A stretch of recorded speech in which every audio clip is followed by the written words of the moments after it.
Was that scary? I see someone noticed that the whistling had started, but I don't think this one was scary. But then again, my ability to ascertain whether people get scared seems to be zero. It's just creepy, I see. Well, I guess we've graduated beyond scary now. Now I'm just like a creepy doll or something. That's terrifying.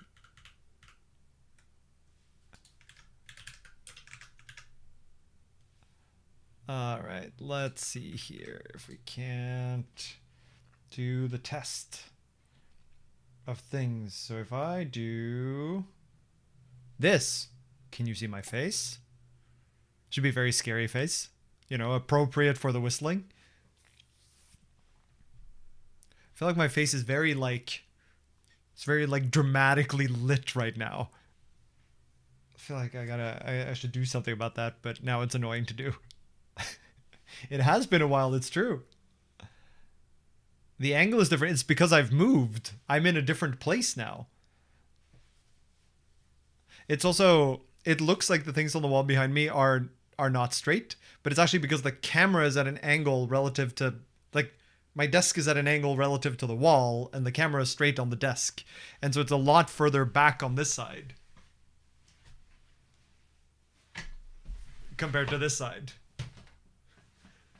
And so it's a trick of perspective. Let's get all set up here.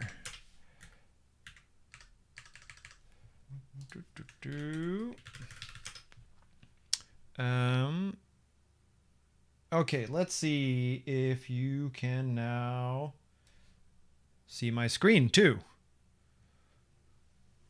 Maybe should see my GitHub like there or there. I think there, and then my face in this corner. And hopefully this also means that the audio is okay. Amazing.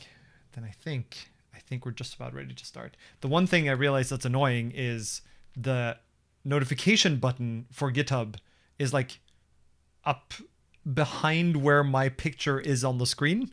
So I can't click on it because it's behind me. The layout is wrong for the camera. What do you mean the layout is wrong for the camera? What does that mean? Ah. That's interesting. Why has that happened? Good catch. Let's see if we can figure out why that is. Edit transform.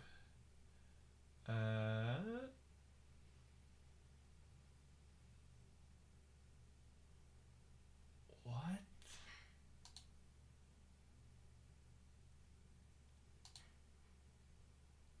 This feels false. Aha.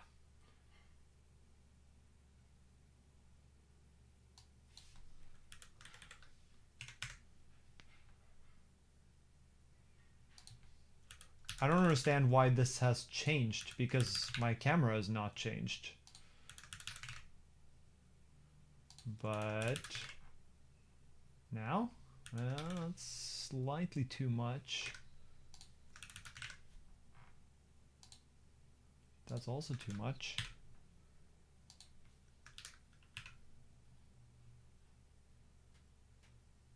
Why is it wrong? Yeah, it is a John Kirshen, it's true.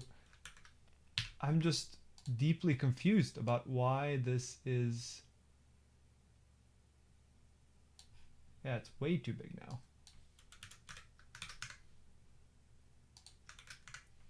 Nope. Why has this gotten messed up? I do not understand.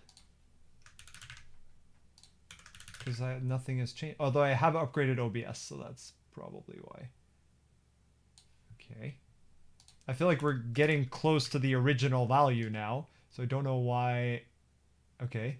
That actually looks correct-ish. Can you see the red border around here? I think maybe you can. Like, is this correctly aligned? Like here, can you see any of the little red box that's up here? Or like, does it peek out behind the picture? Yes, you can. Left and bottom border. Okay, so that means this is still not quite right. How on earth has this gotten messed up?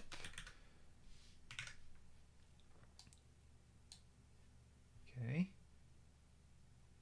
And then you said the height is very slightly wrong. So height should maybe be 545.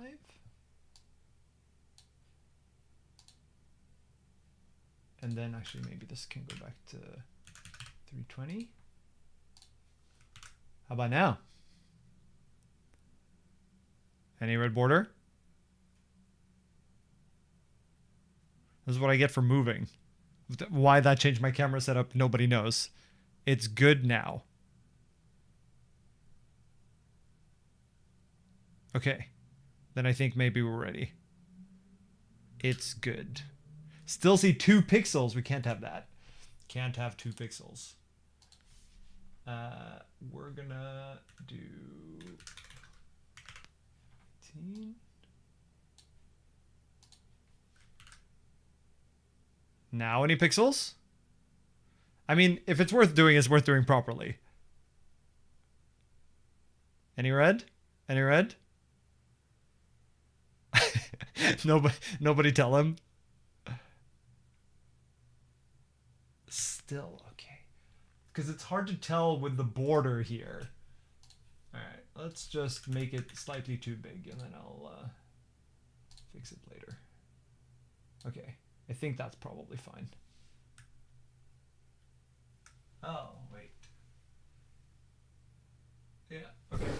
I think we're gonna declare ourselves happy there. Still very confused about why that changed, but all right. Cool.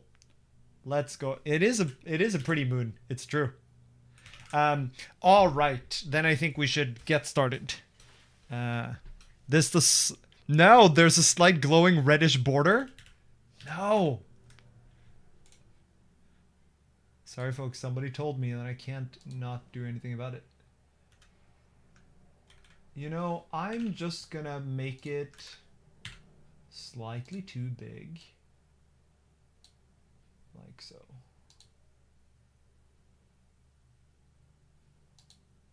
Wait, is it stretching right now? Because this, when I change the height, it's not changing the width. No, it's just changing the crop box. Okay, that's fine. What a strange number of pixels this is.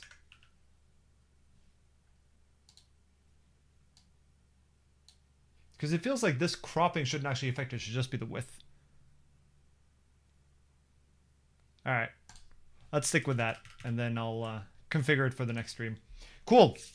All right. Let me get my affairs in order. And then we will start. This needs to go over here. This needs to go over here. Cat can stay where she is. Okay. And so, and then we start recording. Hey folks, welcome back to another Rust stream. This is going to be one of the open source maintenance streams. So I've done a few of these in the past, although it's been a while since the last one.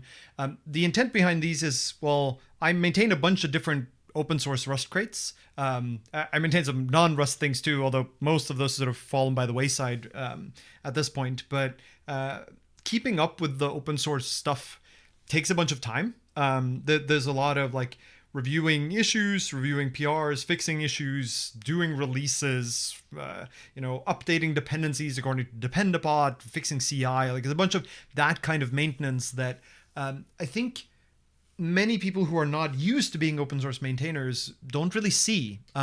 They don't see it both in the sense of don't appreciate that it's happening and the maintainers have to spend time on it, but also they don't get to exposed to it, so they don't know that those are things that if you are to release something into open source, you have to spend time on, and it will consume some of the, like, it's not as though putting an open source library out there is just a matter of putting it out there. You also need to sort of subsist those projects over time. And this is an intent to sort of show a little bit of what that requires. And so in particular, we're going to basically go through my GitHub notifications. I've already pruned a bunch of things of there. I mean, I'm obviously subscribed to a bunch of, Rust issues and like tracking issues and stuff, things that are not that interesting to look through on stream. So we're going to specifically look through for things that require like my maintainer attention. And then we'll just start walking through them and dealing with them as I would normally. This is a task that I have to do once a week, or ideally more often, but often I don't even have the time for once a week. So just somewhat regularly, I have to sort of cycle through these and keep up with PRs and issues and everything, and you'll come along for the journey. Now, worth pointing out that one of the things that makes this challenging is that there are many different projects, and so we're going to need to do quite a lot of context switching. Anytime we switch between repos, there's going to be a bunch of context you don't have for that repository, but that I have in my brain. So I'll do my best to try to carry you along here, but just keep in mind that the transitions might be a little jarring, but I'll do my best to have that not happen. And as always, like if you have questions, put them in chat, and then I'll try to address them. If you're watching this after the fact, we'll put the questions in on a piece of paper and make a paper airplane. I don't know what to do about them. But maybe you'll join the next stream and you can ask me live. Cool. So as I pointed out, one of the problems here is that the notification button on GitHub is behind the image of me on the screen, and I have a little danger box there so that I can see that things aren't visible to you, but that also means that I can't click on the notification thing. So I need to go to notifications. And then what I'm going to do is, and you can't see this off screen either, but I'm going to sort from oldest to newest instead of newest to oldest, because it tends to be the case that the oldest ones are the ones that most require my attention because, well, I haven't addressed them in a while. This also means that it's sort of a slight punishment for people who keep bumping issues. Like, if you want me to reply to something, bumping it is not the way to do it, because it makes me less likely, not more likely, to look at the thing. Cool. So let's group this, roughly speaking, by repository so that we don't end up switching back and forth a lot. So you'll see there are a couple here from left, right. So let's pull those out. And I think there's only 4. So for context here, left, right, I'll pull it up here first. So left, right is this concurrency primitive that I've given a talk or two about this in the past. And it is a concurrency primitive that acts a little bit like a reader-writer lock, except that it is a lot faster for reads, but it is also slower and less memory efficient for writes. And so it sort of makes a slightly different trade-offs in the concurrency performance space compared to something like a reader-writer lock. This one has a lot of like low-level like concurrency manipulation and atomics and stuff, but that's part of what makes it interesting. It's also part of what means that whenever I go back to look at this, there's always like issues or pull requests that are like very specific about some aspect of the concurrency protocols. So I always need to like bring it back into my brain in order to be able to address them. So let's see. The first one is fix a data race on right handle drop. So if we pull up left, right, you'll see that when you create a left-right, here, for example, you call left-right new, and then you give it you give it 2 types. One is the type of the data structure you're protecting. The other is the type of the operational type over that value. So in this case, this is in left-right, unlike with a reader-writer lock, for example, you need to define what operations are possible to do on that data type so that they can be replayed later. So left-right, from a very base level, it keeps 2 copies of your data structure, a left and a right copy. And so the writer is always modifying one of them, the readers are always going to the other one, but that means that all your writes have to be applied twice, once to the left and once to the right map or the data structure. And so you need to keep a log of all the writes you did so that after you've applied them to this, you now need to remember them so that you can apply them to this later. And so that's what this operational type is. So it's generic over two things. And when you create a new thing like this, you get back two handles, a write handle and a read handle. The read handle is clonable, so you can create as many as you want, give each one to a reading thread, for example. The write handle is not clonable. And so it is a thing that you can only have one writer unless you put this in a mutex or something. And so the write handle is where a lot of the logic lives for swapping between the maps, keeping track of the operational logs, waiting until all the readers have moved from one map to the other so that it's safe to write to one. All of that logic lives in the write handle. As when they say here, fix the data race on the right handle drop, they're implying that when you drop a right handle, there's some kind of data race, presumably around the access to the two maps. Let's see, that allows read handles to enter while the value is being dropped. The issue was observed by building with Thread Sanitizer in a test where one thread creates a right handle and shares a read handle factory for it with some other threads. Read handle factory is a thing that can make new read handles, but is not itself a read handle. The reason this can be useful is because the work that a writer has to do is proportional to the number of active read handles. Read handle factory does not increase the performance penalty of a write handle. And so you might have a factory so that you can produce read handles if you need them, but they are not themselves read handles. T1 continuously creates and drops write handles, sharing the factory accordingly, while the other threads create new read handles from the factory and attempt to enter.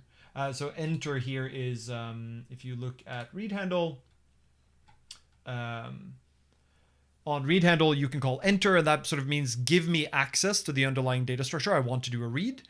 And you get back a read guard, and the read guard is the thing that actually dereferences to the underlying data structure. The reason you would need to have this guard is the same reason you need to have a guard for something like a reader-writer lock, is because while you hold the guard, the writer can't modify the map you're reading from.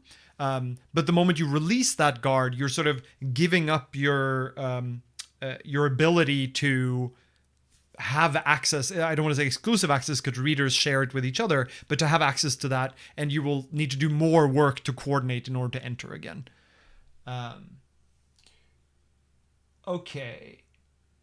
Thread Sanitizer here is a very common concurrency checking tool that essentially you often run it in CI, but you don't have to, where it keeps track of all the memory accesses by all of the threads in a program, and it checks that none of them do atomic accesses in such a way that they could race. Like two threads concurrently writing to the same memory location without having done some kind of atomic for that write, for example, to ensure that they have not stepped on each other's toes without realizing.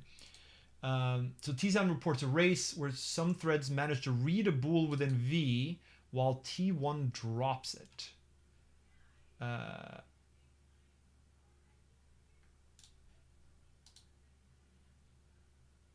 Co-authored with Claude, surprisingly common these days. Yeah, so you'll see they posted this in April, then they did a follow-up in May, and I just haven't had a chance to look at it since because I've been moving and stuff. This is sadly one of the realities of open source software as well. So let's see. What's the change here? Okay, so this is in the swap function. Yeah, okay, so oh, it's not in swap, it's in drop. Right. So we have an impl drop from right handle for right handle, and what right handle will do is it will take the inner, and the reason this is a take is because I want to consume the fields that are inside of right handle, whereas drop only gives you an exclusive reference to them. And so if you actually looked at the definition of right handle, which we can do over here, and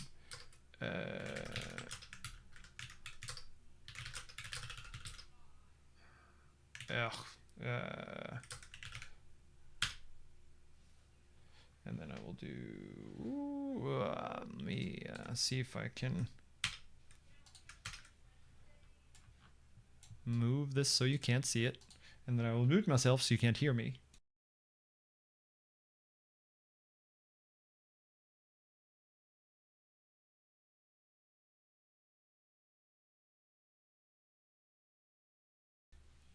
And then let's try to pull again. Excellent.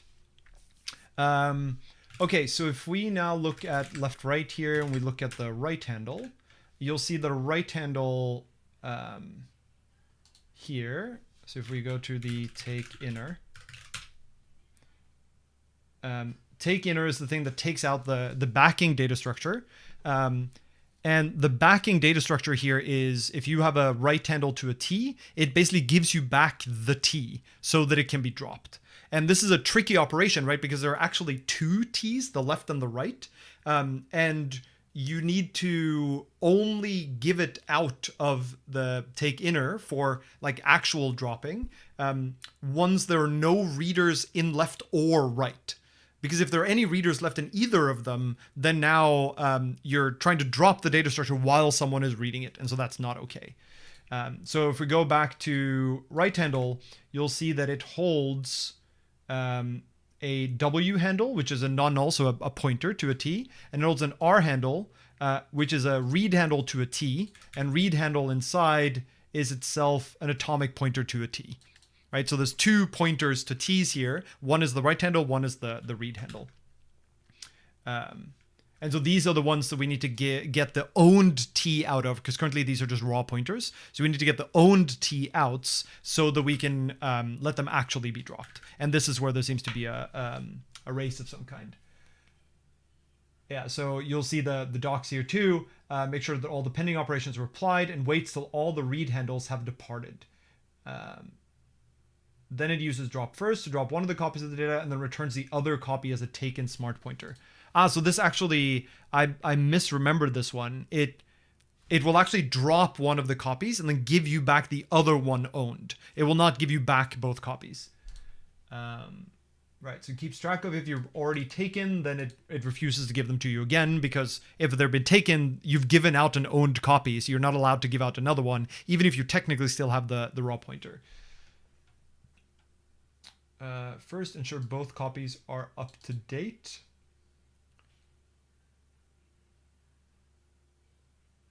Yeah, so this is doing, so publish is the thing that makes sure writes are applied to both sides and swaps the atomic pointers and wait for readers to depart.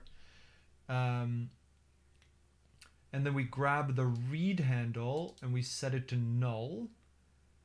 And then we wait for all the readers to depart.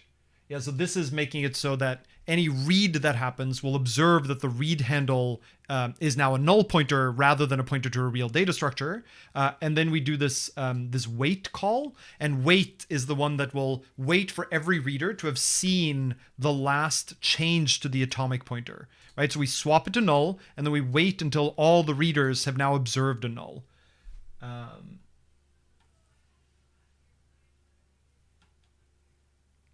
And then once we've done that, now all the readers must have observed a null, and therefore they all know that the data structure is null and void, and so therefore it should now be fine to drop one and give back the other, take ownership of the other.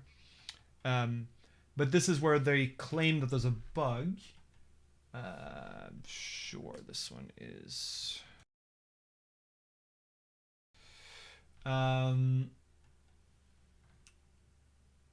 last step is with a snapshot taken after the null swap above.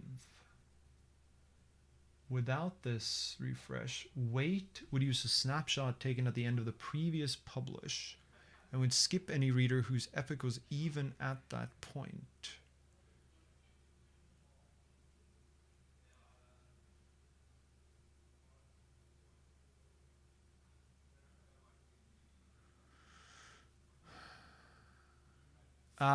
Okay. So there's a bit of nuance here. So if we go to publish, publish's job is basically wait for... So let me try to explain the algorithm top to bottom and then explain how it's actually implemented. So you have two maps, left and right. Initially, the writer writes to left and the readers read from right. And there's an atomic pointer that points the readers to the right and away from the one that's being written. The writer then has exclusive access to left data structure, and so it keeps making modifications to that. And then when the writer wants to make a change, it makes a change to that writable side, and then it does an atomic pointer swap. So all readers in the future will now go to here, and then it waits for. So every reader keeps a sort of atomic epoch. It's an atomic counter that's per reader. And it waits until it's observed that every reader has ticked its counter at least once, which implies that it's read the pointer at least once since the swap has happened. So they must now be reading the new pointer value rather than the old one, which means they can no longer be in the old map. And this is what the read guards against. So you swap it over and then you wait for everyone to move. And once everyone has moved, now it's safe for you to use the right-hand side for writing because the left-hand side is now for readers. The way this is actually implemented is slightly different, which is that publish starts by waiting and then it does the updates and then the swap. So you'll notice that the wait doesn't happen after the update, it happens before. The reason for this is a little bit subtle, but basically we do the swap, and when we've done the swap, we've applied the writes. And when we do the swap, reads will start immediately seeing the new values that we've written. And so you still have this sort of consistency guarantee that when publish returns, new readers will see the new value. However, there's no reason to really wait until all the old readers move over as well before you return from publish. So you might as well just overlap in time that waiting with the code that runs after publish returns. So you do the swap, and then you read all of their epoch counters, and then you just return from publish. And then the next time someone wants to publish, which implies they want to apply some writes, then you only at that point do you go and sort of wait until the readers have moved on, because chances are in the intervening time between the last time you returned from publish and the next call to publish, some time has passed. So readers have probably moved on. So this wait might actually be really fast. But this means that the last thing that happens when you call publish is a swap. We can go look at this down here. So we do a swap, and then we read all the epoch counters, and then we return, which means that after this point, readers may still be in both maps, right? There's no guarantee that the readers have all moved to one map. And so the question now, if we go to take inner, is, so we try to ensure that all the readers have moved over.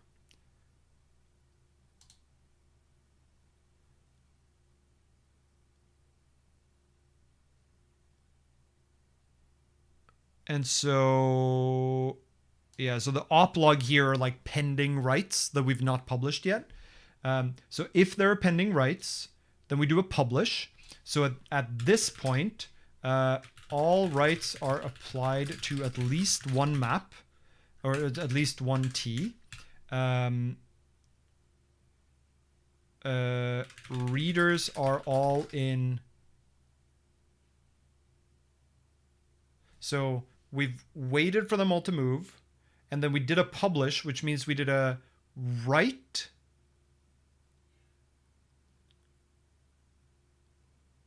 We did a pointer swap, and then we did a wait, we did a pointer swap, we did an epoch read, which is the readers may be in either T. And so here, after this publish, all writes are in both T's, i.e. there are no pending writes. And so here we have still have the same property that readers may still be in either t. There's also a world in which the oplog is empty the entire time, so we don't call publish at all. Like there have been no changes, in which case readers may still be in either t. So here, readers may be in either t. Epoch is the last seen epoch, is the epoch, epochs are synced with the end of the last publish.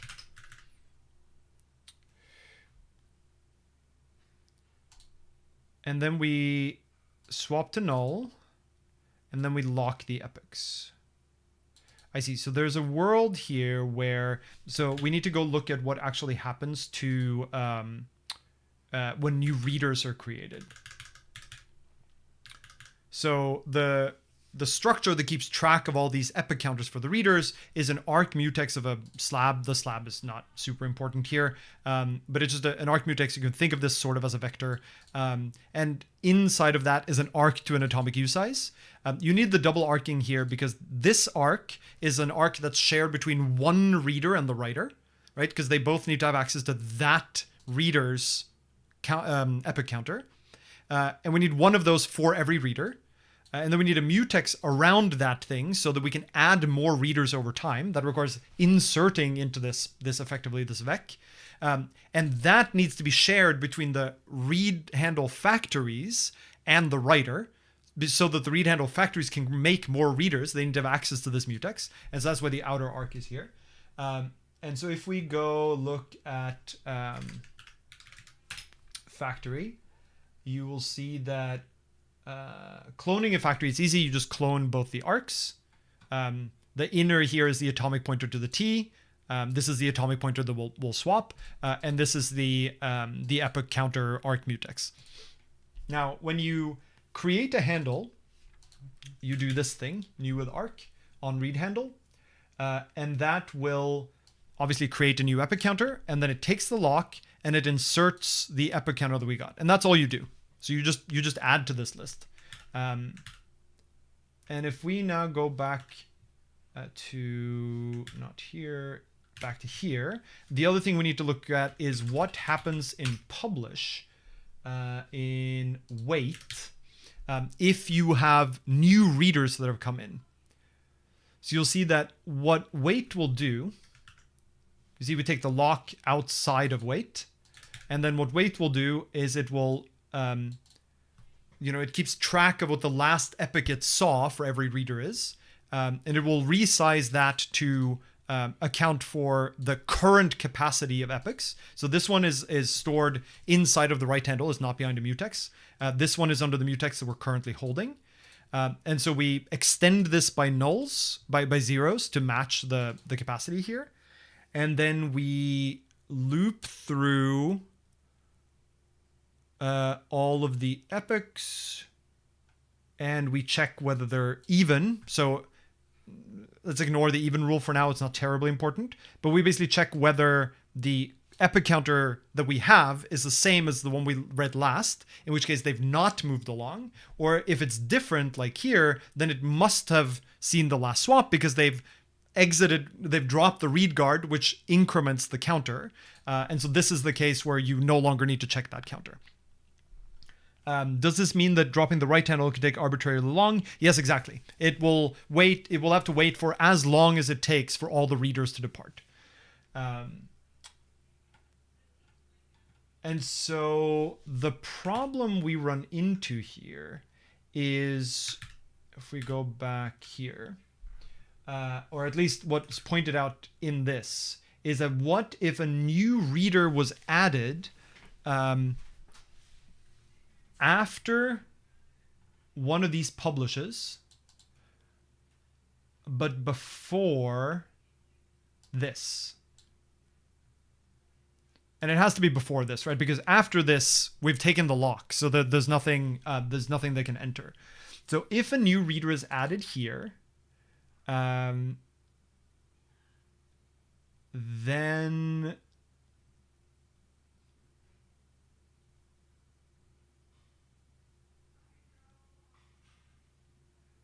that reader will be in either map, which is fine. All readers are in either map here. We'll swap to null. That reader will not have seen this yet. Then we lock the epoch counting structure, and then we wait. Why is this wait insufficient? This wait should wait for all readers, including new ones, to have seen the null. Why does it not? Oh, I think I know what the bug is. I think the problem here is actually this 0.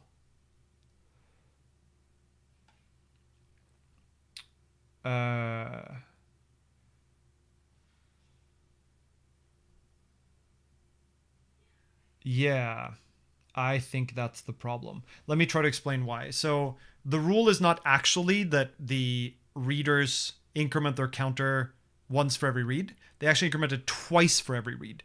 They increment it when they like the moment they read, the moment they've read the pointer, and they increment it again the moment they drop that guard, the read guard.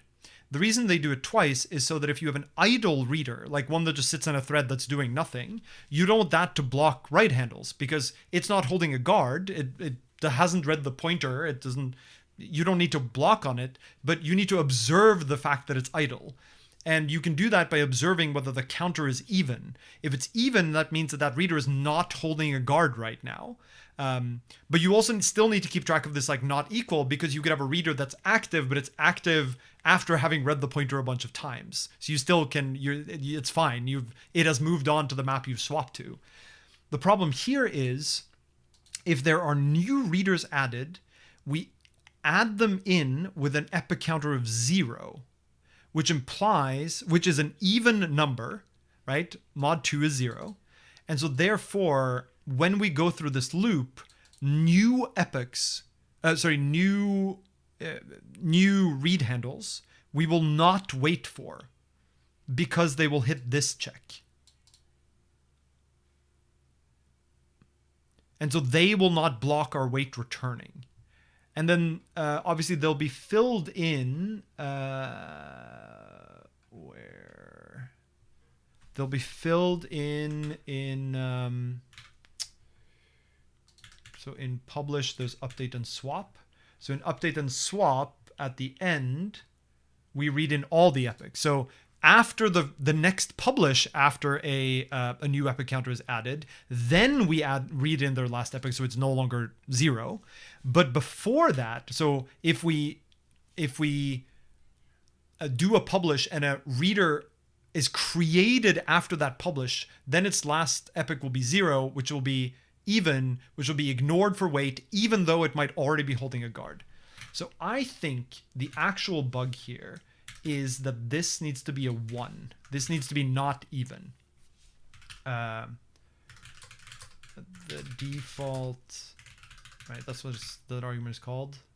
Yeah, that the defaulted value here must not be odd. And we'll put in a ref to number 144.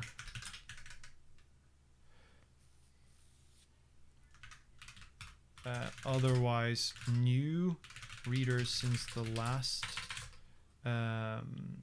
publish won't be waited for. And this solves the problem because it reads all of the epochs and then calls wait. But that shouldn't actually be necessary.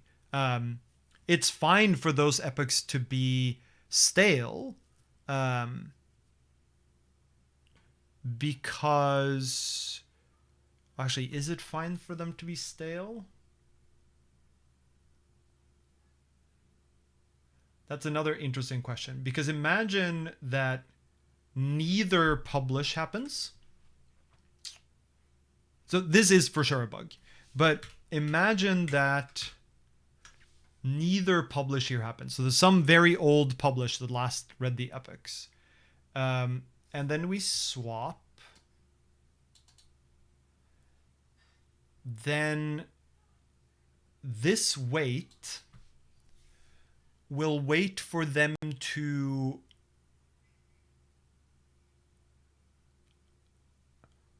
have observed some pointer swap. They'll have observed at least some pointer swap since the last publish, but that could just be the pointer swap of the publish. It does not guarantee that they've seen this pointer swap.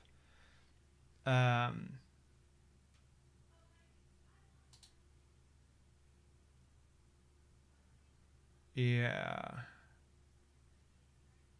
So we do actually also need to here read all the epoch counters again, so that when we wait, we ensure that we actually wait for them to observe this swap, not just the swap that happened in here, for example. So this is actually correct.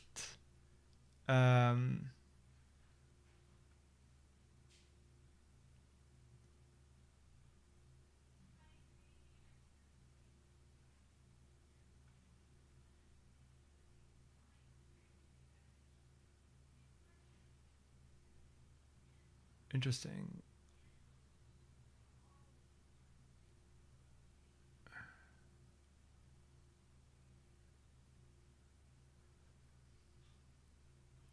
Yeah, this description isn't quite right. I mean, it gets at the problem, but it's not quite the problem.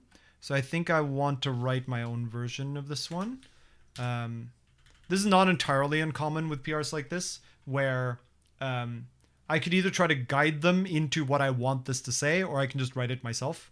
So actually what I will do here is this, and then I will do minor left right get stash, and then I will check out PR 144. Ugh.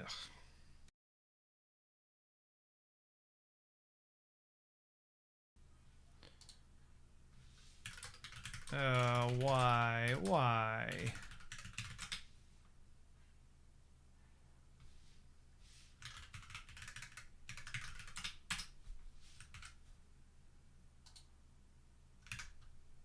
What?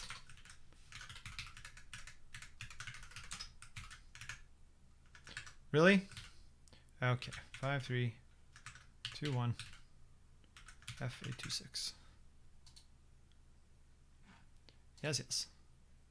Yes, that's fine. Excellent. Now can I check this out? Excellent. So now I'm on their branch. And so now I can go in here and say, refresh last epoch after the null swap above. Otherwise, we would only be waiting for the readers to have observed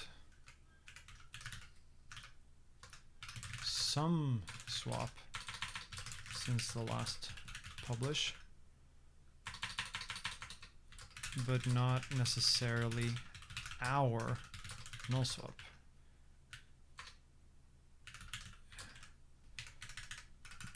In particular, they may simply have observed the swap at the last publish.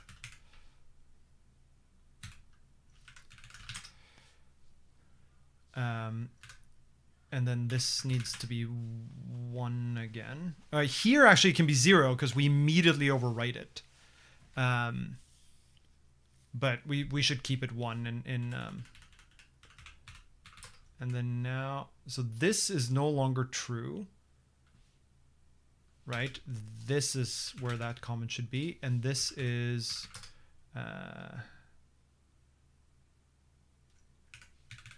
well, I guess this can stay here, and then this is and now block until every reader has moved on. Do the actual blocking loop until every reader has moved on. Yeah, I'm not a huge fan of uppercasing comments. I don't know why. I don't know where I got that from. It would be better to actually have the test case here, so I'm gonna ask them to maybe add that in. And then the other thing I'll do is I'll put in my changes here. And I'll actually leave this as 0. And then I'll make the 0 to 1 change separately.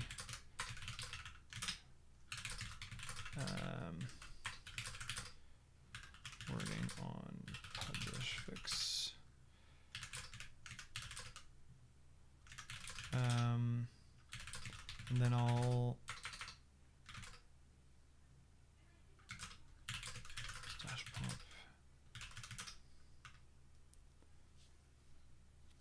And then now maybe in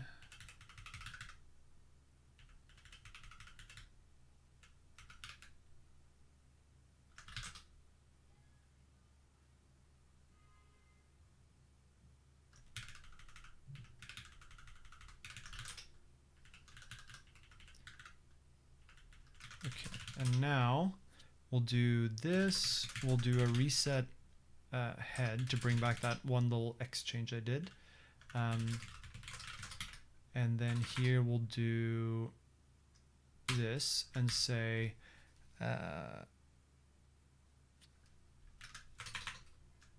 newly added epochs. Avoid ignoring skipping newly added epochs in wait.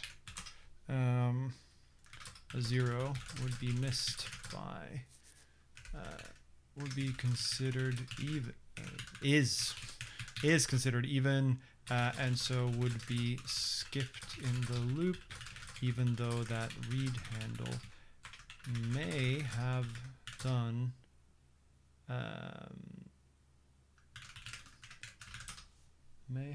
writes. May have done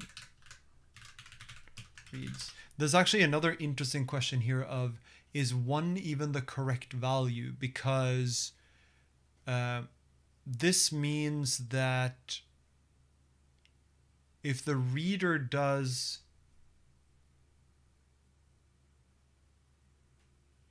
any value, like assuming the new reader was added and then has done a bunch of reads,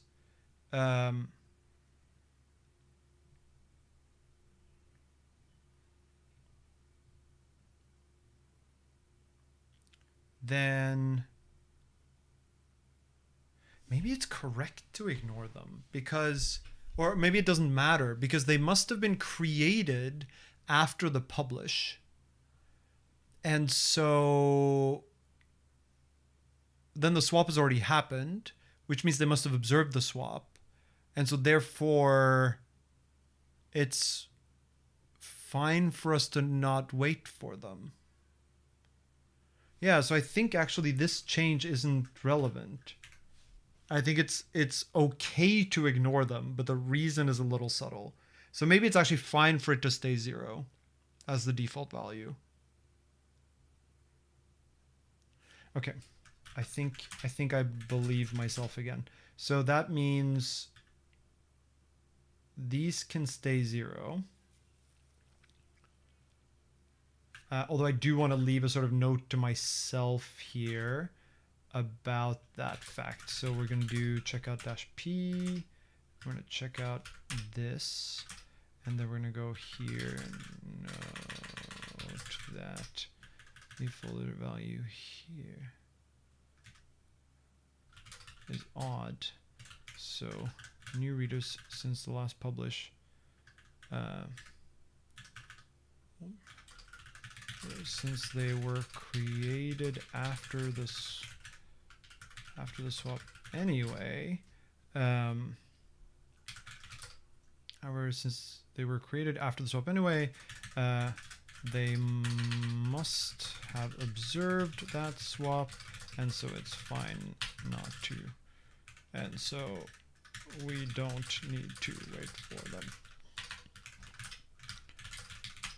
just a clarifying comment. I'll leave these 2 clarifying comments in there as well. Clarify why 0 is okay. And then I'll push. Yes, I do want to.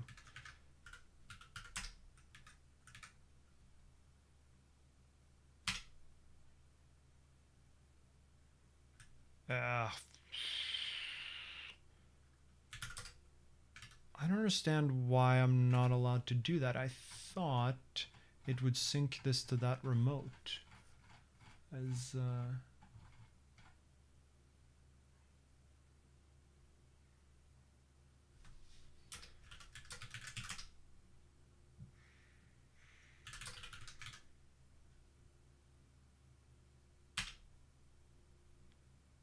what? I've definitely done this before where I could just push to it. Does it say I'm not allowed to push to this? Because if so, that's pretty annoying. It also needs to merge with main. So we'll merge that in there. But, oh, did I mean even? Did I misspell? Oh, the default value here is even. You are completely right. Oops. Fine. Add Freddy.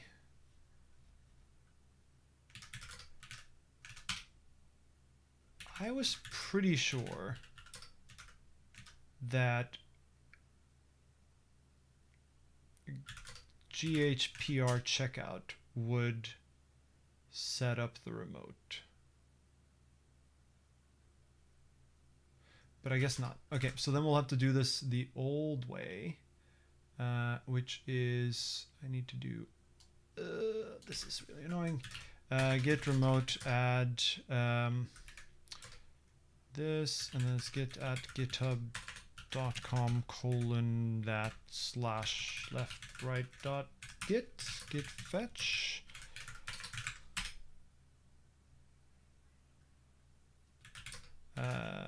Get to there, Freddy. Aha! I think that's why I'm not allowed to push to this PR, because I think they've not granted the ability for committers to push to their branches, which I guess they've turned off, which is annoying because it means I basically can't take their change. Well, then we will do it in our own branch instead. So I will then go ahead to main. How do I want to do this actually? I think I want to drop race, and then I'll reset that to this, and then I'll commit.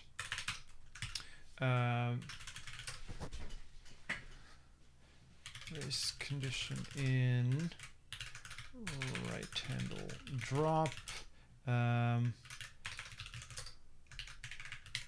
Closest 144.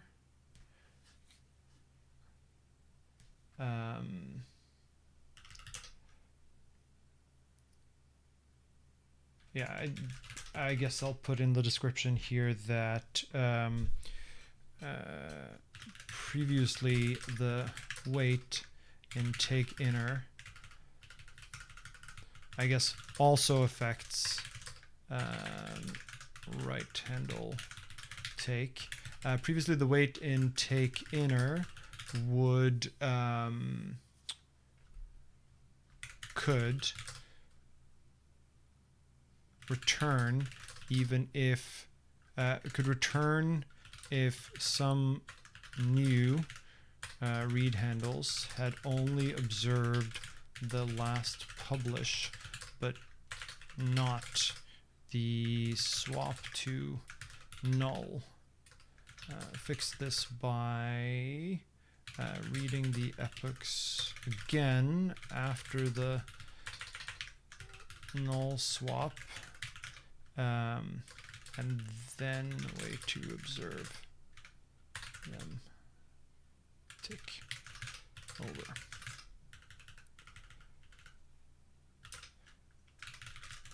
place is 144 since I could not push to their PR branch. We wanted to make some changes to the comments. So I'll push that up like so. Wait.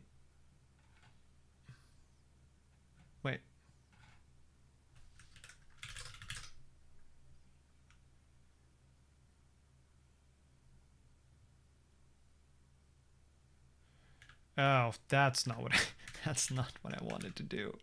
That's not at all what I wanted to do.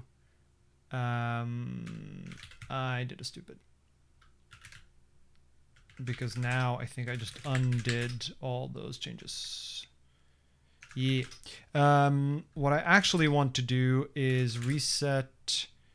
I want to reset hard to Freddy, and then I want to reset the branch to main.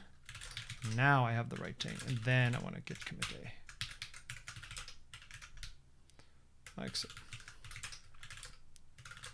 So this should now be right. Yes. Force release.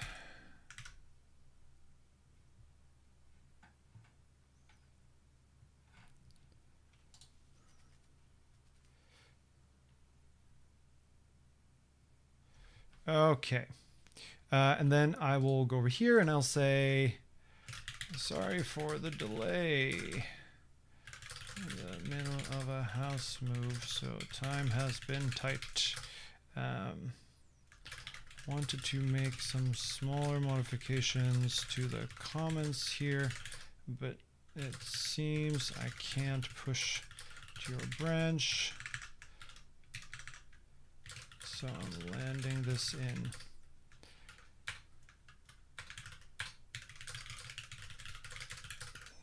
Definitely a bug here. One request though. Could you open a PR where you add the TSAN test case that we catch regressions on this in the future? Closing comment. Now let's see, what's this unhappy about? It's unhappy about CodeCov is sometimes just unhappy, so that's fine. I can't approve my own PRs, can I? No, I cannot. Okay, that's fine. So this now looks good. This just takes forever, which is fine. So we are going to... It is me who've trained AI to use M dashes, is true. I love M dashes. I've used them a lot, way before AI. Cool. We'll merge this, and then I'll keep it open and in a tab, because we if I do another release of left-right to include this change, then I'll want to post the version number that I release it with in here, but I want to see these other ones first, whether that's something we need to change. Can we wrap wait and publish under condition for first publish? On first publish call, there are no readers on the right handle, so we can just wrap that in not on first.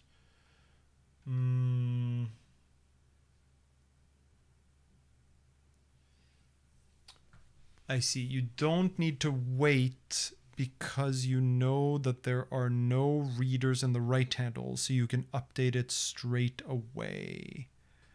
I think that's true.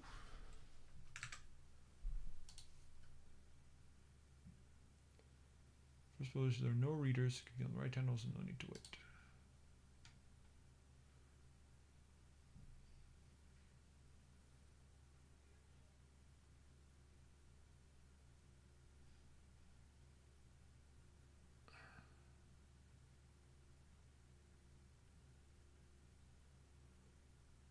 Yeah. I think that's true.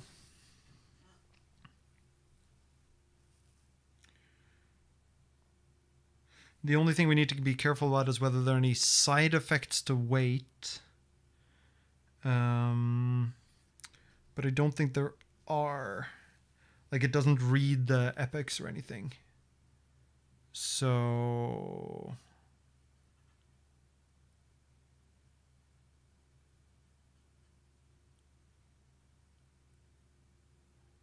would it make sense to drop a co-authored by them on the commit? Probably. I mean, I reference their MR, right? Or PR. And so the sort of chain of custody here is clear. But it would have been good, I agree. I simply forgot that is a thing you can do in Git.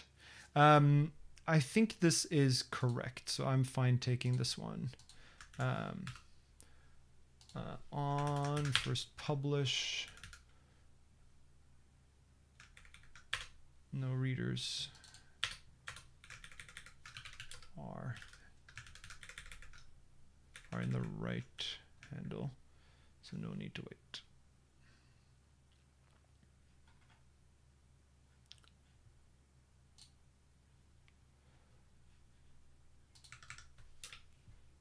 Approve.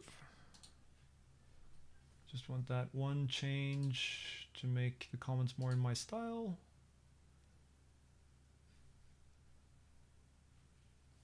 And then the update with a rebase. It shouldn't be a problem. I think it's just the CI that's changed. And so this is another change that we can get into the same release. So I'll go back to main here.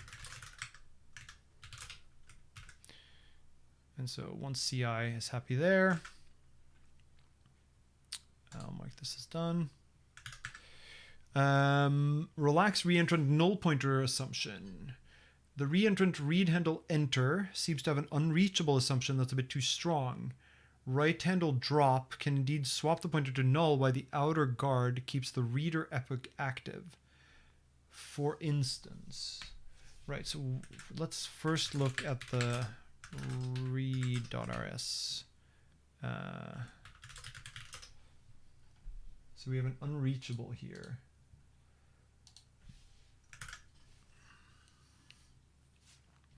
So self.enters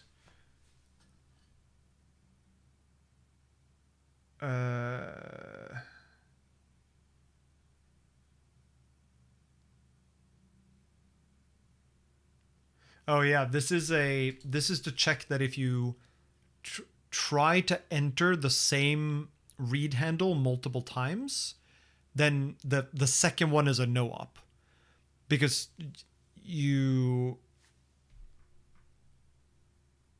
don't want to count. Let's look here.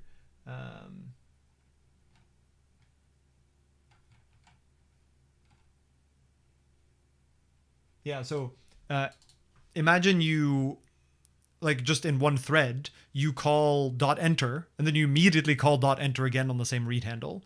The second one should not increment the counter, the epoch counter, a second time, because then it would appear to be even. So the second one needs to do nothing. So we have to have this guard, this enter guard, to make sure that if we are entering twice, then the second one is sort of a no op. We just give out another guard. But you'll see here, the read handle state that goes in the guard keeps track of which enter it is, so that you know when to actually escape. So you'll see, you'll see it keeps a reference to the cell of the read handle, so that they can keep track of the last one that's dropped, and only the last one that dropped sets it back to even. So you'll see this just gives you another read guard, so it still works. It's just that one doesn't do anything. But there's a guard here that says if the read handle is null, then we don't give out the read guard. So the question is, why is this marked as unreachable? If the pointer is null, no read guard should have been issued. So this is incorrect because, and this relates to the thing we just fixed, which is during drop, the right handle is going to set the the pointer, the atomic pointer, to null to indicate you can't access this anymore. So it's not the case that it's just during setup that it's null. It can also be null during teardown. And so then we should indeed return none here. And so I'm guessing that's what they're going to show, right? So left, right, new, enter. In another thread, you drop the writer.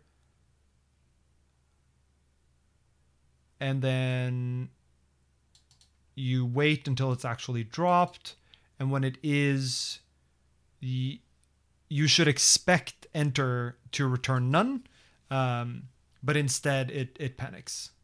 Yeah, and I think that's totally right. It should just return none. It would be good to have this as a test, though. Let's see if we go back here. PR checkout. Let's see if I can push to this one.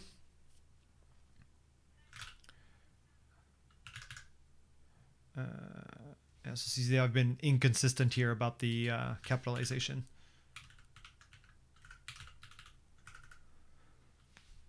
Fix that up. The writer mirror dropped.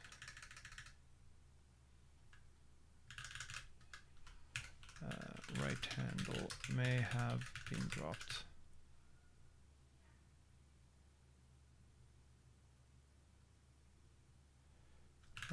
In fact, must have been dropped. Right handle must have been dropped.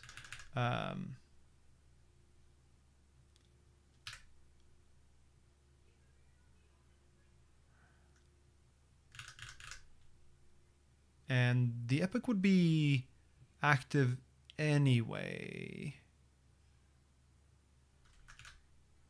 So the other read guard that we issued in the first enter could still be some, right? Because it's still active. It's still sort of holding up the right handle drop. Must have been dropped.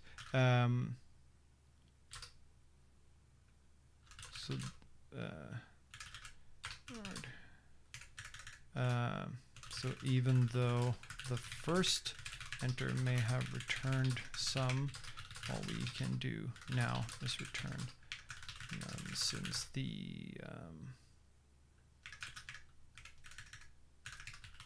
point T has vanished. Still active somewhere, since our first enter must be preventing it from being reclaimed yet.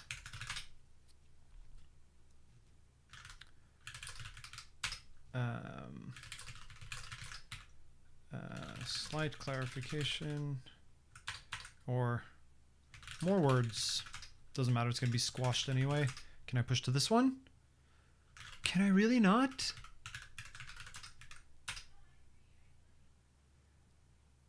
Oh, head.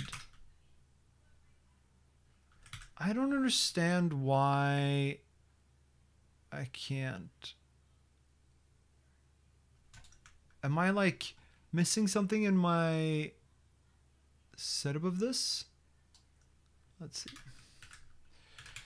Get remote, add.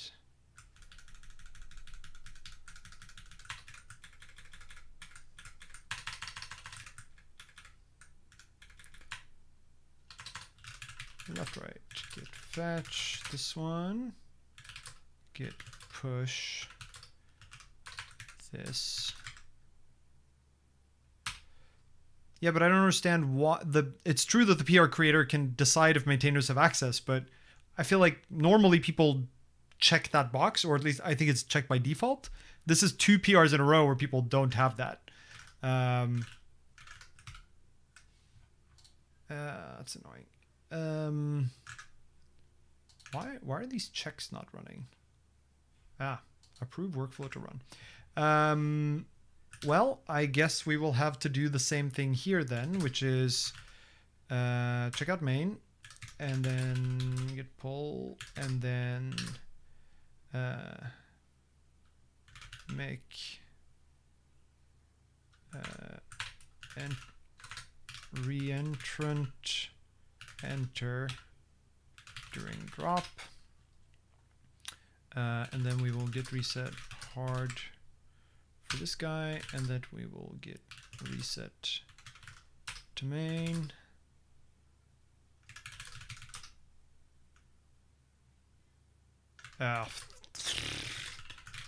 Right. This also needs to merge main, so it gets that change, and then we will git reset hard to the fix, and then git reset to main. So now we have this, and now we can actually do. Now we can also add this as a test in read.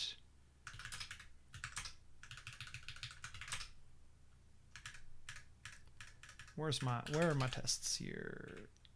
Actually, we could even do this with Loom, but I don't think we need to. I think this is actually sufficiently deterministic.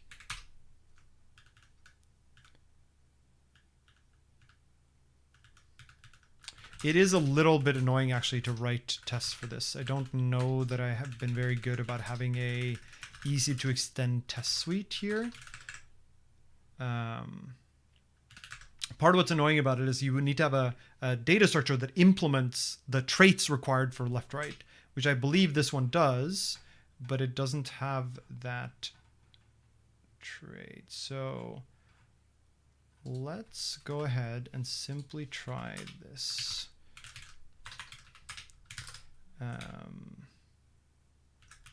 Reentrant enter during drop. So what's the DQ and op? DQ and op. And we'll import that.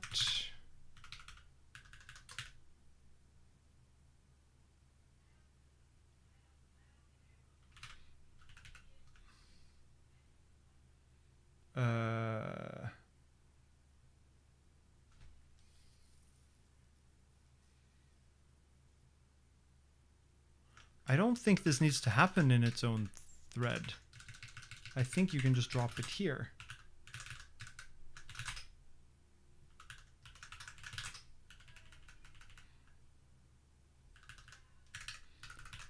And then we can assert this is none.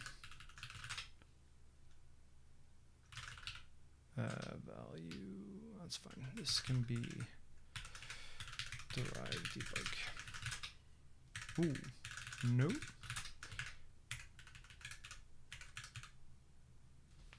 Oh. This is like a test data structure I set up just for this test. And I guess now, oh, and then debug, partial eq, and eq. And this can also be partial eq and eq. You happy now? Okay. Minor left right. I don't know why that was even there because I don't think it needed to be. Read guard doesn't implement partial eq. There's no real reason why it can't, I think. Maybe that's a thing we should do at this. Whoa, something is unhappy with me.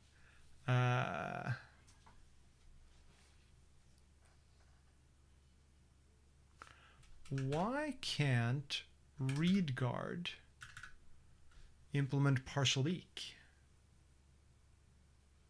I think it should. And in fact, I think this is something we should add. But we should not add that in this PR. So maybe this is another good modification for us to make, just not right now. So then we'll just go with the original assert is none. This can go away.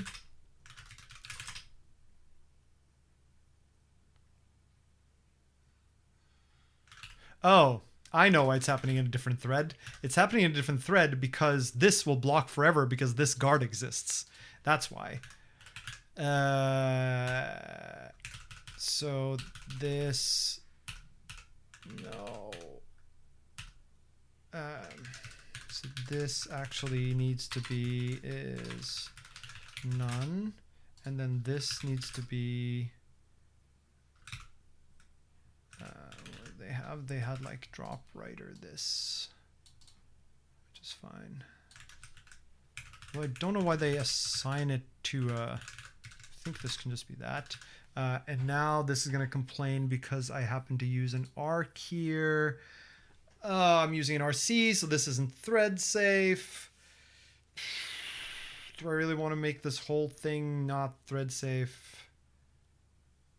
I don't think so. I actually think I want to create a new little test suite for this.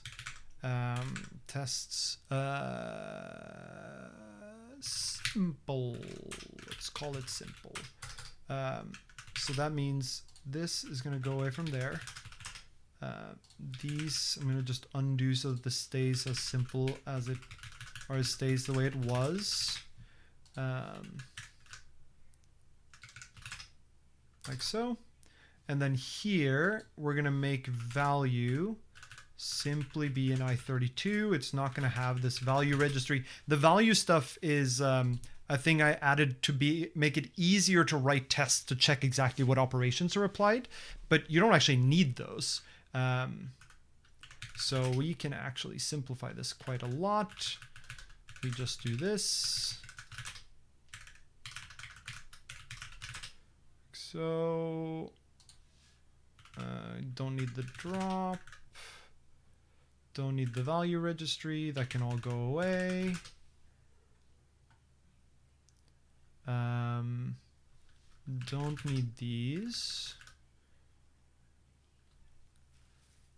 In fact, maybe I should just have it be counter. In fact, I already have a counter type, I think, that we can use here. Yeah, we can just take this one.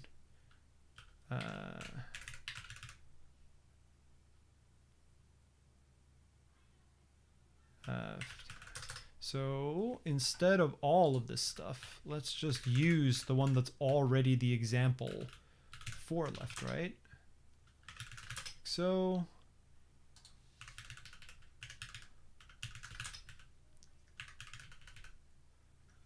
we don't need all the docs here.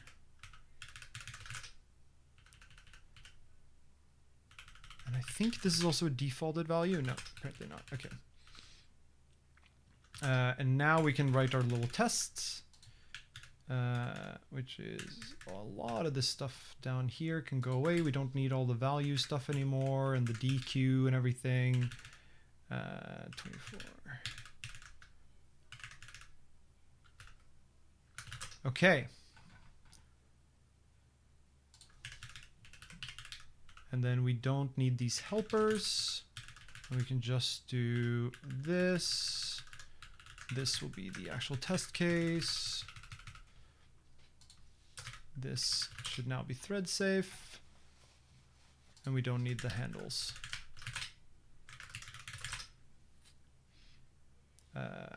Great.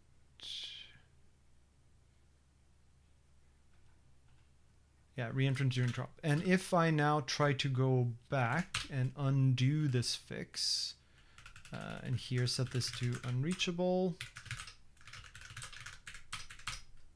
that failed. Great.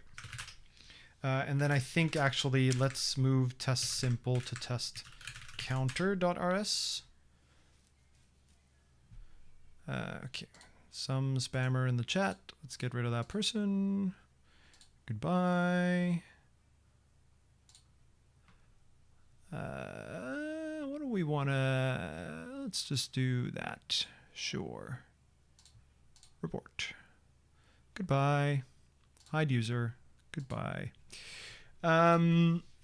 Great. So now we have an actual test that catches this. So now we can add test counter. And we can check out test DQ so that we don't make any changes to that. And then here we can now commit this with... I'll retain this, and then I'll also do the I'll also keep here the dot patch. What? Have they changed that? This used to be a thing you could do. Ah, I need to do this, I think. And then dot patch, because then I can do this. And then I can write, what was it? Co-authored by.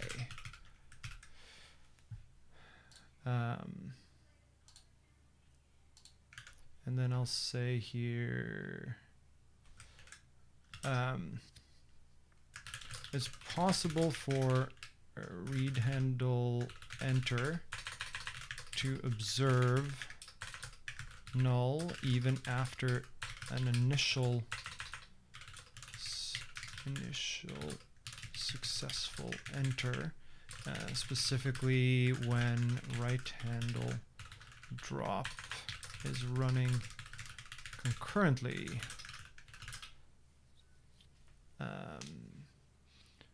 So when C handle right handle drop is running concurrently.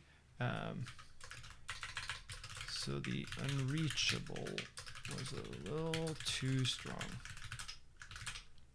And then I will also do actually replaces number 50, since I wanted to add a test and modify the comments, but the PR did not allow maintainer pushes. Push you origin reentrant.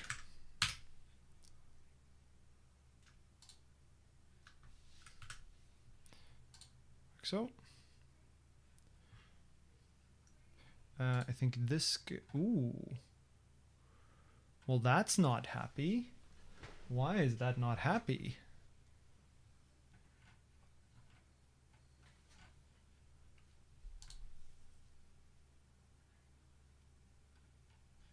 That made all the tests fail.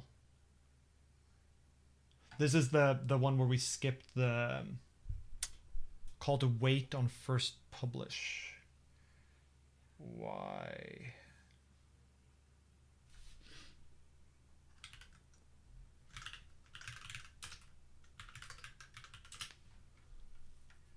Why indeed? Let's go down and look at one of these failures. Whoa. Panicked at read 59.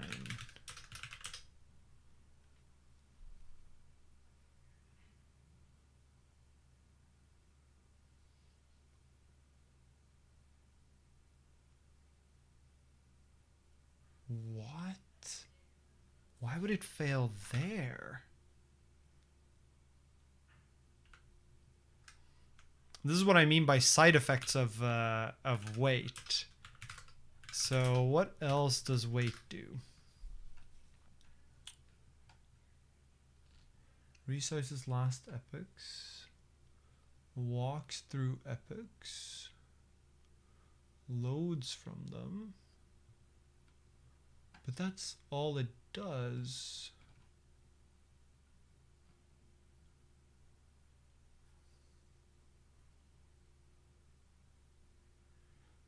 So why?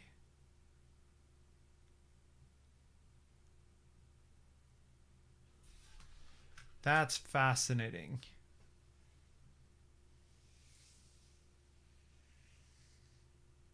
Wait, it fails earlier, right? 449. Length is 0, but the index is 0. Oh. I see.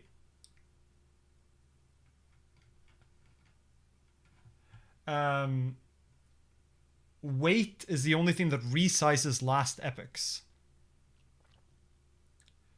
And so now that we no longer call wait in the first case, if you have a test where you only call publish exactly once, what you'll end up doing is you'll never resize last epochs, but you will hit this loop, which assumes that last epochs has every index that's in epochs. And so this just needs a resize. This just needs And when this panics, that causes the other one. So if we now find fn wait, and we take this from there, we do this. Like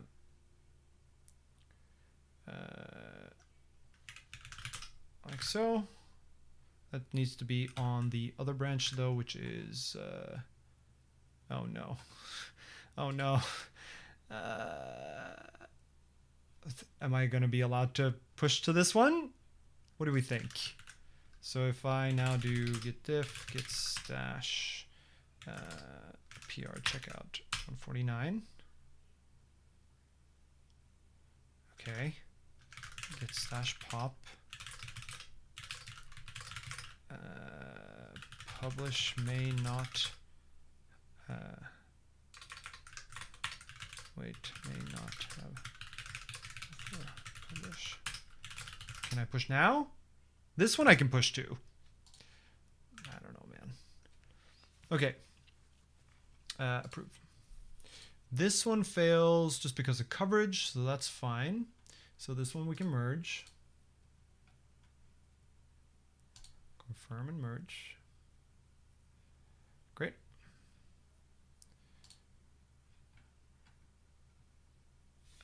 So then I will go here and say, boop, in this guy,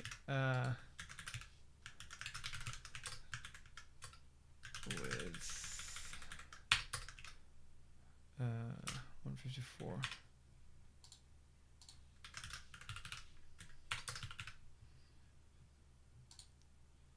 So close that one. Excellent. And now this should start to go green. Yep, this is green apart from the coverage. We can update this with a rebase to get sure we get the CI for the latest one.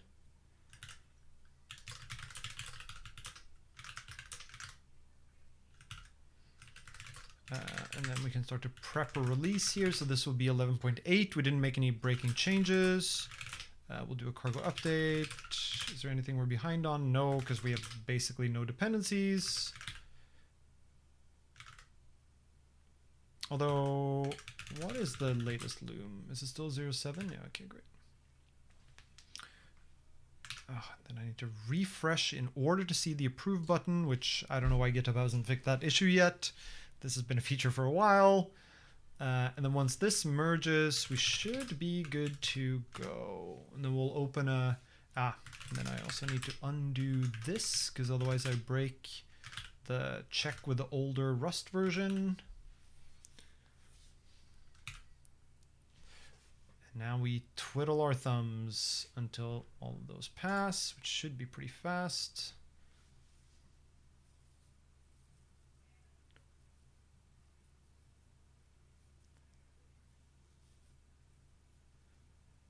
I really should figure out why coverage doesn't work. It might be something stupid. Is there a, I wonder, what version of GitHub workflows coverage? Oh, why is this on the old style coverage?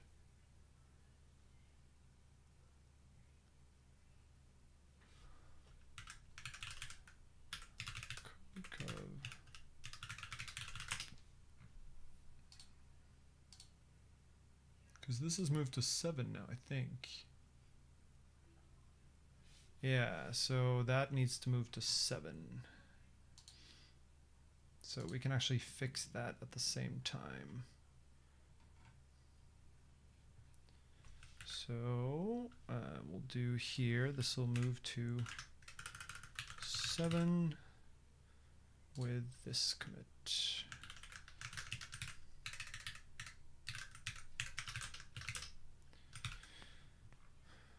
All right, now just coverage, which is fine. So we squash and merge like so. Excellent. And now we pull to get in that change. We cargo update. We undo this. Ah, great. And now we do release 011.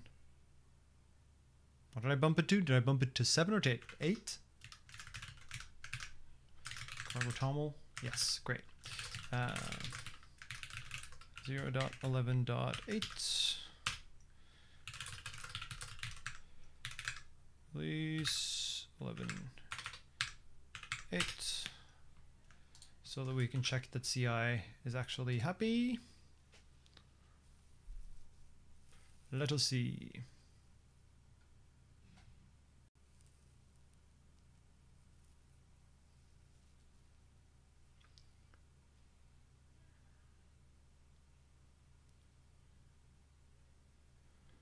And now hopefully coverage should be green too.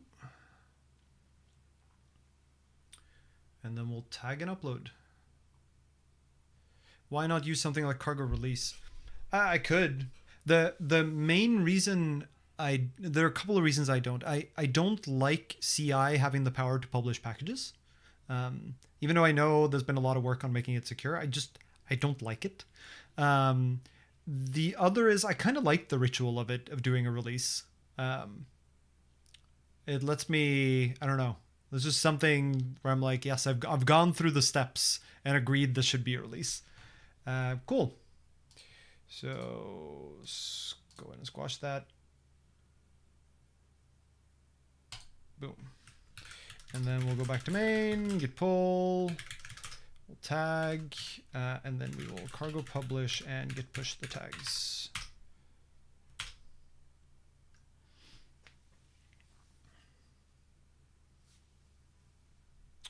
We'll go back here and we'll go released in 0.11.8. This one, and this one. Done. That can go away. That can go away. That can go away. And this is done. We can delete the branch. Something I learned recently, you can do git push -u your origin head to automatically push the remote with the same branch name you're using locally. Yeah, I know. It's neat. Excellent. So we did left right. Good job us. It only took us an hour and a half. So what do we want to do next? Let's do HDR histogram because I see there's a bunch of things on there. And then maybe we do Inferno after that. So HDR histogram is this one, this one, this one, this one, and this one. And are those the only ones? 5 of them? 5. Great. So what is HDR histogram? So for those who are not aware, HDR histogram is not a data structure that was invented by me. It was actually originally written for Java by Jill Teen, and then there's been ports to a bunch of different languages, and I happen to do the Rust port. It is a way to keep a histogram. So think like a bin diagram where the x-axis is some unit you care about, like let's say the number of milliseconds it takes to process a request, and the y-axis is the number of times you've observed a given amount of time, right? So you can see things like, 100 requests took 5 milliseconds, 3 requests took 120 milliseconds, and so on. And you sort of bin those. And normally with a histogram, it's a little annoying because you need to set your lower and upper bound, and then you need to have you need to fix your bin size. So let's say you wanted to capture everything from requests taking 1 millisecond to a second. Or let's take the easy case, from 1 millisecond to 1,000 milliseconds, which I guess is to a second. But 1 millisecond to 1,000 milliseconds. Then you need to choose what resolution you want to have. So you could put it into 5 bins. So you would say any request that takes between 0 and 200 milliseconds, I'm going to count here. Anything between 200 and 400, I would count here, and so on. So you would keep 5 bins. And so this way, you're only really keeping 5 integers. But it also limits the resolution that you get for the histogram. So you can't tell out of the requests that end up in the 0 to 200 bucket, how many took 1 millisecond and how many took 200, because they're all grouped in the same way. And that's frustrating. So you might want finer grained buckets, but the more fine grained they are, the more buckets you need. So if you wanted millisecond precision, then you need 1,000 buckets. If you also wanted to capture like below a microsecond, maybe more seconds, if you had really slow requests, then now you might need 10,000 buckets or 100,000 buckets. And all of that needs to be stored in memory, so it becomes pretty intensive.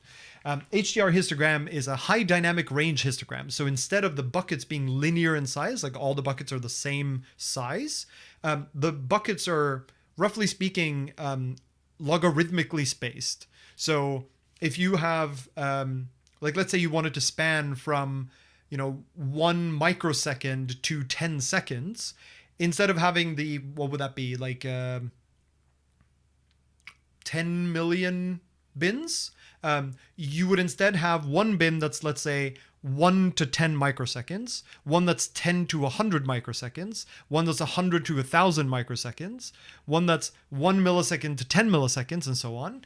And those buckets are not the same size, right? The one that goes from 0 to 10 microseconds is only 10 microseconds long. The one from 10 to 100 is 90 microseconds long. And so they're not evenly spaced. And HDR histogram basically has an algorithm for determining that logarithmic spacing such that it's still pretty fast to look up which bin a given latency you want to record goes into. And it doesn't just have to be latencies, it can be anything on the x-axis. But the intent is that you now get finer grained granularity across a wider spectrum of data without having to store something that's linear in the space you're trying to capture in. So super neat data structure, and the Rust version I think is pretty neat. And so let's see. So we have one unsound buffer initialization that should be pretty easy to fix from 2 weeks ago. Marshall Pierce is one of the other maintainers of that crate. Seems Marshall is on top of this one, has a PR that fixes this. the unsafe usage of V2 serializer was only worth maybe a 5% speed up, assuming it was correct, which it was not. Past me did not worry enough about unsafe. Let's go ahead and look and see what that fixes.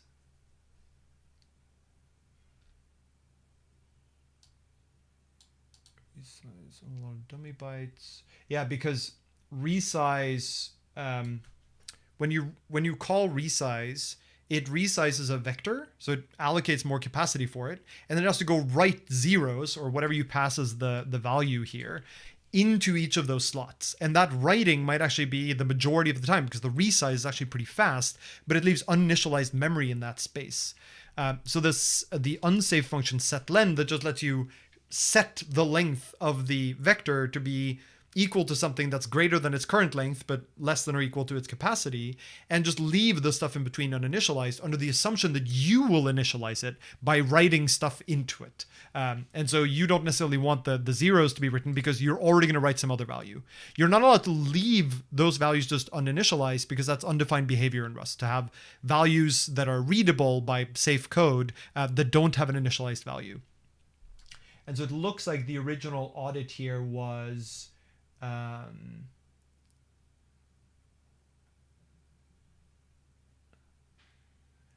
and code counts only writes up to total length, which might be less than the max size here, meaning the trailing capacity might be permanently uninitialized.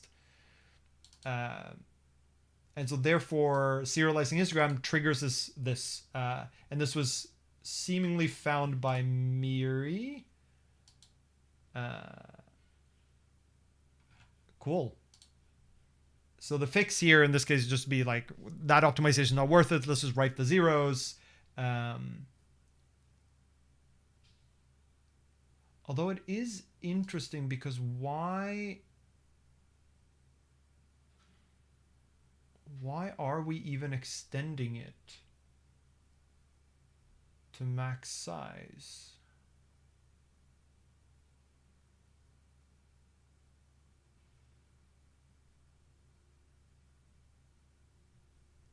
Like, why not just extend it to total len instead?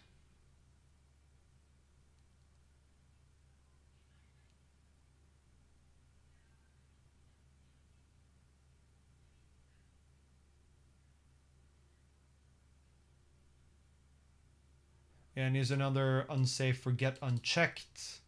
This is probably trying to optimize the bounds check, but the bounds check should be gone because of this assertion anyway.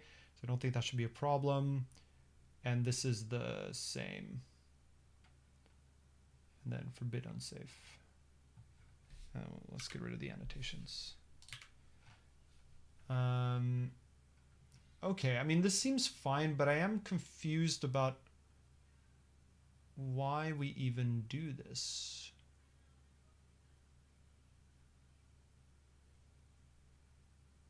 And why this is in parentheses.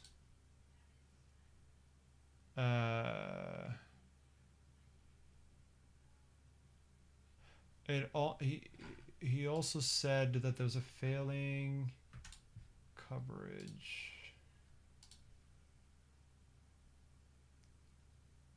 Rate limit reached. Like the last release of HDR histogram was 3 years ago, which is not because it's unmaintained, it's because it's just hasn't really needed updates since. I think I need to update the coverage settings, that's fine. But I'm confused why this shouldn't be total, shouldn't simply be total len.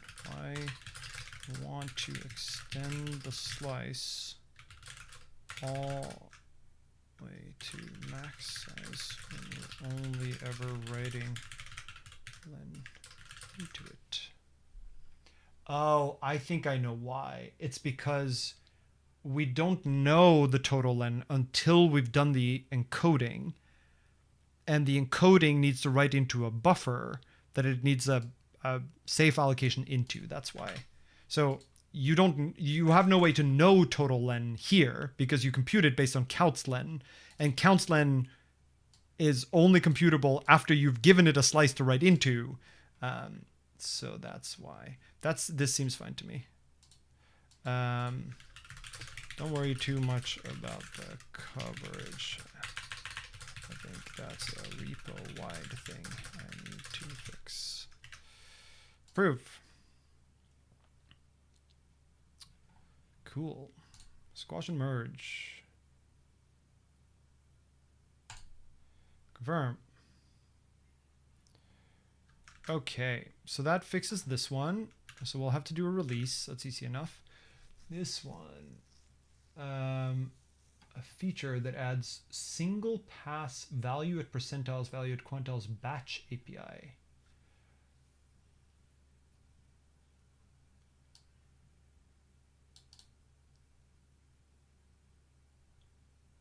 This is definitely this looks like something Claude wrote, but I could be wrong.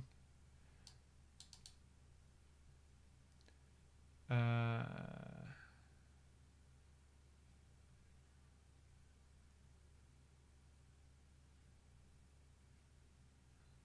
at quantiles.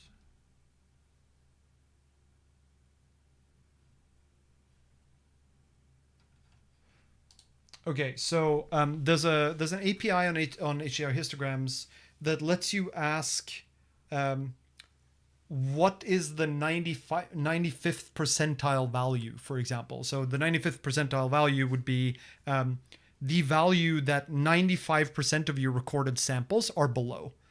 So for example, the median is the 50th percentile. So 50% of your values are below the median. That's what median means. But that way you can also compute things like 95th percentile, 99th percentile, 99.9th percentile, and so on. And currently the API for this is there's a method called value at percentile where you give in a percentile and it gives you back the value there.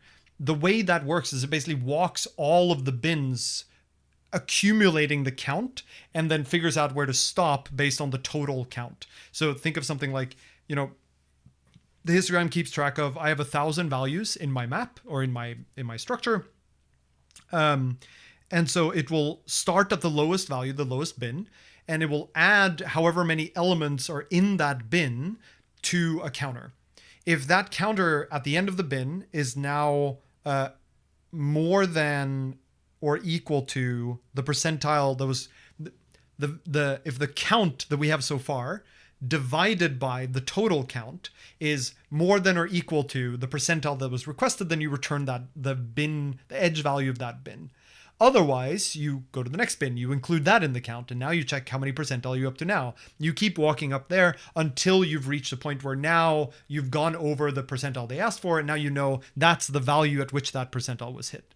And the observation here is like, what if you have multiple percentiles? Like you want to get the 50th, the 75th, the 90th, the 95th, the 99th. Each time you're starting the counting from the first bin. So rather than do that, what if we have a thing where you can pass in multiple percentiles, get all the percentiles out, and you can do it all in a single pass. So it's a really good insight. Get the values at several quantiles in a single pass over the histogram. And they presumably also have a percentile. Yep. So the difference between a quantile and a percentile is that the percentiles are, you pass in the value 95, and that implies 95%. The quantile is you passed in 0.95, right? Because 95 divided by 100. So values at percentiles is just slightly more easy to understand for humans, but it's the same thing. It's a little sad that it has to be a vector, though. In fact, I wonder whether the interface to this should be an iterator.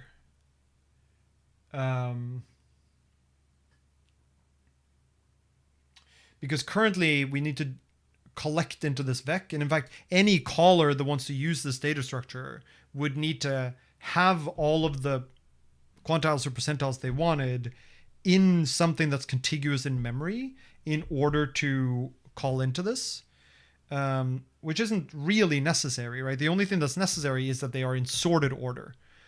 So imagine they have it, for example, in a B-tree set or something, then they would need to collect it into a vec and then pass it to this API. If we took an iterator, that would be that would probably be better. And then we would just have to enforce that they are in sorted order. And that's the part that's maybe annoying.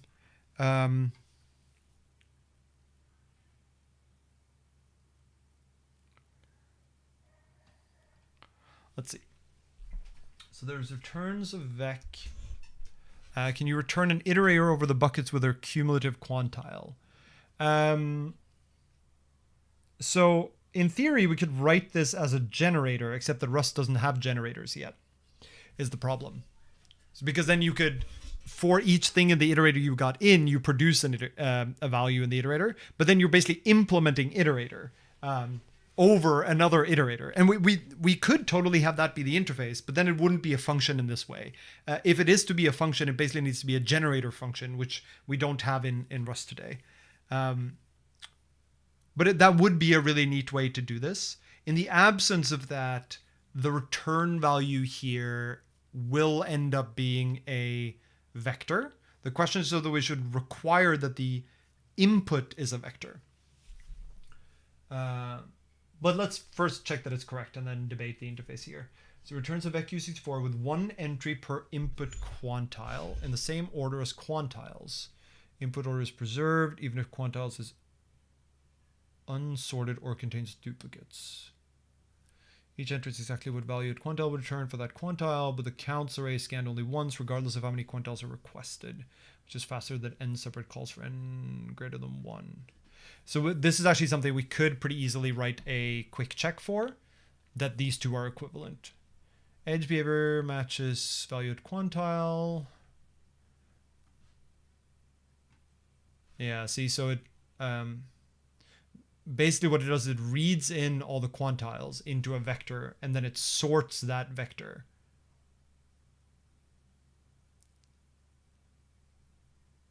Down here. In fact, it does this, it creates 3 different vectors,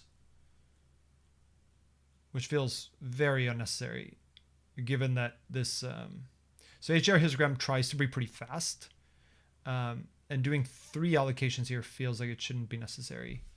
Per quantile target cumulative count. Yeah, so we basically turn the quantiles into counts by multiplying them by the total count of elements we have. We cap at 1. We round up and we ensure we count at least 1 element.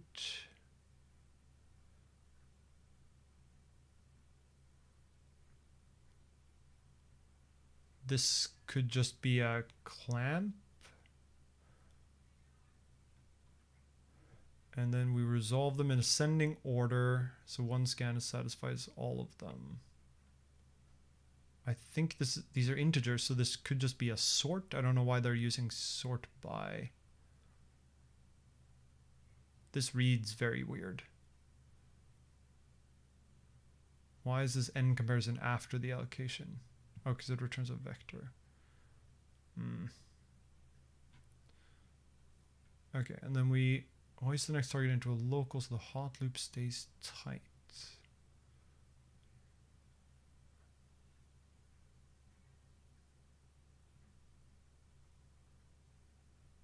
Per crossing bookkeeping runs only when a threshold is actually reached. Total to current index. So this is how many have we counted past. And then it keeps track of what the next target count is. So that's the next thing in the order.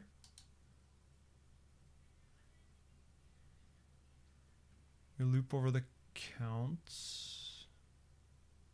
Yeah, so the counts here are the bins. Track the bin. If it's above the next target, then that value is what we should return there. And then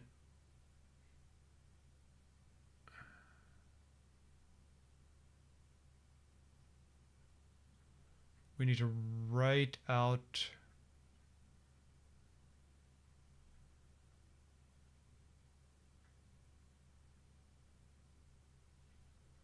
we need to turn that value into the actual boundaries of that bin. And then we move on to the next position in the quantiles array. If we hit all of them, we can return. If total to current is less than next target.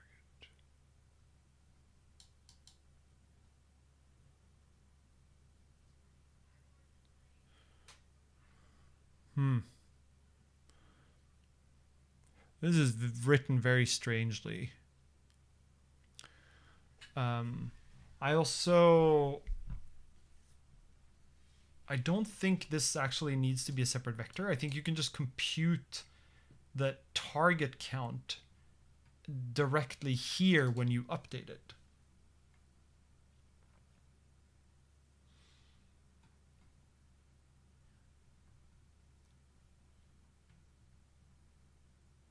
Like, I totally buy that this is useful. I don't buy that this implementation is a good one. It's also... This is one of the things that I think is difficult with LLMs, is like, this code to me reads like it's LLM code. And you can see it in like some things as like referring to things as rules, or like the M dash in the comment here is like pretty uncommon. Even I don't do that, and I love M dashes.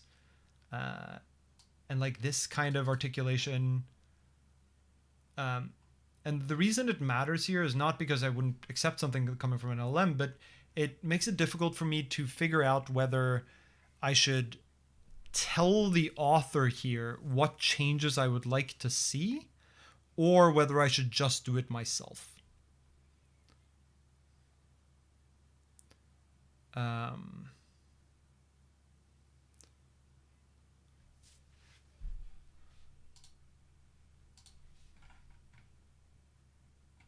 see. And then they have, do we have quick check in here? Oh wait, no, that's the wrong project. It should be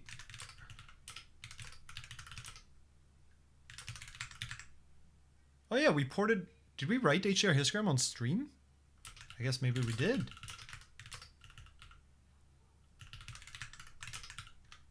That's fun. I've forgotten all the things we've done on stream, which is kind of funny. That's interesting. That's a shame that we don't have prop tests in here, because this feels like a pretty good candidate. Batch, and it's actually, yeah. Batch value must return exactly what the singular value would have done for every edge. Unsorted plus duplicate inputs, an empty histogram. So we create a histogram, we record a bunch of, I guess, semi-random values. Like, this is a half Mersenne twister random number generator? Why not just use a random number generator? This is another example of something I'm like, who writes this? Like, what human writes this?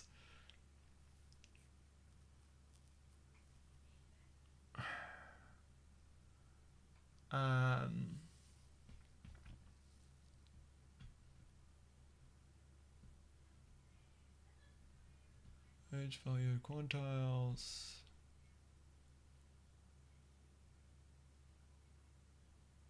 To the length is the same. And check that for each one it's the same as what value of quantile would have given you. Same thing for percentile.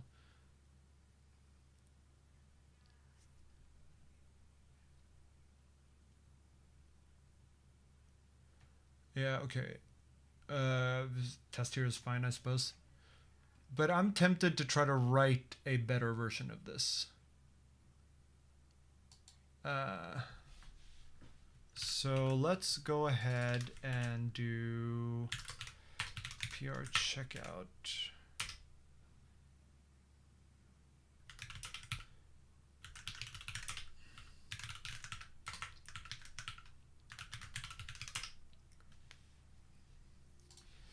The other thing that's missing here is actually value at quantile. In fact,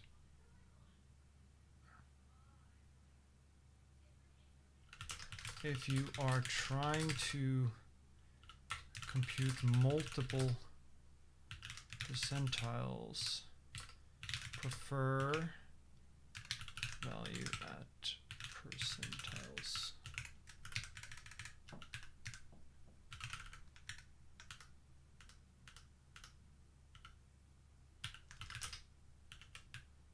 Multiple.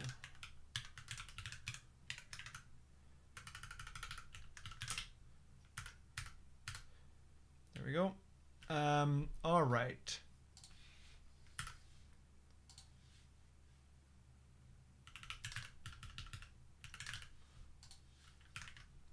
In fact, let's make these. Nope. Value at percentiles.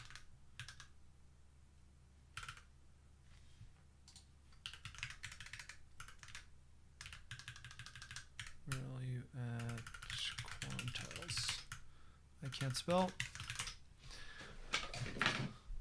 Oh, sorry, Jack.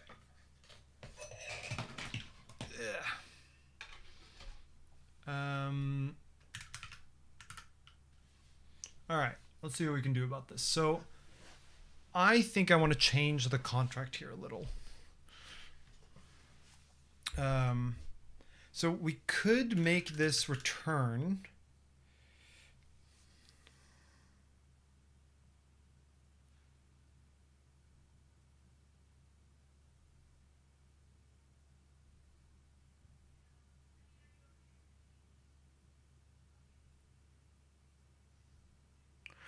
We could take an iterator and return an iterator and say something like, we stop iterating if no longer in order, or if we hit a duplicate.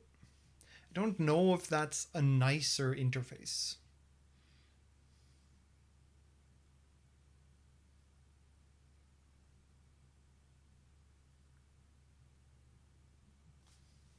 I think it is. The other thing I want to check is, so Rust has a from fn iterator,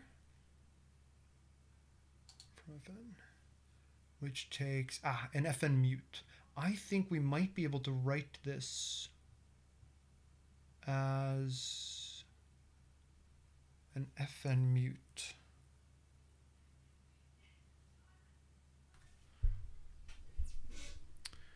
I think so. Let's see what happens. So if we make this impl iterator, in fact impl into iterator, item is f64, and then we'll return something that's impl iterator, item is u64.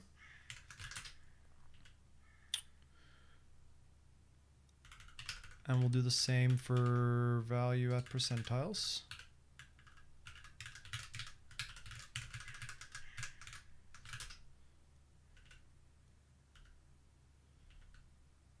And then this can now be percentiles.intoIter dot map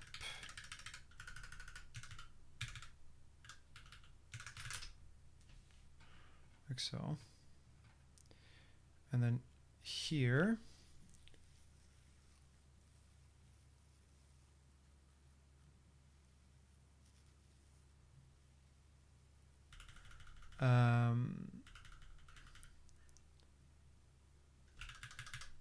returns an iterator for input quantile in the same order as quantiles, but stops early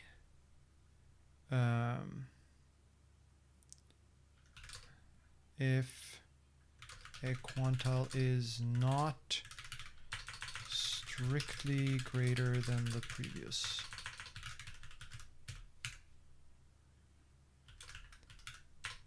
i.e. Provide quantiles in ascending order without duplicates.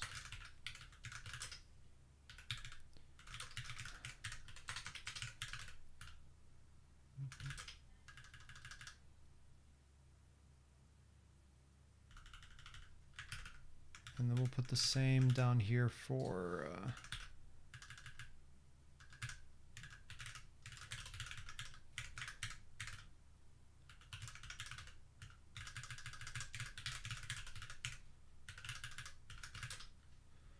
like so.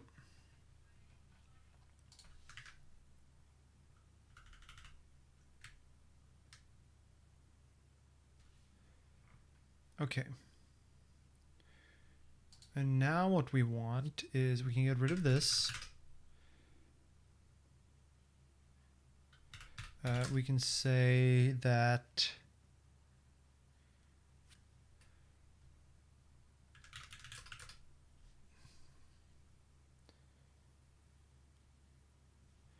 target is going to be a closure that moves in total count. You give in a queue, and it gives you back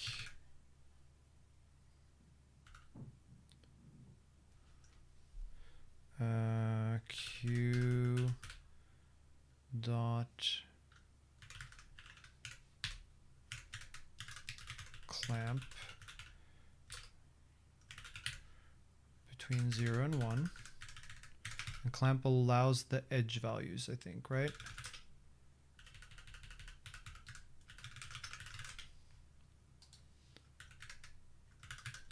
Q is in F64.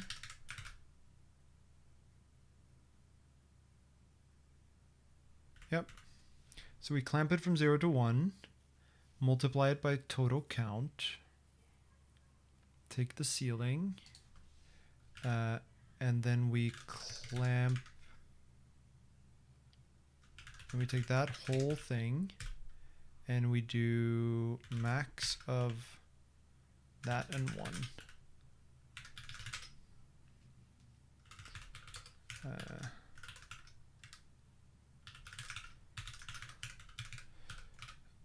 And so this is not normalizes, but clamps to 0 to 1.0, minimum count of 1. We don't need to do the sorting because we assume that from the input. Yeah, we could do the same as binary search and just say that the values the returned stuff might just make no sense if it's not in order. That is maybe a better interface. Let's see how it feels when we write it. This whole thing we can go away. We do need to keep track of the total to current index. We don't need to keep track of the position. But we do need to keep track of so quantiles is going to be quantiles.intoIter.map target count of Q. That's going to be targets.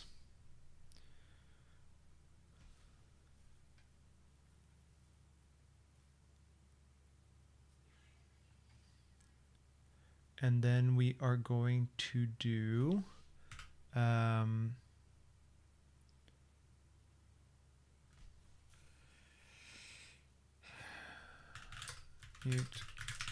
counter. This is where it would be a lot easier if we had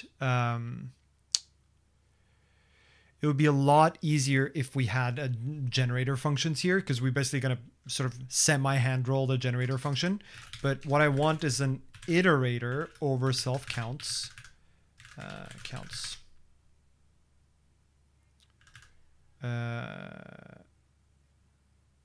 And I think it needs to be enumerated because I think I need the index as well.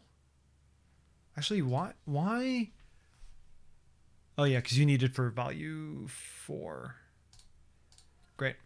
And then now we do std iter from fn to return an iterator here. And it is going to move all these things in there. And then it's going to be mutating these, and that's sort of going to be the state of the closure. It's going to mutate them as each time it runs, which is why it's going to be an fn mute, but that's fine because from fn allows it to be an fn mute. And so what do we want from this? It needs to return an option, which is fine. It returns none when there's no longer anything to return. So then we say let next target is targets.next with a question mark. So if there's no next target, there's nothing to search for, and so we return. And then we will then loop here. This is going to continue the loop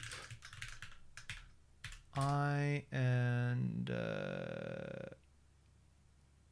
count is counts.next. So we will keep taking from this iterator. So we have this iterator, we're trying to iterate over all the bins, right? I'm going to store that iterator here outside the closure so that it gets shared between each time the closure is invoked. And this will just continue that iterator from wherever it left off last. As we'll take out the I and the count. This remains, right? That is plus equals that count. And then this remains. So if that is greater than or equal to the next target, then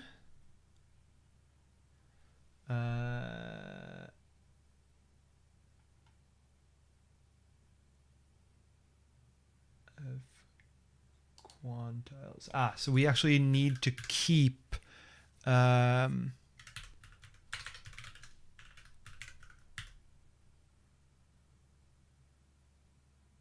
actually we can do this. So this will actually be quantiles.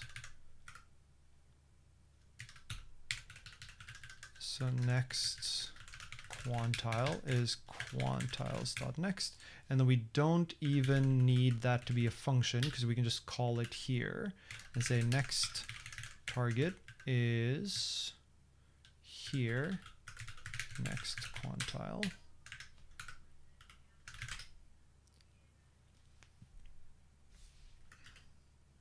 Right? And then now here, let's make this a comment so that we actually get formatting here, because this is getting annoying. And it's going to be upset that I don't return anything, so let's just say none for now, just so the errors go away. Why does it... the total count. So you see how we get an error here. It might be hard to read. Let me run it here. It says hidden type for impl iterator captures lifetime that does not appear in its bounds. And in particular, I believe the problem here is this closure that we return is not allowed, at least here, we don't say anything about it borrowing from self, but it will borrow from self, right? Because the iterator here is borrowing from self.counts here. And so we need to make it clear that this is actually borrowing from self. There's a couple of ways to do that. One of them is, and this is the one that is in the newest Rust version, is to do use. So we'll do tick A, use tick A. And so this is one way to do it. And that will be right, but it will only work with versions of Rust that support the use keyword. So HDR histogram tries to support older versions of Rust, but this will make it no longer do that, which is a little sad. Yeah, let's see if we want to keep that or not. The other thing is use needs to, when you use use, you need to explicitly mention all the type parameters that you use, which includes, where's my, this file is way too long. The HDR histogram type is also generic over T. And so we're going to have to say that this also uses T. What else is it complaining about? Oh, and I also captured the iterator. Fine. This will be the iterator. Where I is this? Because I need to say that this also captures I and T, and now it's happy. So, right. So now we can finally, in peace here, go, if we've passed the target, then we can do this bit, which is we get the value at that index that we just passed. Why is this a loop? This is a loop because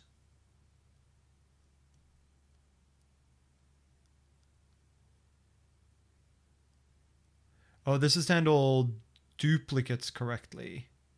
So that's why this is a loop, because if you have duplicates, this wants you to keep returning the same value. And so I suppose we could do the same thing, but I think we just want to ignore duplicates. I think we here want to say, yeah, so this is where, so we would need to keep previous quantile is none. And then here we would need to say previous quantile is equal to some next quantile. And then here we would say if next quantile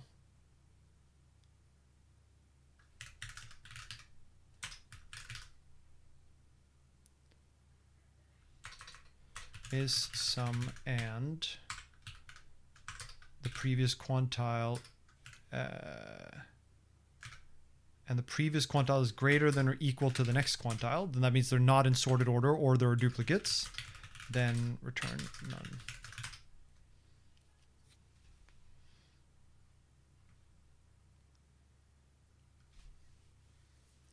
We could alternatively just peek the iterator. That is true. So we can make this a peekable iterator and then just look forward. It's effectively the same thing. It would mean we don't need to store this, I suppose. So we could say here peekable, and then say if quantiles.peek. But it's kind of annoying because you still want to return the value for this quantile. You only really want to error on the next one. And so you would need to peek back, which isn't a thing. So I don't think we want to return none if the next one is invalid. I guess we would do it here, right? When you're about to return. So if quantiles.peek.isSum and next quantile is less than this, can just, I don't know why these have to be next. These can just be called that.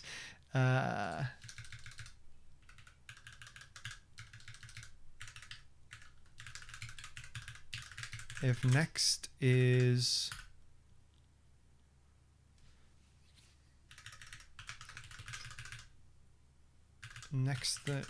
less than or equal to quantile, then no, it's the same problem, right? We still want to return sum for the one that was valid. So I don't think this works. I don't think it can be a peekable. I think it actually needs to be this. But I do want to make this just read quantile and this to read just target.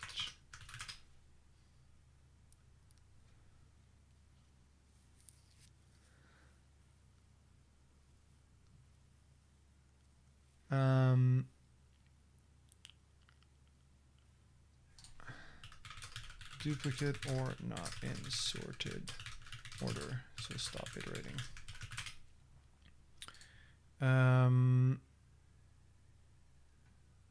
Right.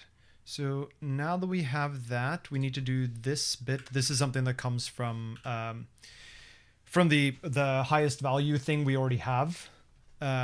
So sorry, not the highest value one. The value at quantile that we already have is this rule that if the quantile is 0, we use the lowest equivalent of the bin, so the low value of the bin, rather than the high value of the bin, right? Because every bin has a left edge and a right edge.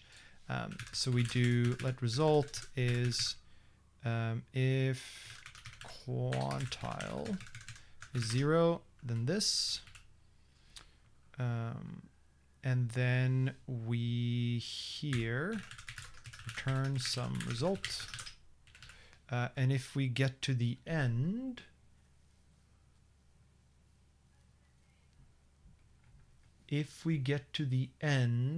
and we still have a quantile, then what do we do? I think this one just returns the value, but I'm curious to see what the original one does. So if we go to value at quantile,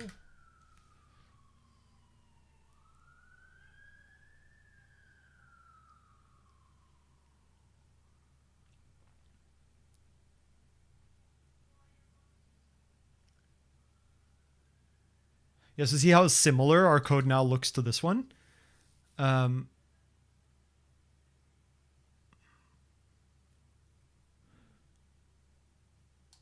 But otherwise it returns 0.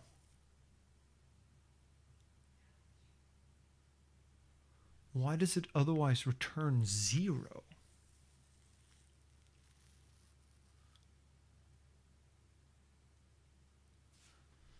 I mean, I guess we will mirror that then. So this will be sum 0 match value at quantile.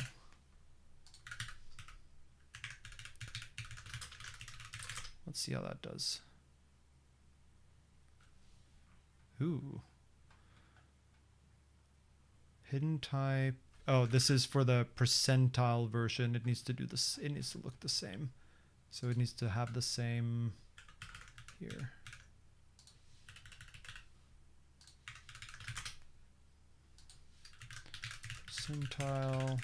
Percentiles.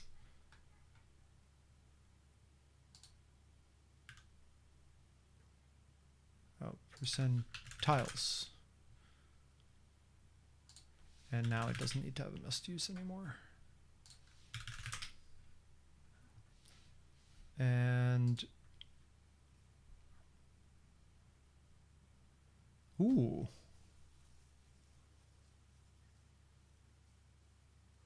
Ah, I suppose this is, yeah, this can be this in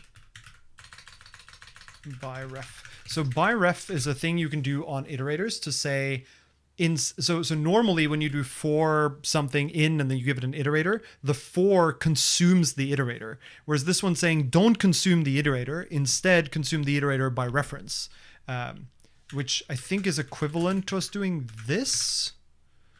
Yeah, that way we don't need it to be a while. And it is also unhappy about something else. Oh, a lot of elided lifetimes. That is true. I should arguably fix that. But these are all in pre-existing code. And now it complains because... Wait, why does it need a compiler? Oh, cargo update. It's probably a very old lock file. Let's see this.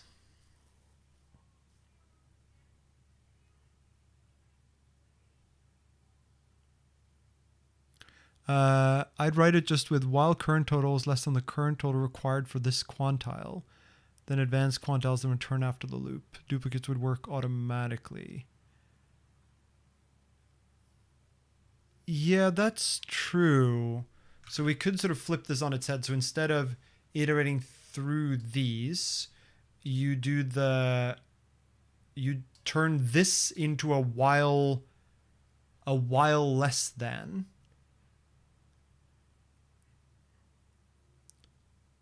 And then you only you increment this after realizing it's less than. Is that nicer? I don't know whether that's nicer. Oh, why is it unhappy? Oh, right. These test data access is empty won't work because these are now iterators. So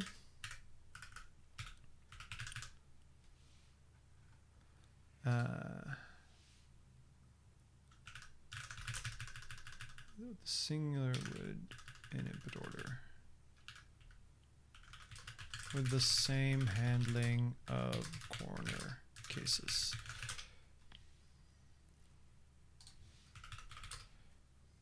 RNG, don't I already have rand in there? I already have rand in there. So just random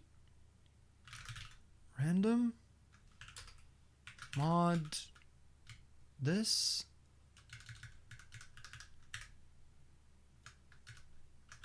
+1. Right? Like why make this? There was even already rand there. Great. And now this is no longer going to be out of order.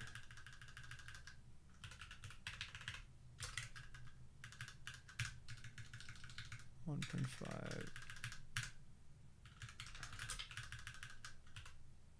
minus 0.5, just to see what happens.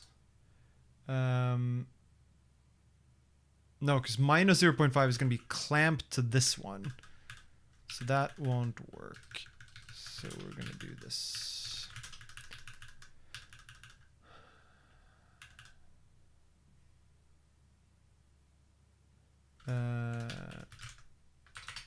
Iter. In fact, into iter, because it's an array.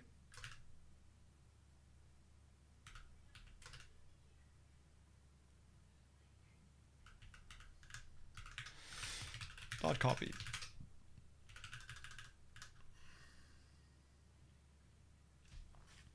And in fact, now we can do collect here. so. And then this now can be 0, 50, 99, 99.99, 100, and 150.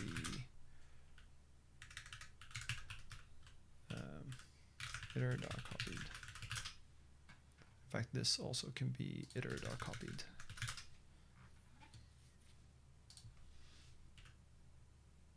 And then we'll do collect.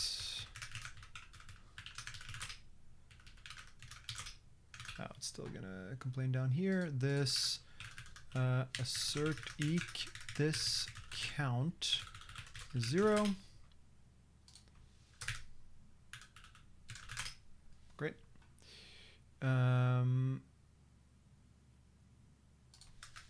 We should just pass in quantiles. Actually, that's what we can do up here. We don't even need this. We can do this. And then we can do the same here. And this is going to be U64.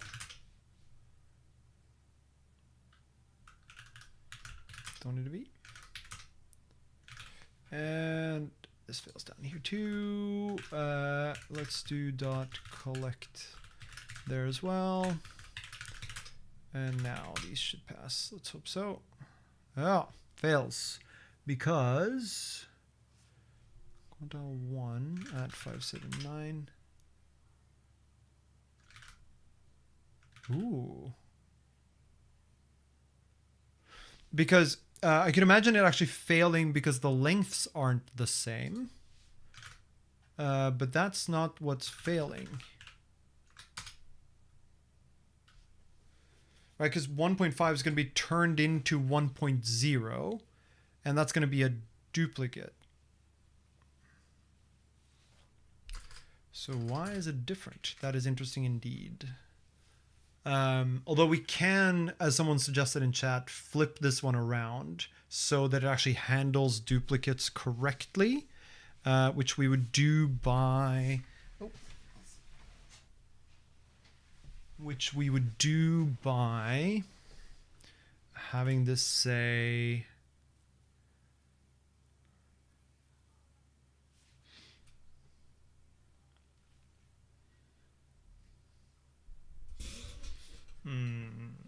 it would be a little ugly actually, because then we would need to reread this inside the loop, which makes me a little sad.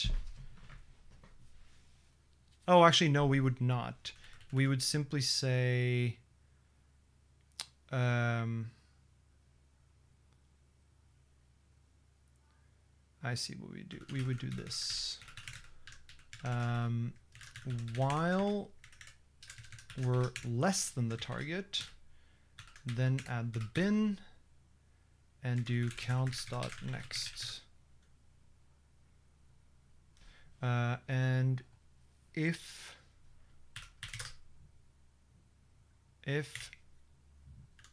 counts.next is none. No, that's not right either. We would say count is counts.next.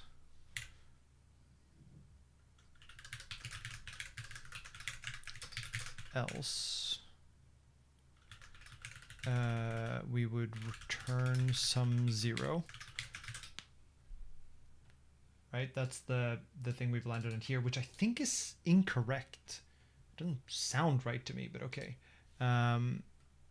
Then count here now is this.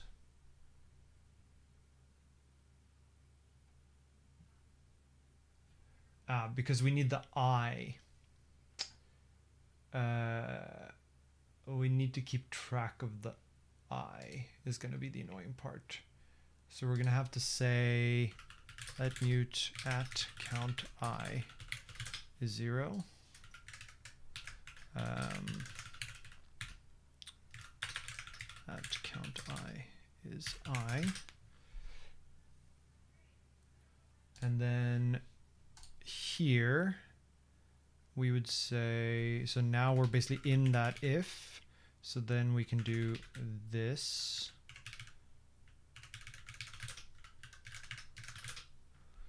And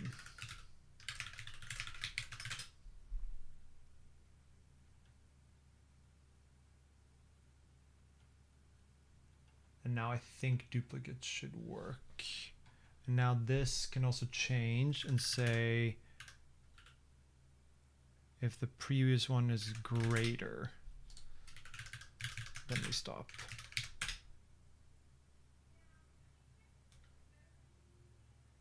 I should also only run the one I actually care about running, which is data access. Data access. There we go. It'll be for the case where you want the iterators to be the same length, give the wrong values for unsorted input.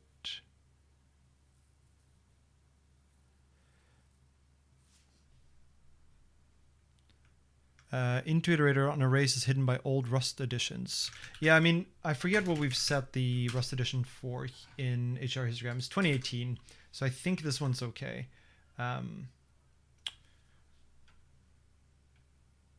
Great. I think I like that a lot better. I do also want to push a cargo update actually to HR histogram, but we should do that separately. Okay, we also need to update the docs here a little bit because it stops early if a quantile is not greater than or equal to the previous, i.e. provide quantiles in ascending order. And then we have to do the same here, not greater than or equal to. And also our data access test now can have duplicates. So this can be minus 0.5 and 1.5.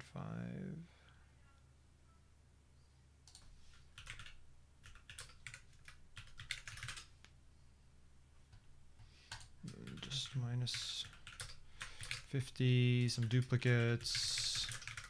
See that still does the thing. Great. Yeah, there's a lot of tidying that should happen in this repo. Maybe someone wants to be great and go through and tidy up all the lints we now have. So if we look at this, I want to add source lib and test data access. Rewrite as iterator without allocations.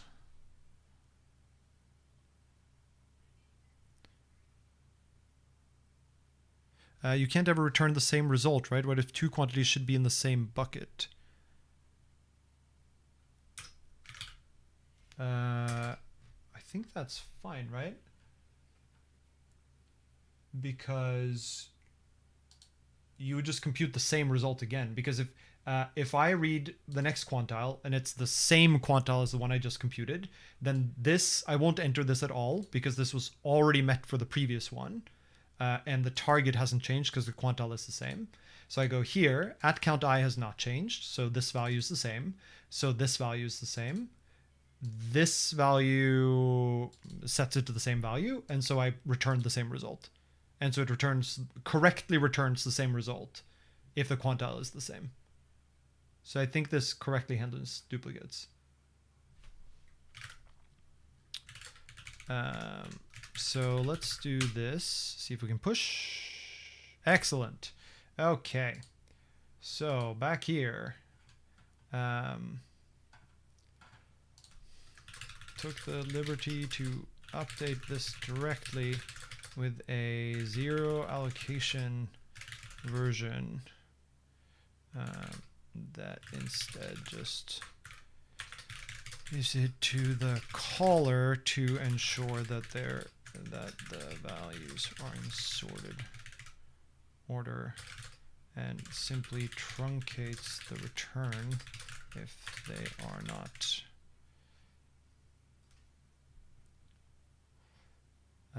The other thing is HR histogram does have a changelog, and so we need to make sure we actually add to the changelog here. That return 0 should be dead code. This. It corresponds to the case where you iterated all the buckets and haven't found the total you need yet, which should be impossible because of the clamp. Yes, that is true. Do I want to make it unreachable?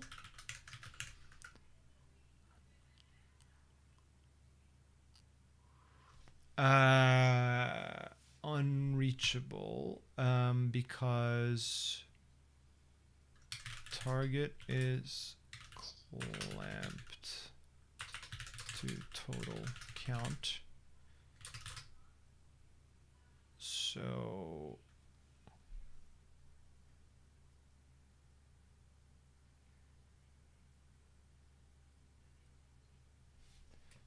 by the time we last bin must make this false, right? When you get to the last bin, the last bin is returned from here, that count must bring total to current index to be equal to total count. And since target is at most total count, the two must now be equal, which means this is not the case, which means you don't go in here, which means you must land here. I buy that. Oh, the compiler does not.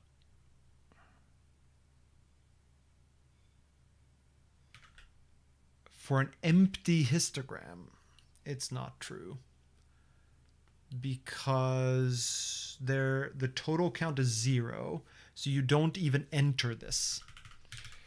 That's what this is for.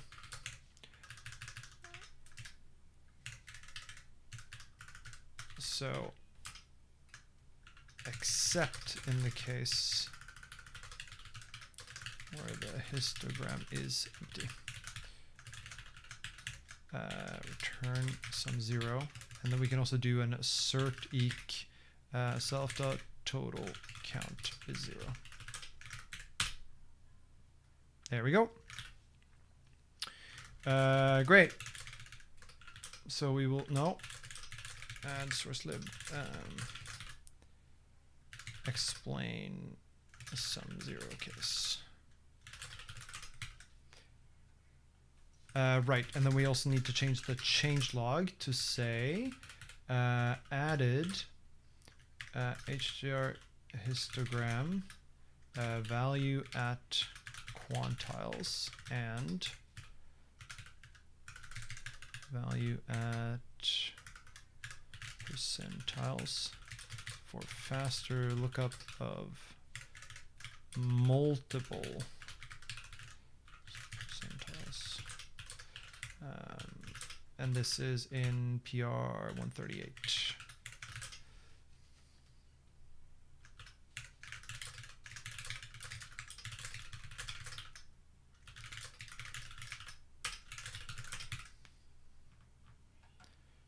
And then now this is unhappy because of that, so we'll do an update with rebase. This one we've already merged, so that should be fine. This one should now run, and then we should be able to merge it. Yeah, here's another thing that makes me think this is LLMs. You wouldn't put 7.2x in here because the x depends on the number of values you look up. So this is just an arbitrary number. Cool. Refresh so that I can hit approve. And then I also want to reset hard, go back to main, git pull. Once we've merged this, I want to do an MR that bumps all of the dependencies in this project. Or at least the cargo lock. We don't actually need to bump the major, so maybe we should do that too.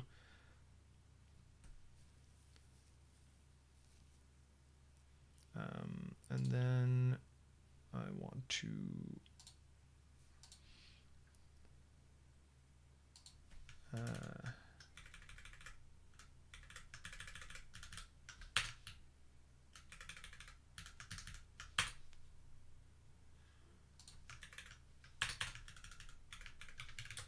add batch.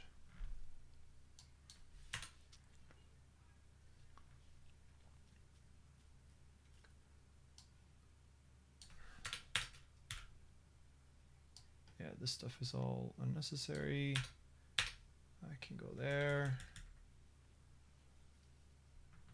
Felipe at redis.com, but also Ollie at codeperf.io. I'm confused. Which email do they actually have? Also, redis.com? Is Redis using HDR histogram? Because that's pretty fun if they are. Oh, really? Why does that hide the CI results? Come on.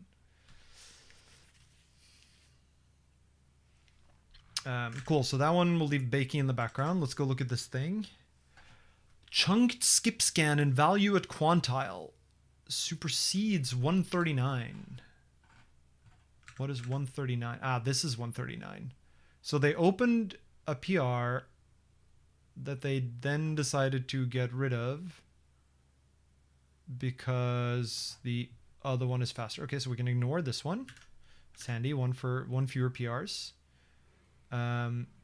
Replaces the value at quantile prefix sum scan with a chunked skip scan. The old loop added one count and branched on the running total for every element. Yes. This sums a fixed size chunk at a time, a reduction with no early exit that auto-vectorizes, and skips the whole chunk while its subtotal cannot reach a target. Only the single crossing chunk is walked element by element. I see. So instead of counting one bin at a time, you count 8 bins at a time, because that way you can use vectorized ops. Counter non-negatives with chunk whose subtotal cannot reach the target and it's no crossing element. Yep, that's fine.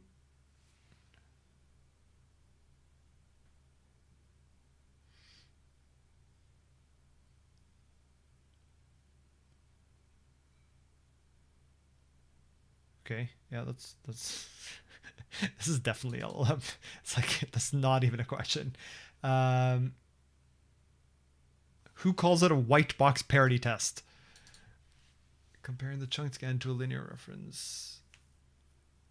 Okay, that feels like maybe even more tests than we would want here, but let's take a look. Is this done yet? What's taking so long? Oh yeah, okay. The macOS build. Okay, skip the test for now. I want to see the actual change. Okay, so instead of walking the bins, we are now walking...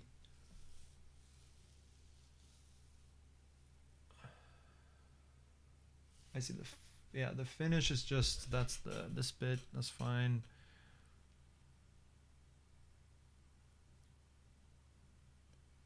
So we walk the chunks, we sum the chunk, and if we've passed the count, then we walk the chunk bits one by one to figure out exactly where we crossed. Otherwise, we just skip the chunk entirely. And the tail is for if we don't evenly divide 8, then we have to walk the remaining counts one by one.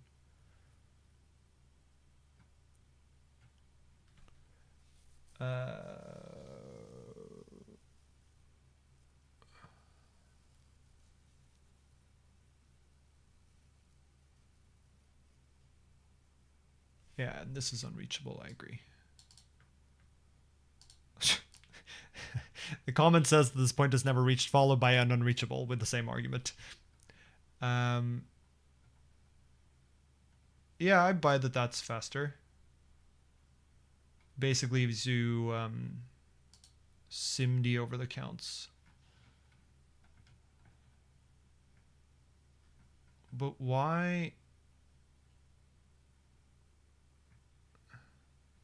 This is not a useful test. This is just copy paste of the old code to see that the new code is the same. But we already have tested the test that this function does the right thing.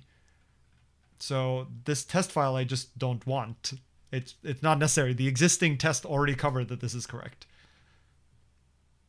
So we will kill those. That's easy enough. This is done yet. 164. I'm comfortable merging this. These are not going to fail if the others failed. We've made no we have introduced use actually. So the 164 build might fail. maybe even will fail. I think it will fail because I don't think we had use yet in 164. So then the question becomes, are we willing to bump the minimum supported Rust version here? There you go. Wait, it also... Yeah, okay. Because it fails to even parse the file. Okay. Cargo MSR... No. Cargo MSRV... Find minimum of 168.0. And I want to use check.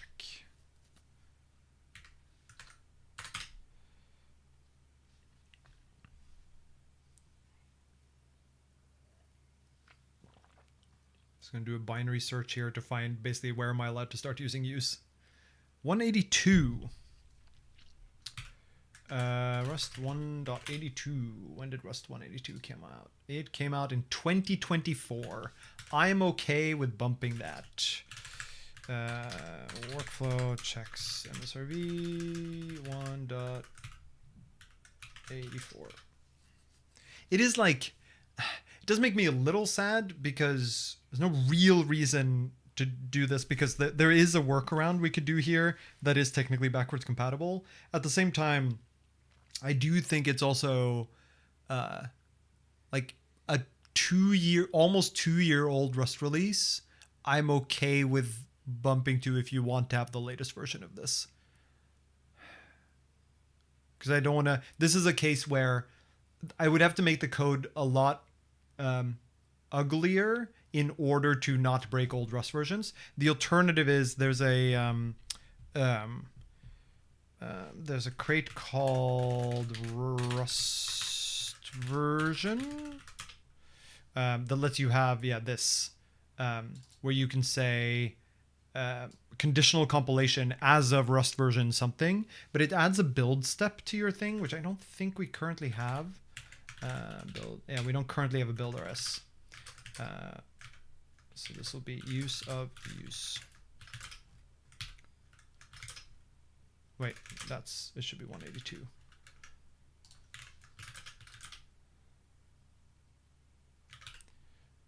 So someone in chat suggested instead of using use, you can just use plus tick A.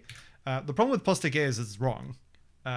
It does sometimes or usually work, but it is actually incorrect. Especially this has to do with variance. You're basically making the tick A here invariant.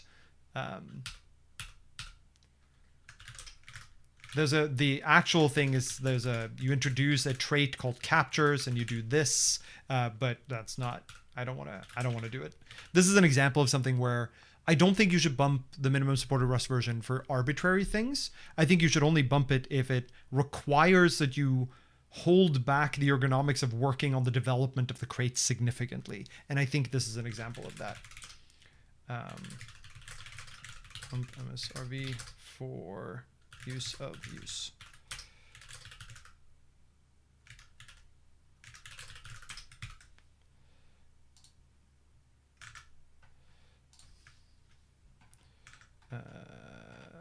Note. But this also bumps MSRV to 1.84 from 1.82 from 1.64 since we make use of use syntax, which also means I need to change the changelog.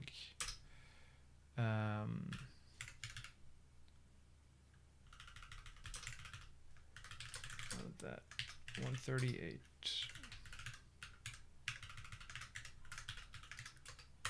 bumps MSRV to 1.82.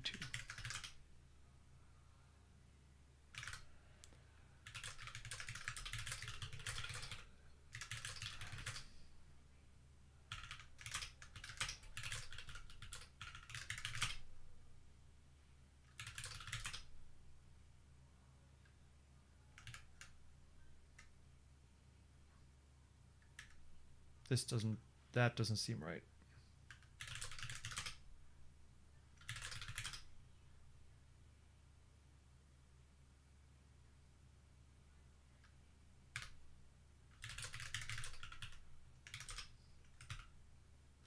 What is supposedly the last commit here? ED5. Oh no, that is right. Okay, git push. Cool. So now that's just gonna go run again if we make it to run again. And then we can go check out this one. So main git pull, check out 140.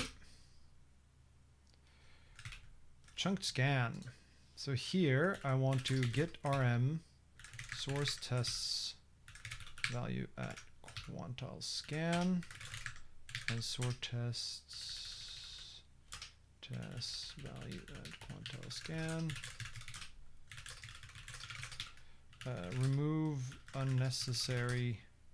Remove. I don't even know what to call these tests.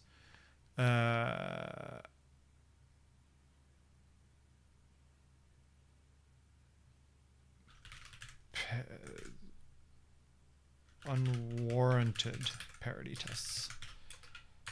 And in fact, let's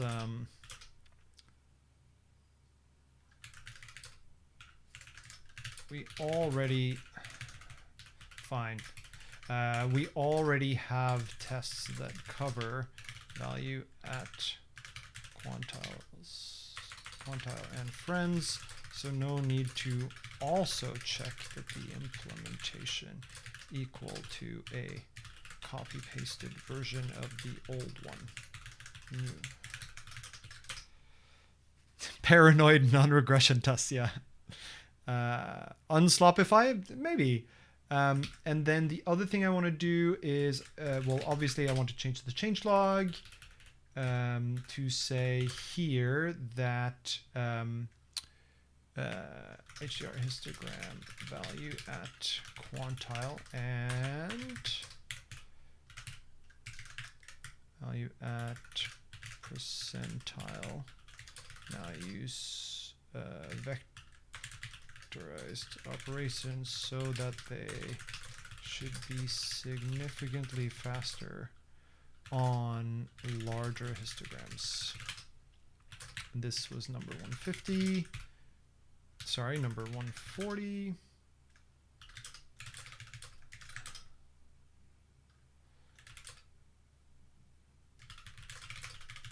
Change flag entry.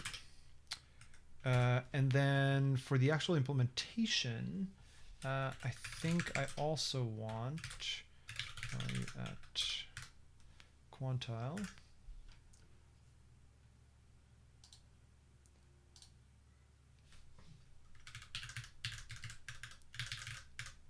So chunks at a time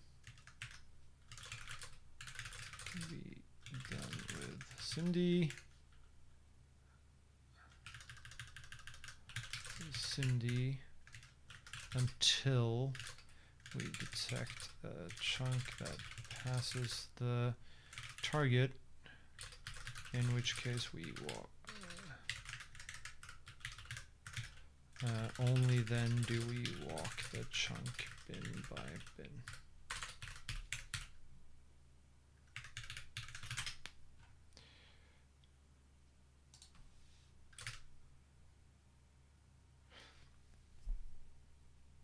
Why is Clippy unhappy? Consider using as chunks instead. Why?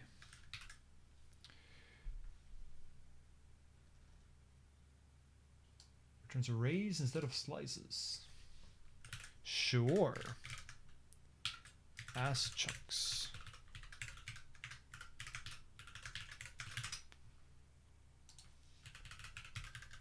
So chunks is now, it's a slice of arrays of length 8 followed by a slice. Sure. So this is chunks and tail. And then this. And this is not going to be remainder anymore. This is going to be tail. Twitter. Sure.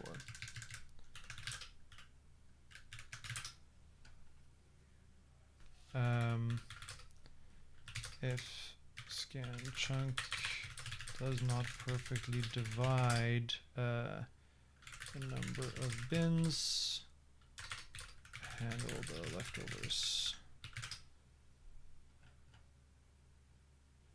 Oh, some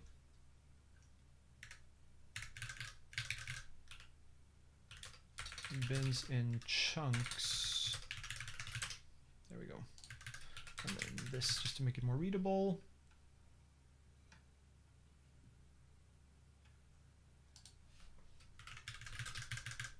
The comment can go away.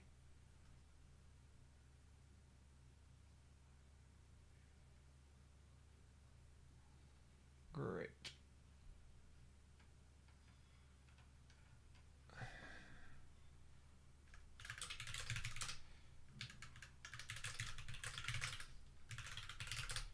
Simplify and Clippy and better comments.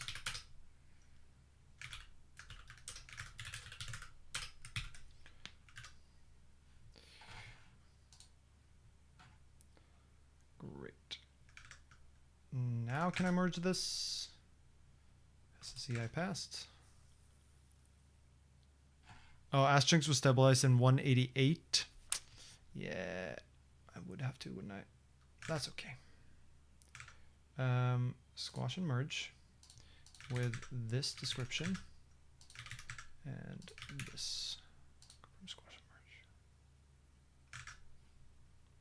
This is the other reason, actually, why I suspect, or at this point, I think I know that it was written by an LLM, is that a human would not have caught. They would have run Clippy and went, oh, I should use AskChunks, change it to AskChunks, and then not have noticed that that would break CI for the Rust version in question. So let's do here. Main git pull this git merge main. Edit the changelog because it's going to be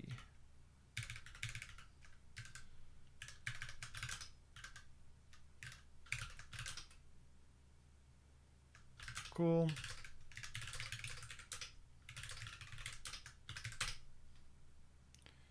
Um,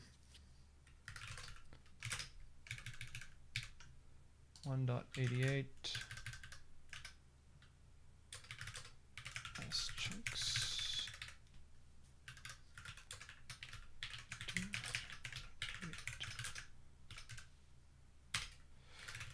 And at this point, I think we should also set Rust version is 1.88. Yeah, someone said that in chat too, because at this point we do actually require that version of Rust in order to be compiled. Previously it wasn't set because it was the reason we only supported 164 was actually not because of code in this crate, but code in dependencies. And so then the Rust version and so if we had set Rust version equals 164, we're actually lying because it supported, I think, down to 157 or something. But you wouldn't be able to build because all the dependencies required that you upgraded. But it wasn't our crate really that was the problem. Now it is. And so now I think it is appropriate to set Rust version. Bump and set MSRV for AskChunks. And then I think actually we need to update this. This release bumps it to 1.88 because it uses a few newer Rust features like use and AskChunks.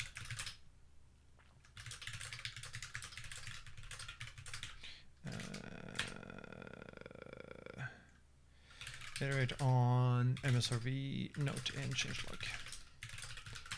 Bush.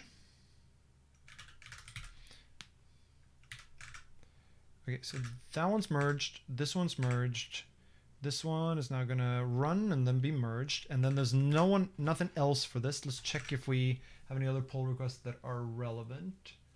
Bump clap, I don't think I care about that. Unrecord, no. a bunch of old issues that we're not going to deal with right now.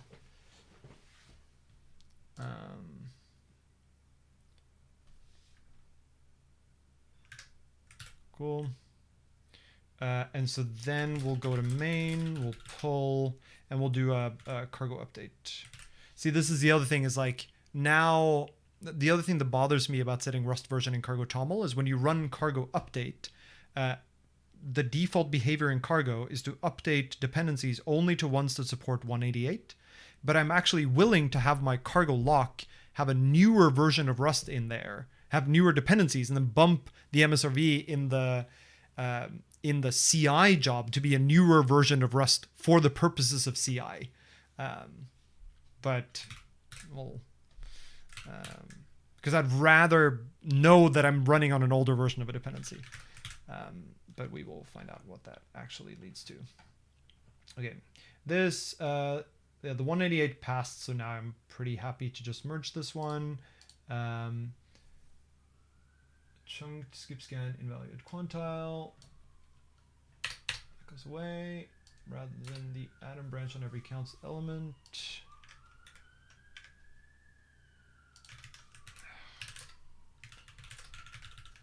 Empty. I'm going to do that in here so that I get my little nice line wrapping and such on every counts element bin.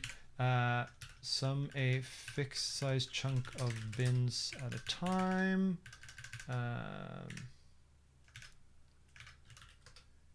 So that the compiler can do factorization.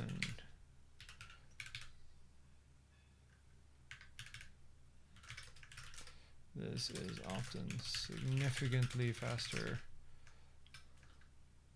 150 observes, no, 140 observes, counting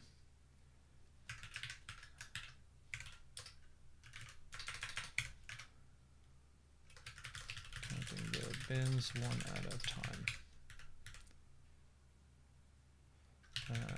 Like so. Also bumps MSRV to 1.88 in order to use as chunks. Much shorter commit message, but still means the same thing.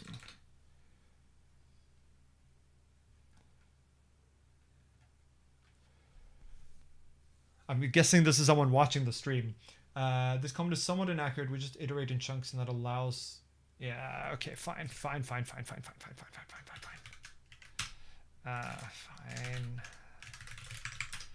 Keeping me honest. What?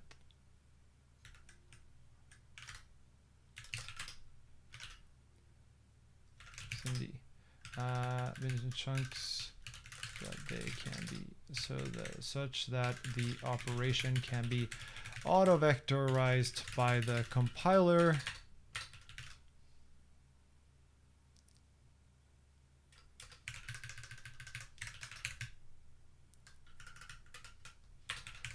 Until we detect a chunk. There we go. Yeah, chat is getting in my PR comments. It's good. It's good. I don't mind it. Technically correct is the best kind.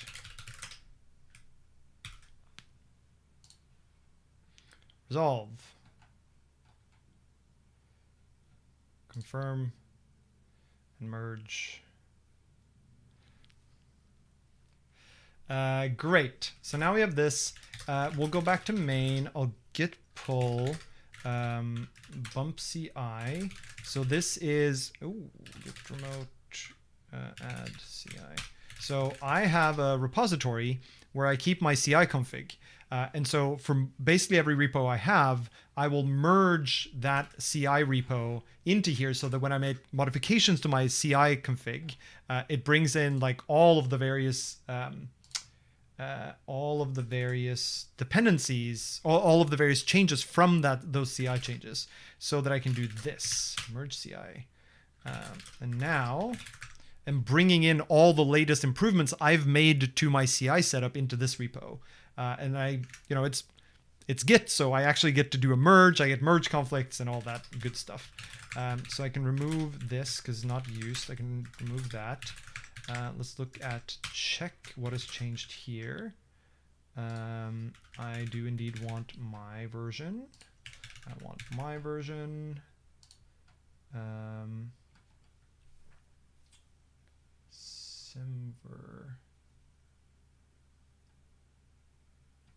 So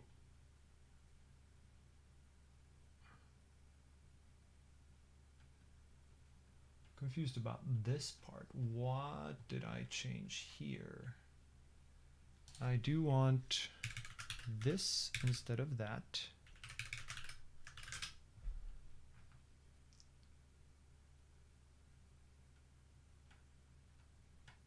Hack is moved is why. So there hack was up here. Now Semver is up here. Semver doesn't need to run on nightly. But it was also running a doc pass with config docsrs, and that one I already have here. So these bits can just go away. And then this should indeed change this way.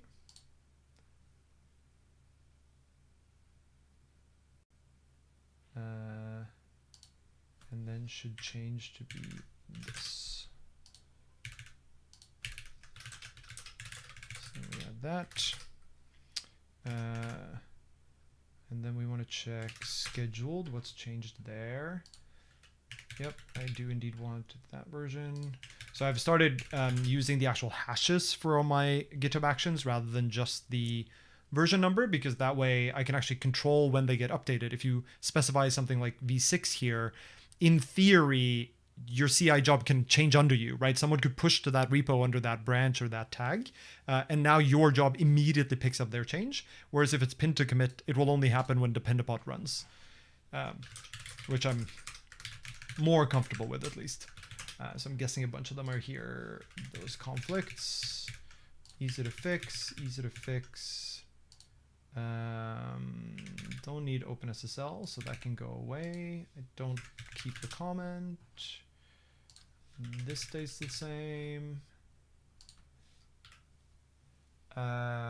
Why did I remove all features from this? For bench private, yes. So indeed, I do not want all features. So that can go away. But I do want to keep the record the Rust version.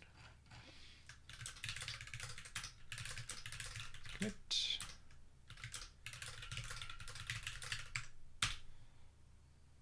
Now, the one thing that's important when you do this is that when you merge,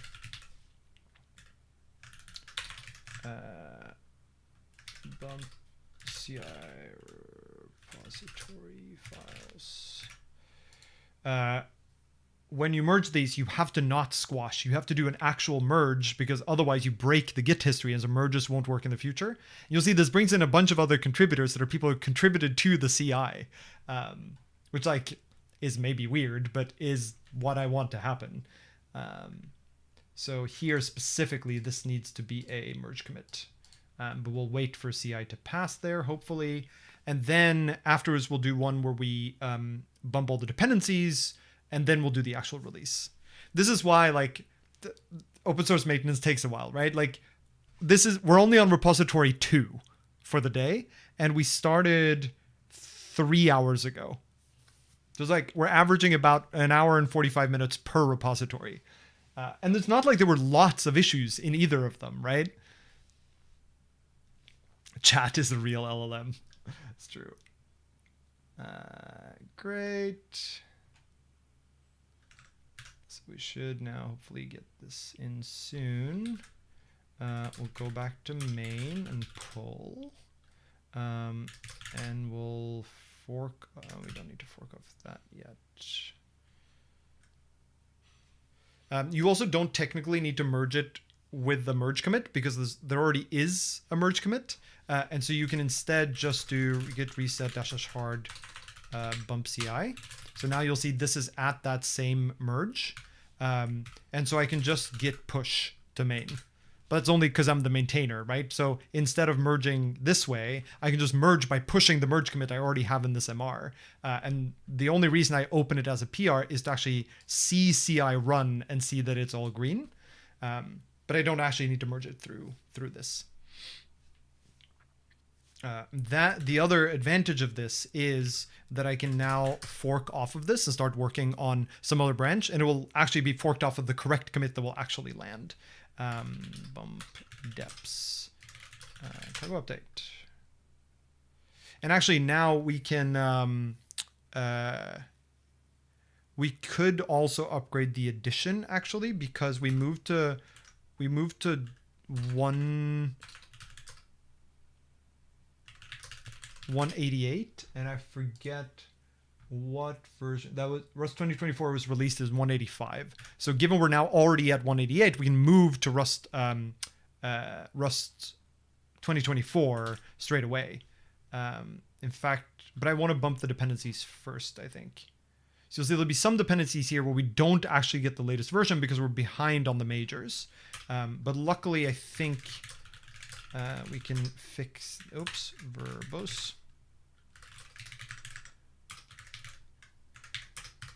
So serialization here, this should be fine to bump.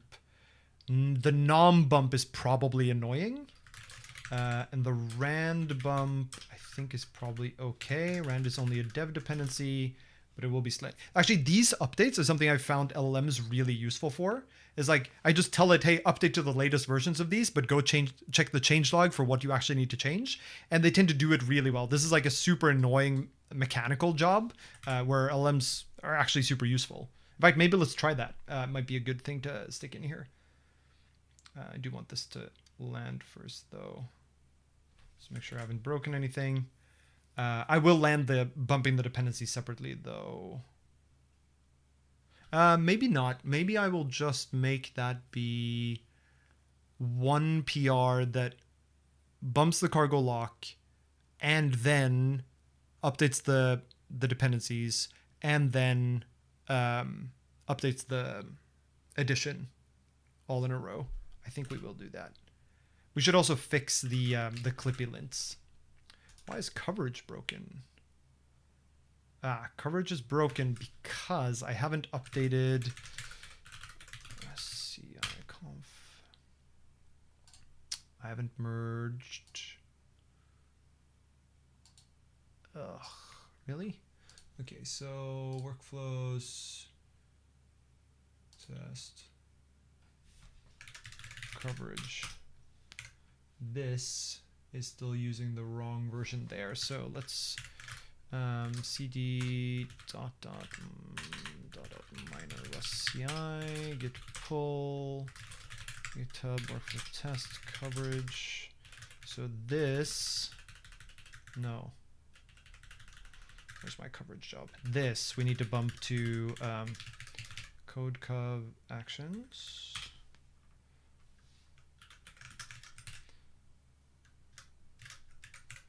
Surprised actually the Dependabot has not picked up on this yet. So diff upgrade code cov to 0.0.0.0, push that to rust CI conf, and then I will actually this one's easy to redo. Go back to main. Actually, I'll go back to bump CI. I will reset that.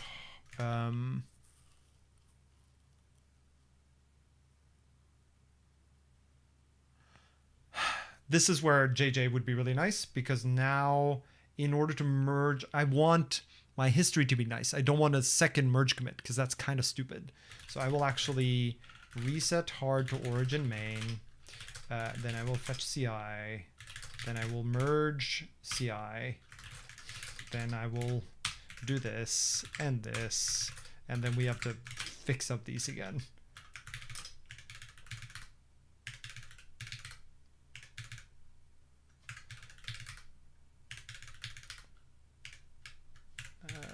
one stays.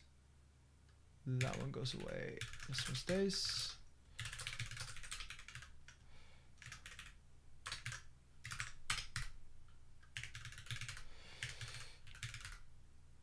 Right, what had to change here? Nothing. This can just go away. This does need to be this, and it needs to be quoted, but otherwise that's the correct one. And what's the last one scheduled? That one's easy.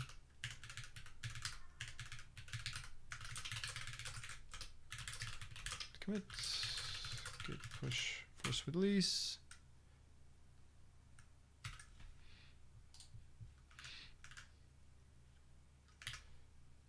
So that should fix coverage. But what happened to the, what I wanted to see was, did this one ultimately pass? It passed everything except coverage. And I guess minimal versions hasn't finished yet. And minimal versions might not pass. That's fine. So now I'm okay. I'm okay just merging that pump CI. So now this should have that one. Yep. Git push.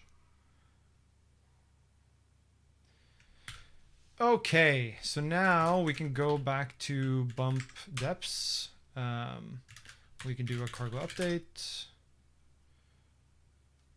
We can do a git commit update all the things. Origin bump depths, and then we'll start a new PR. This one's now marked as merge because I pushed the merge commit directly to main. That's just incorrect. Why is that?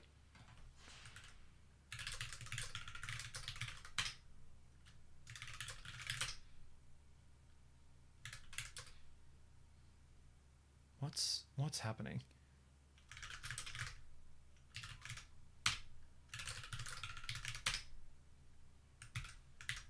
Try again.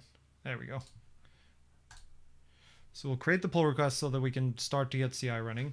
And then I want cargo check. Does cargo check have a fix? I didn't think so.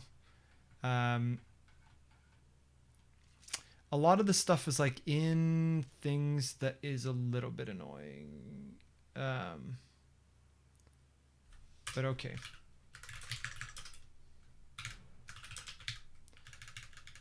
So now we just need to wait for LSP to be happy. Here. So this says use max. That's easy. This says use max. Will cargo fix actually do this for me? Oh, right. I think it will. Will it do all of them? Yeah, so this masks the lifetime from there.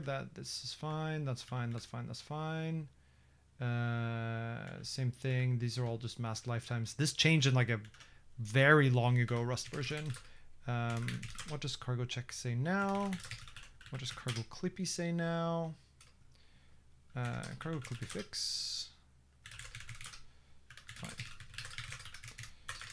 Cargo fix.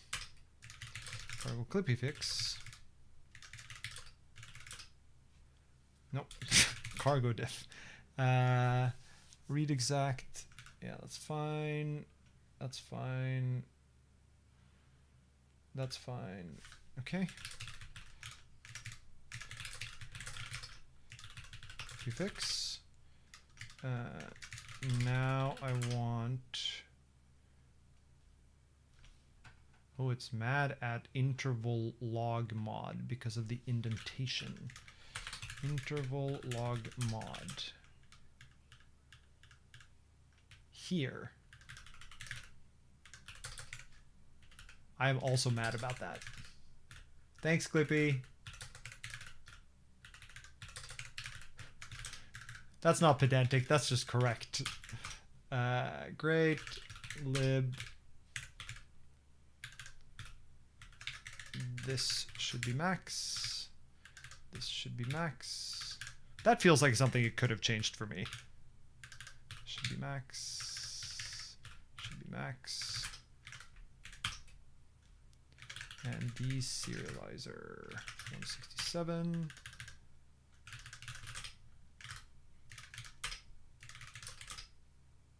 Check that all the tests still pass. They should. There's something that failed to give me warnings here in the tests too. So this is actually more Clippy fixes. And then I want cargo fix all targets. Ooh. Why was it not happy about that?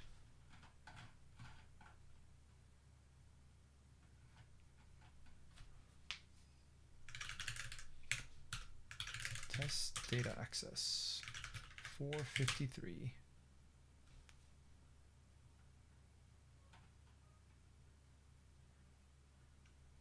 What do you mean it's never oh.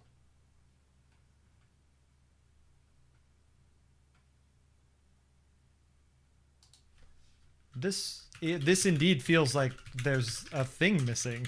That should assert something. I don't know what it should assert, but it should assert 4228. Sure.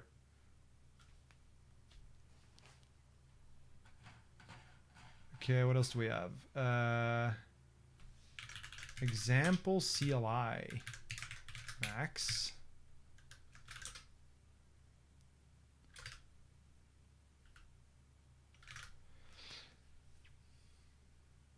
I see. These fields are never read because the debug is not considered enough. But the debug might be printed by main, presumably.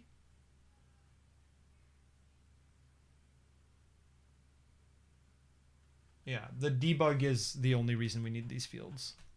So I can do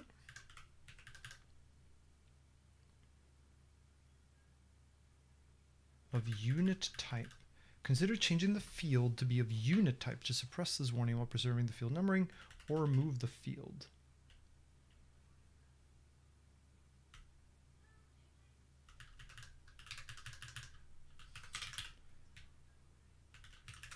No. Wait, unless... Yeah, because serialize returns one of those. That gets bubbled up to main, which unwraps them. So they need to exist.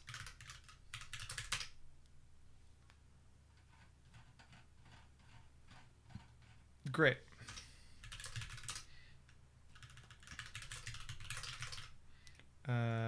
Lints in tests. Okay, and then we want cargo fix dash dash addition.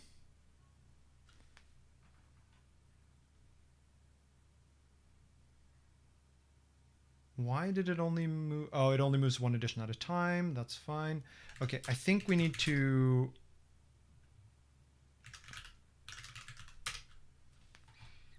We need to figure out what to do about these benches.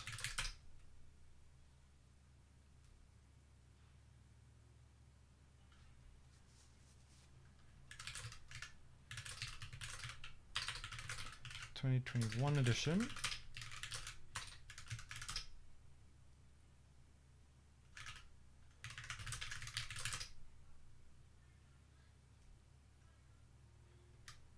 Cargo Clippy. I like using expect rather than allow for lints. Yeah, that's true.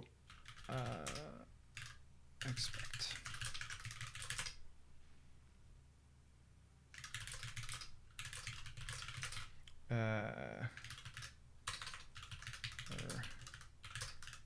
Isn't the reason I thought allow here because technically it shouldn't even be surface the dead code because we do actually print out the debug representation here.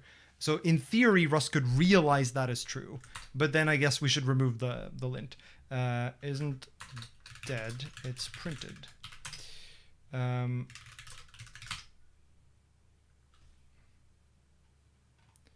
Yeah. And now the question is what to do about all these benchmarks, because there's a bunch of benchmarks in HDR histogram that uses the bench support that existed in older versions of Rust. This has been like completely, this is a nightly only thing that I think they're even planning to remove. I think that's fine. I think we're just going to keep that. So now if we look at cargo update, there's no updates except there are major updates. And so here's what I now want. I now want to bump all of those to the latest version. Some of them I think will be pretty easy, like base64. Some of them, like the NOM upgrade, is probably actually going to be pretty annoying. What I'll do is I'll push this first so that that makes it out the way. Why is coverage broken? Oh, I need to add a token to this. That's fine. I'll do that separately. Don't want to do that on stream because I don't want to leak my tokens. So here's what I want to do here. I'm going to go ahead and say, hey, Claude, bump the major version of each dependency of this Rust crate listed in cargo update -- verbose. For each upgrade, for each dependency, do the upgrade separately for each dependency, and make sure you read the changelog for the crate in question to see exactly what changed and what you need to do to match the newer major version. Make a commit for each upgrade using commit writer before proceeding to the next crate to upgrade. Next dependency. And then in theory that can run in the background. Oh, I need to stop cargo format all, because the fixed things don't know to format.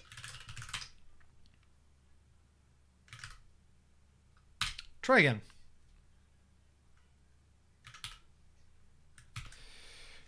Okay, so that can now be happy, run in the background. And then once it's done, we add to the changelog, and then we can actually issue a new release of HDR histogram. Cool. So now this can just keep ticking on in the background. Yes, that's fine. And we will, in the meantime, go to our notifications to see what there is next. So Rust IMAP is a kind of interesting one because Rust IMAP is a crate that I have effectively abandoned. The reason for this is basically I don't use it myself anymore. I know that it needs some pretty major re-architecting. Like, it's not async at the moment, and I think it basically needs to be. And I simply don't have the time to put into it to make it what it needs to be. And so there's a thread, the maintenance suggestions thread, where it's basically a thread about who can take over ownership for this. I've tried to pass along ownership of it for a while unsuccessfully.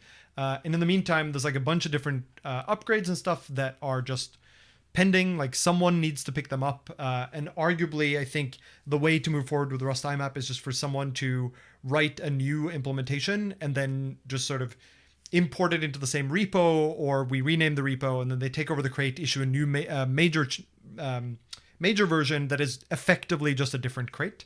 But actually doing that handover is non-trivial. So what I'll do is I'll open each of the Rust IMAP things, and then many of them we will just close out. And then I'll reply to the maintenance thread. So like this one, for example, I'm just going to mark as done. This is command injection. Yeah, I mean, there's a bunch of things like this. This is a very, very long.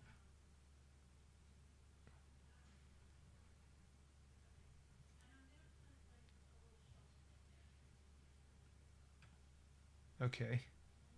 So I guess this is, yeah. So someone has basically posted an example of something that allows you to inject commands into IMAP operations because they're not sufficiently sanitized, or validated, which I think is true. I mean, Rust IMAP was never really written under the assumption that you would have untrusted inputs into the commands, but it is true that if you do, it doesn't really guard you against it very well. There are fixes to this, but again, the whole point of saying someone else needs to take over this crate is that I will not be maintaining it. So I'll mark that as done. I'll mark this as done. This is IMAP memory exhaustion. Yeah, I mean, it should be fixed, but I don't care. This is the problem of abandoning a crate, right? It's like there are many other things too where I'm like, I know this needs to be fixed, but I cannot be the one to fix them.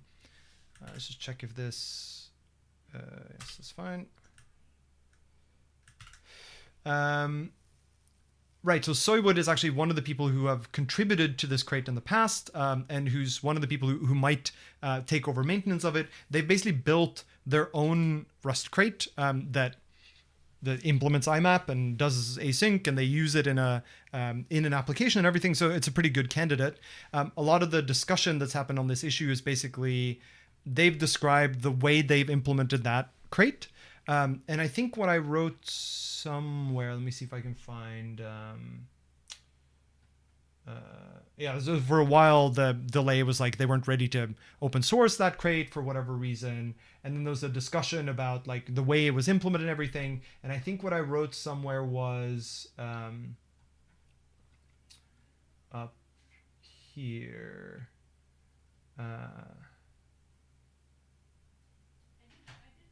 Yeah, and what I've written here too, right, is that so I've already added 2 people as maintainers of the crate on GitHub, but they don't have publishing privileges yet. So instead, that's sort of the last thing that I hold back, right? Is like, you can't publish under this name until we have decided the path forward, but you can go like now contributing to the GitHub and everything because I am not maintaining it. Yeah, and then part of the debate here is like, how should this be implemented? So we had some exchanges over email too, where I was basically like, I don't think the way they've implemented their replacement crate is the way I would have re-implemented it. But I think I also wrote like, that should not be the blocker, right? Like, think of this as, I've looked at the way you want to do it. That's not how I would have done it, but I am also not the maintainer. So I should not be a blocker for if you want to do it this way. Like, I would much rather someone take over the IMAP crate name and bring it back to life than that we now have 2 crates, one of which is abandoned, but has the sort of standard name. And so I think that's basically where we've landed here. Let's see. So I finally released IO IMAP. It sits on top of the IMAP types and IMAP codec. Exposes 3 APIs, IO free coroutines, a std client, and a full std client. Yeah, so the Sans IO approach is the one that I'm skeptical of, but they've found it to be good. It's almost in production in a CLI and a TUI, a mail synchronizer, a mailbox watcher. It's more complex and verbose, but usually you won't face it because it's hidden behind the client. It is true, like what SenseIO does is basically you implement the whole state machine of the protocol and all the parsing and stuff, but you don't actually implement any of the IO. So you don't implement interaction with TCP or with TLS, like all of that stuff you leave to the callers. And then those are basically think of it as implementers of read and write are sort of passed down the whole stack. Good check. You can leave. Bye. Sorry, a cat needed to leave. So you pass the read and write down through the stack, and then the sort of the state machine and the protocol implementations, like the parsers and stuff, are all like, you can think of it as generic over the IO type. And so then you have a client that then sort of instantiates the coroutines or these parsers and protocol implementations with concrete implementations of IO, like TLS or like TCP. And so, yeah, I guess they're basically saying it's sad that it would be split. That was never my intent. My intent was that if you have a way you want to maintain it going forward, then please maintain it that way. Like, I don't want to be in the way of doing that. It was just giving sort of my my opinions on that design. It was not intended to be blocking. So let's make that clear. To get back to you. That the design is working out.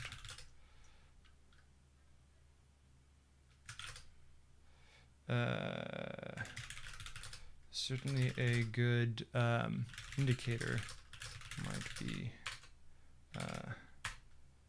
a decent path forwards.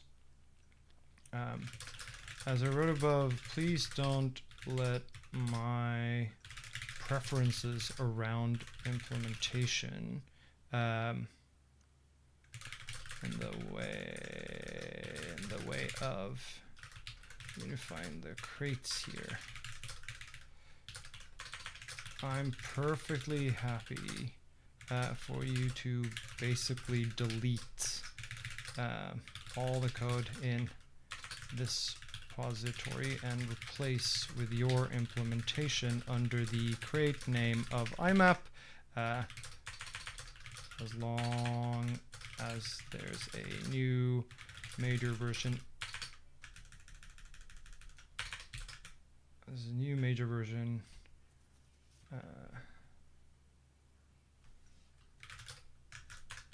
And ideally a migration guide.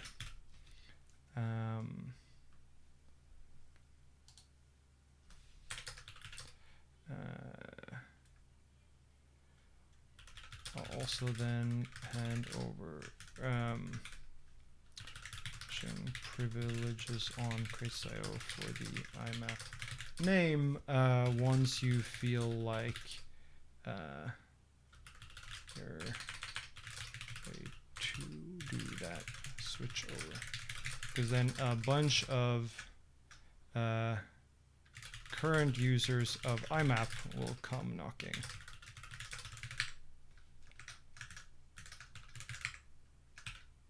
Nope.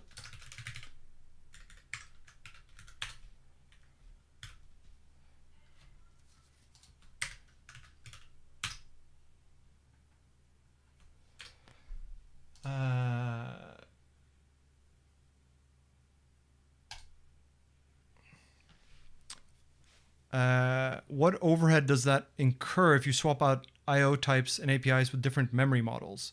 It's not with different memory models. It's that you basically make the entire implementation generic over the IO, or have like they're coroutines. So basically they operate over there's monads, if you will, over the IO.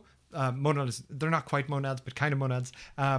So they you instantiate them with an IO, and then they do their IO through that. And so the overhead is more that you have to construct the state machine entirely without the IO parts, which tends to mean more buffering, more allocations, more keeping things temporarily. Because if you have the IO things like hard coded in your code paths, like you have a TCP thing, when you want to write something out, you just write it directly to TCP. Here, you kind of need to store the things that you will write to the IO when you have one, so that like when drive is called on the state machine, then you write out the things, because only then do you have the IO. And so there is more of that sort of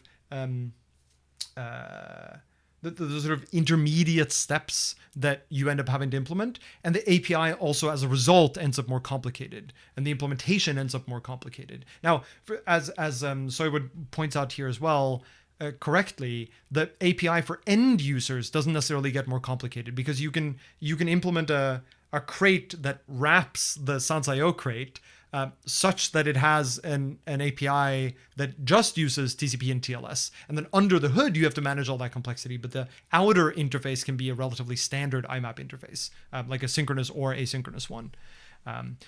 And so it's more that it introduces sort of cognitive and performance overhead. It's not the fact that it's a bad design, right? Because it does buy you something, which is this ability to abstract over the IO mechanism, such that it can be not just TCP or TLS, but also things like async or not async. You basically take the whole driving of the IO part away from the implementation of the protocols and the data formats. Cool. Replied. Nothing more to do on IMAP. Let's now see how Claude is doing. Oh no. Normally auto mode is better at this. Oh, that's because I don't have Sandbox on. Sandbox with auto allow. Thank you. And I will let that run in the background. So this is going to keep updating all the things. It's still unhappy about coverage. I guess let me see if I'm able to fix coverage without HDR.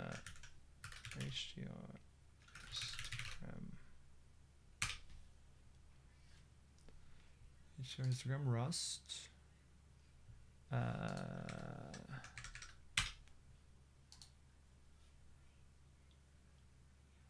Without leaking the token.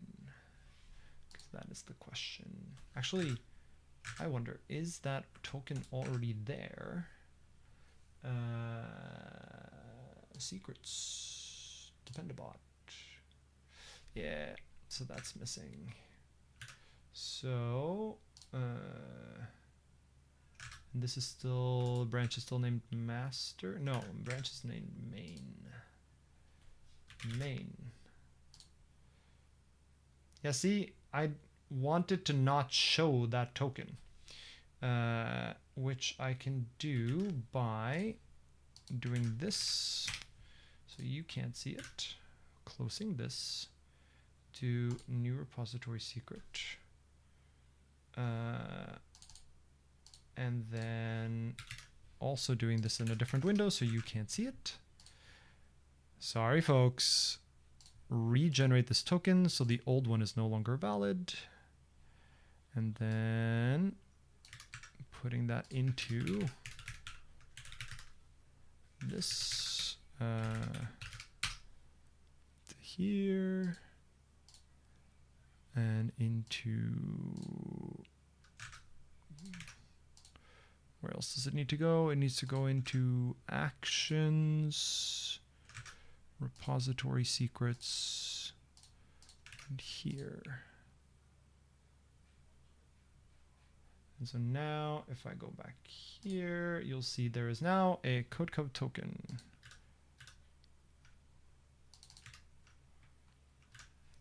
And so in theory, I'm currently stealing my credentials. Yeah, I know, right? Hopefully I prevented that from being the case.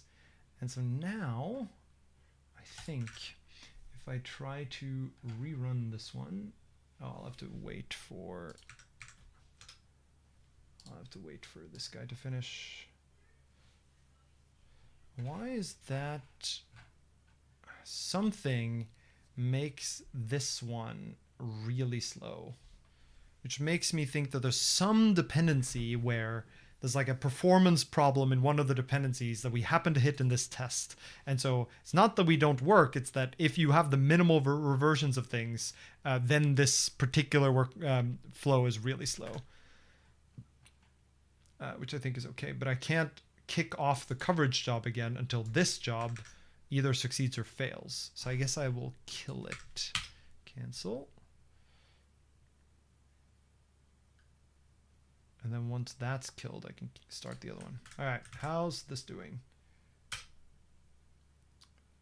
Yeah, that's fine. Allow reading from GNOME.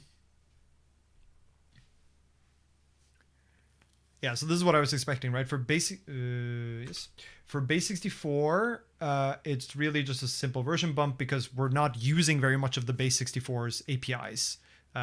The interface there that we use is very, very limited. Isn't the Dependabot secret just from PRs from Dependabot, not from normal PRs? Don't you need it as an action secret? Yes, so I added it for both. You're just trying to get me to show you the secrets. Here, I'll show you, but I will first kick off this one, rerun, failed jobs. Rerun. So if I go back to here now and go to secrets, you'll see there's a Dependabot secret right there, but there's also an action secret right there.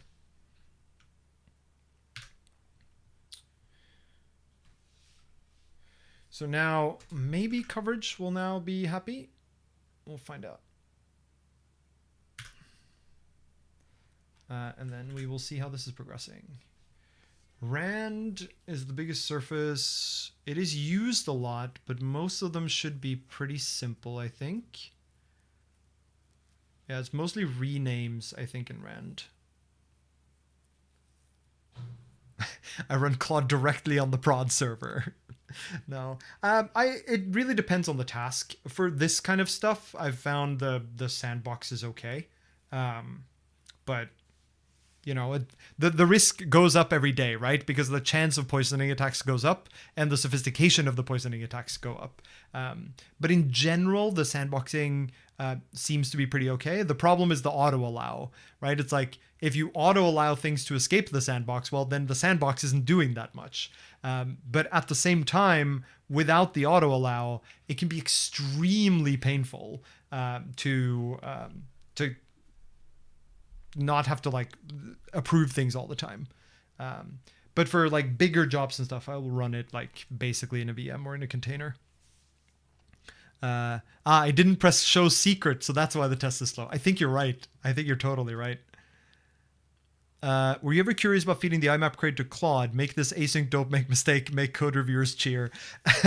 I have thought about it. The problem is I think it's such a substantial rework that you would basically just throw away the existing, you would throw away the entire existing code base. I don't think you would reuse it.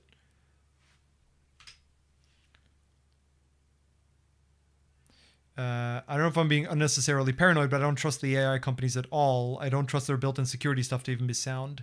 Yes and no, right? So the sandboxing is basically just using something like bubble wrap.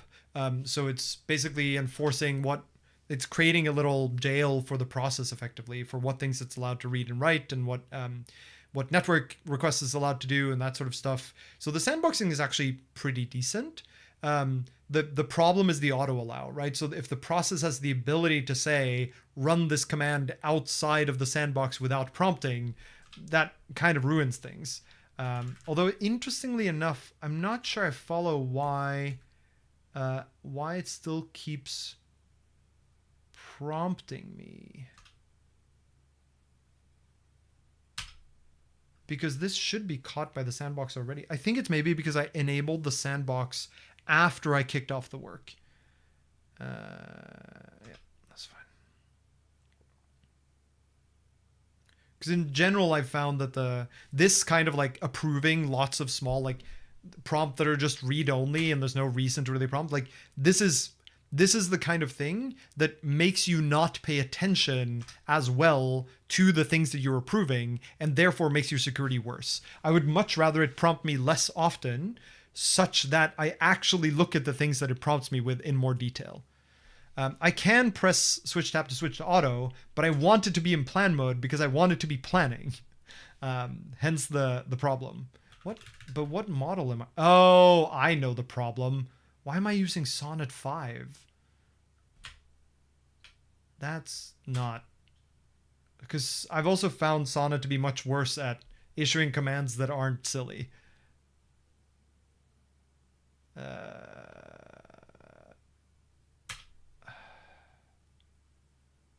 I'm going to actually stop this one I'm going to switch the model to Fable. Plan mode, sandbox, yes, and then try that again. Because the prompting makes it so much slower. And Fable is a lot better at planning. I mean, Opus is too, but Sonnet is not very good at that. Don't ask him for Gary update. Don't ask for index crates.io. So I've found Fable to be better at using the tools such that I don't have to hit yes as much for like randomly generated bash scripts. I've not tried Sol, no. I'm only really using Claude. I'm not. I haven't worked much with Codex, for example, at all.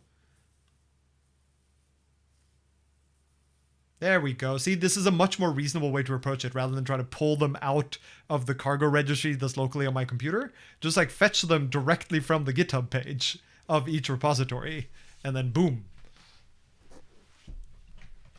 And then you see the auto mode classifier is a lot happier about letting things just sort of pass through. Cool. Now we got code coverage. Report is 55 commits behind head on main. That doesn't sound right. Oh, is the CI things? I'm confused about why it claims we're behind. I suppose actually I could merge this and then have the major changes in separate commits, but I don't think I care. I think I want the major ones. But yeah, we'll see. It'll be interesting actually to see how annoying these changes end up being, because my experience in general has been that catching up with major bumps and crates like this is a lot of like, look up the changelog, look up exactly what changed, look at what I have, change the syntax slightly here and there and here and there and here and there to match up, and then run cargo check and cargo test, and then find whether it works, and then do it again and do it again and do it again. And it's like extremely annoying manual labor that can just like, can usually just happen in the background while I'm doing the other things. And so this has at least traditionally been things that I basically, it just saves me time. Let's see what we have here. Yep, those are indeed the updates. So update each dependency separately. It is very important though to review the plans, because often they make very little sense. Adapting the code to each new major per its changelog with 1 commit per upgrade. All other dependencies are already at the latest majors. Yep. Base64 should be trivial because, yeah, basically nothing.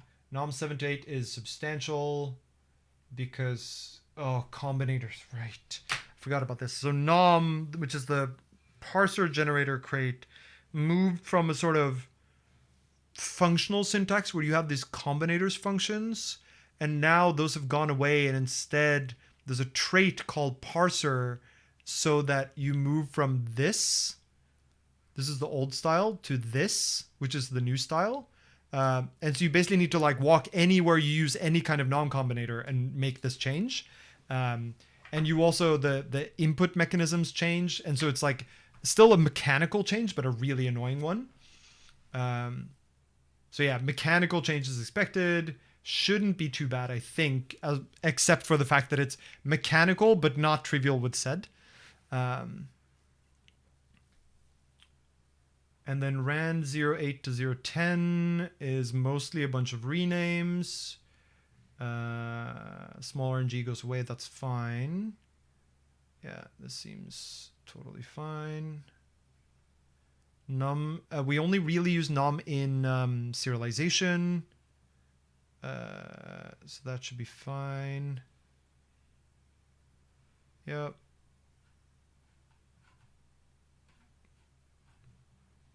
In order increased risk, so we'll do base64, then rand, then nom. That seems reasonable. We'll use cargo add.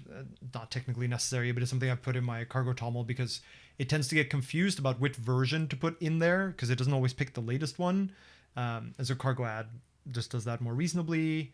Adapt the code per the changelog, letting the compiler drives the exact renames. Verify that everything works. Yes, except I don't want with all features. So that is something I need to tell it. All features won't work since that enables nightly only things. But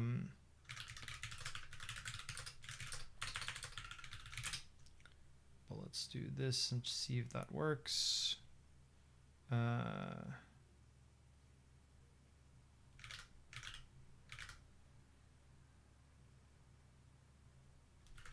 You will need to use cargo plus nightly test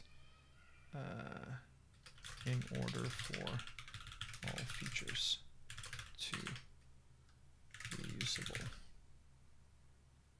Yeah, mechanical but not regex friendly is perfect for agents. It's like agent food.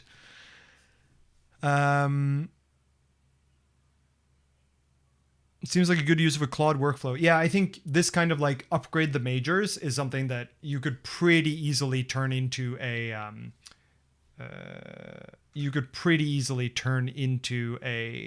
pretty standardized workflow that you just have a well-defined prompt for. What terminal and desktop environment are you using? This is what am I using now? It's a good question. Oh, let me just approve this first. Let me check what it made down here.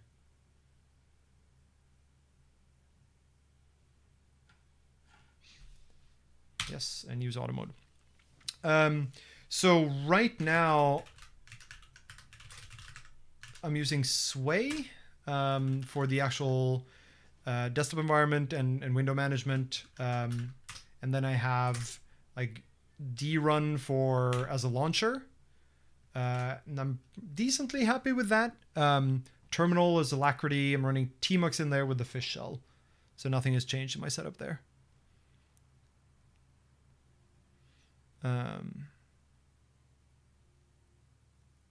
I'm generally fairly negative on AI, not because the tech is inherently bad, though there is some issues, but the main problem is most people just turn off their brain while using it.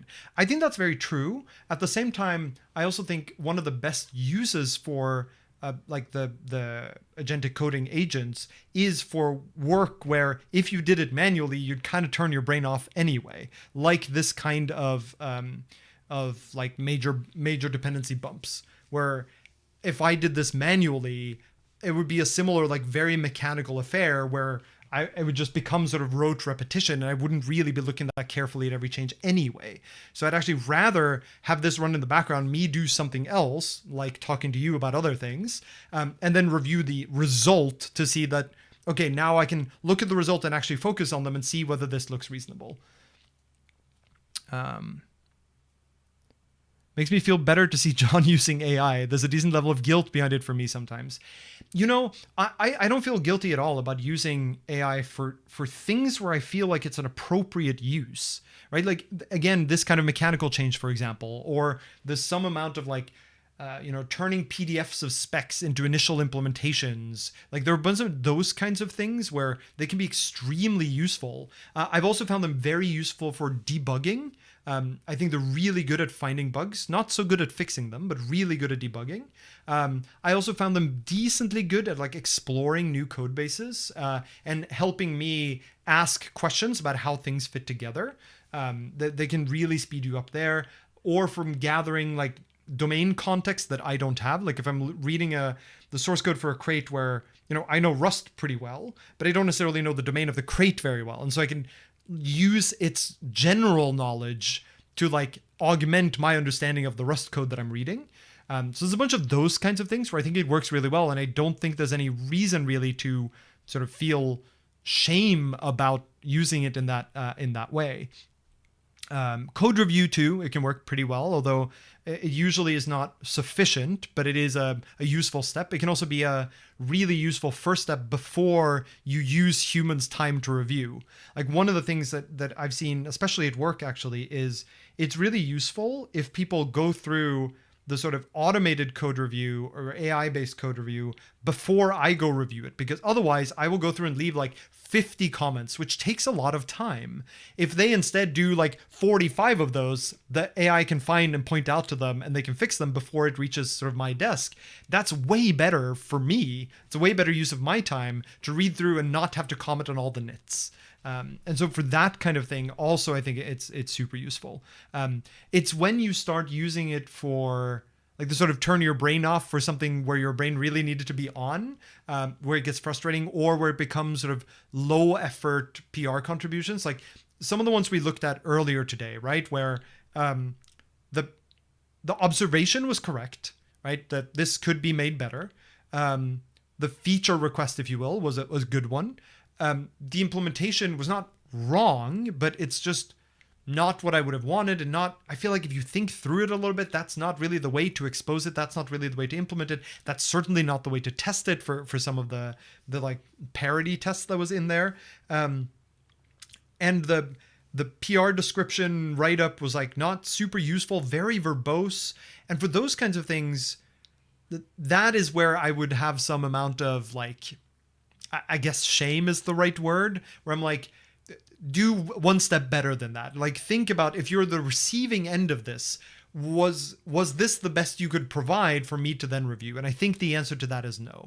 That doesn't mean that it would be better if you did nothing, because I'm very glad they send those contributions and send those identifications. That's great, right? Like now HDR histogram is better as a result, but the way you do it matters. Right? It matters that you didn't go that extra step. Maybe it would actually have been better if you just like filed an issue that said, hey, can you make this change?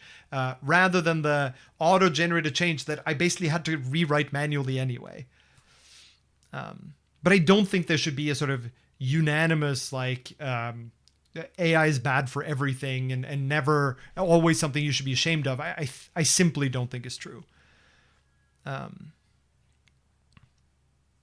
Do you think junior devs are cooked because of AI? Like, is there hope? I don't think they're cooked at all. I think as I mentioned, there's a bunch of things they're good at. There's also a bunch of things they're really bad at. And where I think you need to have like an understanding of like how these things fit together, about what you're trying to accomplish, what the end user's goal is, what your future goal is for this code base. I also find that LLMs make a bunch of mistakes where they try to replicate patterns even when the patterns are not necessarily appropriate. There's also a bunch of places where there are no existing patterns to necessarily map well onto your code base. And so I just don't think the engineering job is going away. I do think that there are many engineering tasks that would be reduced. I also think there are some engineering tasks that will go away. And so if your job is only those tasks, then yes, it will be a problem. Like, you know, if you run, I don't know, a business that builds custom WordPress templates, I think you're in for a bad time. The company might be in for a good time, but you as an individual developer doing that development, I think AI basically does that job. And so it's not clear that that is a, that you're in like a safe work environment, that your position is safe. But for a lot of the like back-end software engineering, like distributed systems, concurrency, safety critical systems, financial systems, like I just don't think that it replaces the engineers. And then people will just accept the result as it's perfect unless it's instantly errors. It's really a problem with computers being math machines that rarely make mistakes to normal people. I do think that people have a sort of instinct for if it's done by a computer, it's probably right, that no longer holds in the face of AI. I think that's less of a problem for engineers, maybe more so for engineers that are newer to engineering, but certainly for experienced engineers, I don't think they tend to believe what computers say just because they say it, because we're so used to computers making mistakes if we're programmers, right? The guilt for me is the ethics. Licensed open source code is basically ignored by all of the AI companies, and we all know they're just using scraped open source code. So I'm actually less concerned about this, certainly for programming, because the reason I put my code out in public is not because I want to claim ownership of it. And if other people learn from it, that only makes me happy, right? And if the LLMs are trained on it. Well, okay, that just means that I now get a tool that's better suited for how I think code should be written because my code is represented in what it does. So I have much less of a concern there.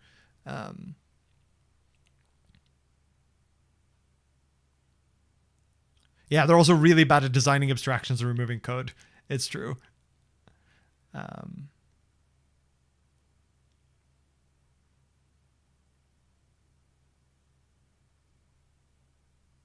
I hate AI discourse, just the worst opinions flying around. I mean, that is the other problem. I think as a society, I don't think we've figured out how to even talk about AI because there are very strong opinions on both sides of the debate, and there's not. It doesn't feel like there's a whole lot of room for nuance, and I think that's really unfortunate because I think the nuance is where the reality lies.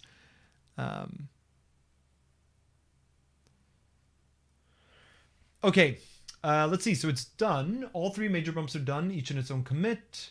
Cargo update dry run verbose now reports nothing held back. Base64 only used the engine API, which is unchanged. Rand did a bunch of renames. The now fallible. Now fallible uniform new that we call expect on. That's fine because rand is a dev dependency. We only use it in tests anyway. The removed smaller ng our cargo feature was dropped. In rand variant, I collapsed the 9 hand unrolled uniform new entries into std array from fn rather than repeating expect 9 times, preserving the historical quirk that the 9-byte range excludes U64 max. What? We have to look at that. That looks weird. Upgrade to NOM 8. Parser rate migration turned out smaller than the changelog suggests. Only true combinators need the new form. Leaf one still return callable closures. Replace the deprecated is digit with ASCII digit. And we got rid of minimal lexical. Cargo add inserted explicit basis for a nom dep nom feature entries, which are removed to keep the implicit feature style consistent. Yes, I don't think we care about maintaining that, but let's go look. So let's first start in cargo toml. So in cargo toml, I do actually want these to just enable the deps. But I don't think that matters here because we don't, it's not the case that we want a feature by the same name. Although we can opt into that because there's no real downside to it.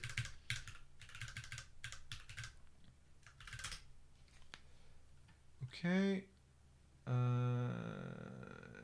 Flate nom. But I want nom to be, I want these to be fully specified versions, because otherwise we might accidentally update correct 364.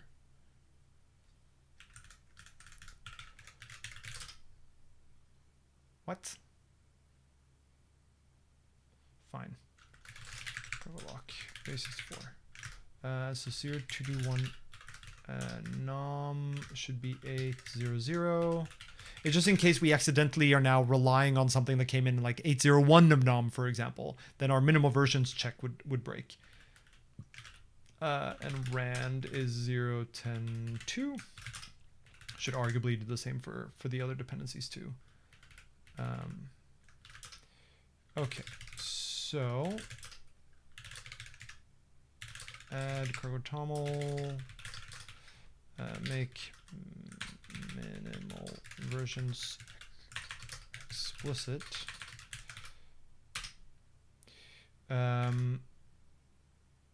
Right, let's go ahead and go back and show -p, no, get log-p and see what we got. So let's go back far enough to, that's rand. Where's the first one? Here. Base64. We only use the engine API, which is unchanged. So we move to 022. That's all. Cool. That's easy. For rand,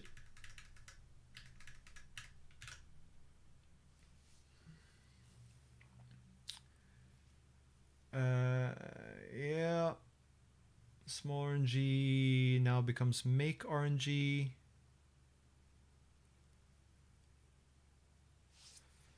It's fine. Didn't really matter. There was small RNG in the first place anyway. But we need to look at this rand varint stuff. Okay, so this we fixed. This is changed to make RNG. That's fine. That can stay that way. Make RNG, make RNG, make RNG, make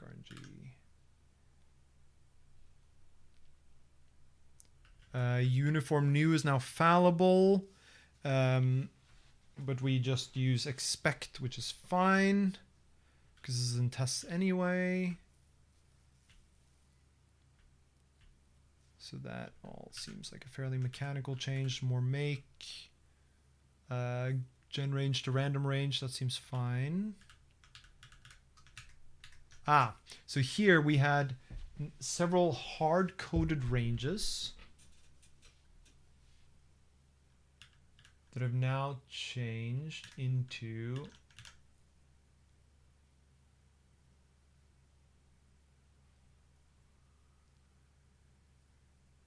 I see byte length is I plus 1. Yeah, so that's going to be this guy. So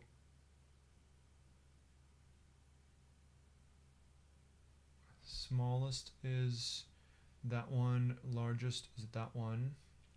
Night byte ranges upper bound is U64 max, so plus 1 would overflow. Give the historical behavior excluding U64 itself rather than switching to new inclusive. You see here for 9 we don't add plus 1. That's fine.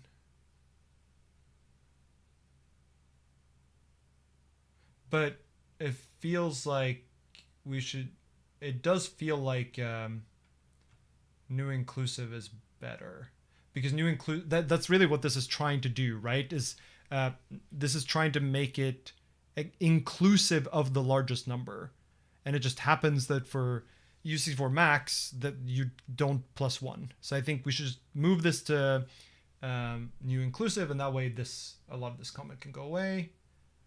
Range of is uniform from 0 to 9. Okay, that seems fine.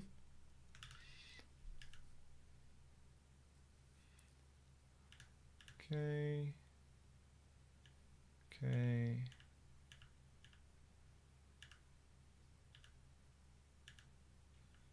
These all seem pretty reasonable.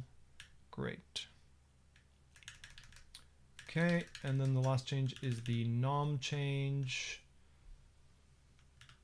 Dependency tree shrinks, that's nice. We now do the mechanical change to parse.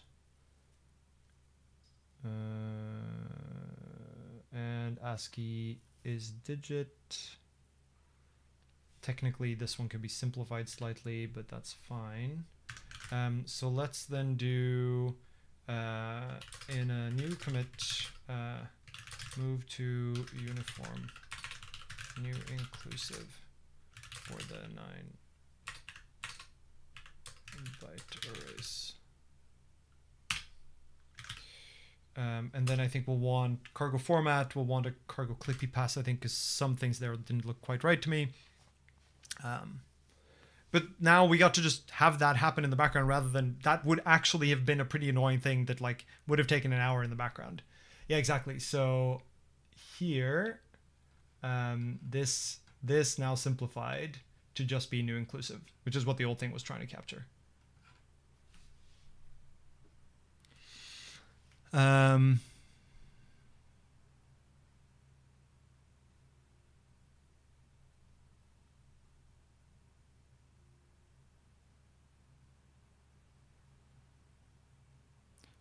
Chat is going on about AI, but they're going on with each other. Okay, so show dash p, include U64 max in random number variables.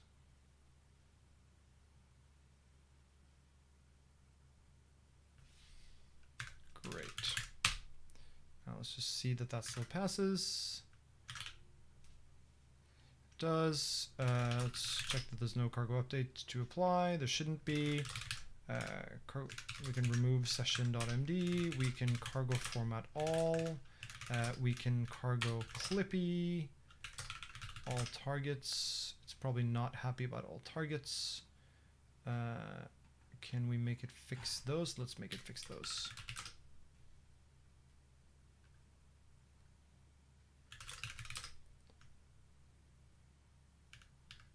Why did it not fix the max value things?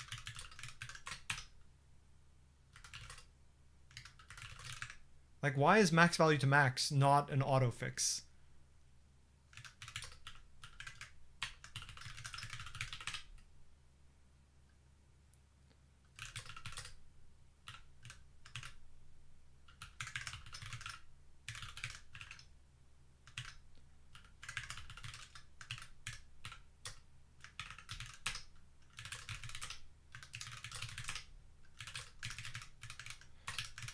Sometimes set is all you need.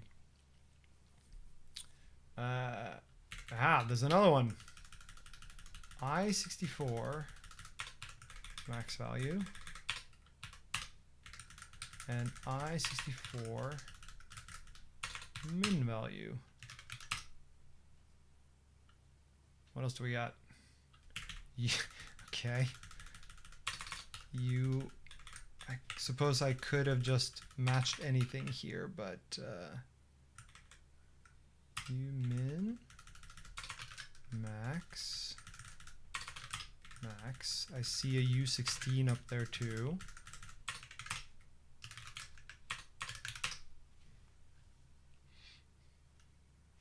Yeah. Of course.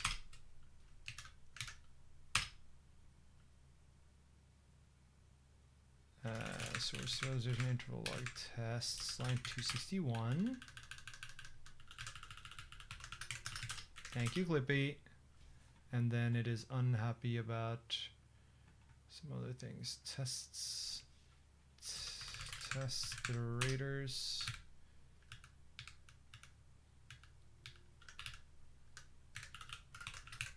I agree, I don't like that at all.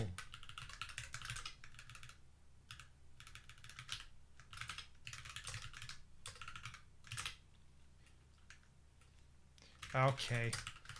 Get those away from me. Oh, nightly. Night, I can't spell. Nightly. Test serialization 58. And interval log 326. Great. Format all. Bunch of Clippy things, okay. Let's run the test suite just to make sure nothing silly happened. Excellent. Git commit cargo Clippy all targets. Git push. This is the other thing I think is important, is that when you use AR for some of these things, like leave Claude as a co-author. Make it very clear that that part of the change was made by an LLM, because that way it's also clear to someone looking through, I did these ones, the AI did these ones. I think it actually matters. Cool. So once this is done, I think we're in a pretty good place. I think then we can finally do the HDR histogram release. And then I think we'll probably end the stream there. So we only actually got through 2 crates. Well, 3 if you count IMAP. I wanted to also get through Inferno, but I don't think there's too much there. Let's look real quick. Maybe we'll get that out of the way too. It's only 3 for Inferno, I think. Why are there a bunch more now for HDR histogram? Oh no. Oh no. Right. I forgot I sorted oldest to newest, and so now there's a bunch of newest comments on the ones that we just landed. I guess we should tidy those up at the end too. So the release here, that's fine. This is already addressed. So now, because HDR histogram hadn't had a commit for like 3 years, Dependabot wasn't running, and so therefore it wasn't proposing updates. But now it is proposing updates, right? So it's trying to bump nom, which we've already done. It's trying to bump a couple of GitHub actions, which I'm fine with. So we can actually land these. That'd be fine. The nom one is going to go away, though, the moment we land this PR. I don't want to land these until that lands, because I'd rather them be rebased on top. And then we have, I'm assuming these are comments from you all. Here the quantile changes, but the previous quantile stays the same.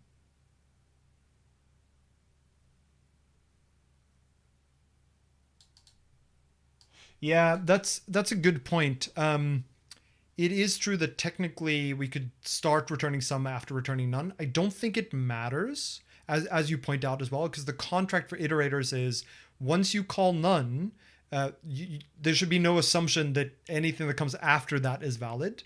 I guess we can we could fuse the iterator. Alternatively, we could just override. Actually, it's also kind of reasonable, right? That if you have something that's invalid, we return none. If the next thing is then valid again, I'm okay with us continuing to return the same thing.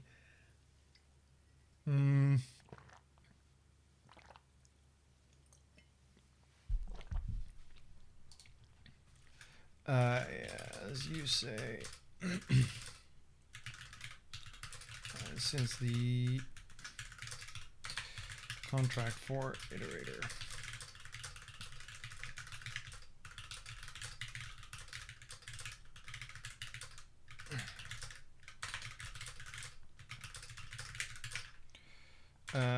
beyond that you don't cause UB, which we don't. In fact, arguably it is more useful that the iterator returns to a usable state after it returns none for an out of order quantile. This is also interesting because this is the kind of thing that I think an LLM review of this PR might have caught. Okay, so we can mark that as done.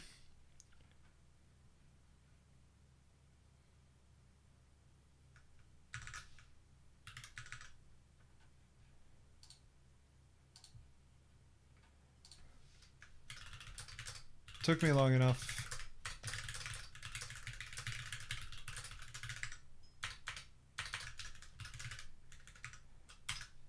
More updates coming in.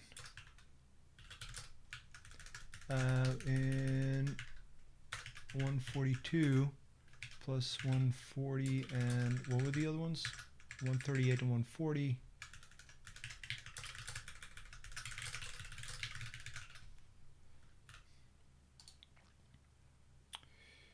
Great.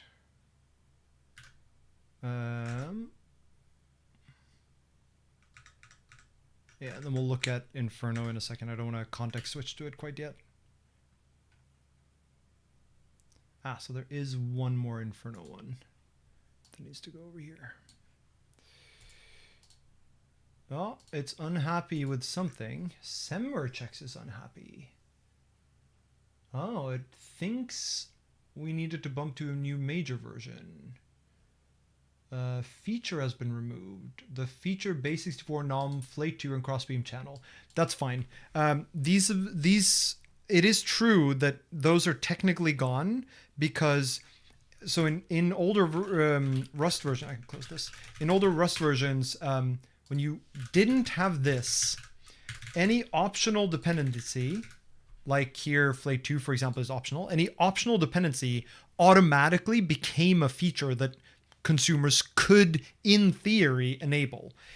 It's not just these, it's also any optional dependency. Once we made this change, then now technically those features, those sort of implied features go away. And so someone could in their cargo toml have a dependency on rcrate where they write features equals flake 2. It is possible, in which case we will now be breaking them by issuing this new release.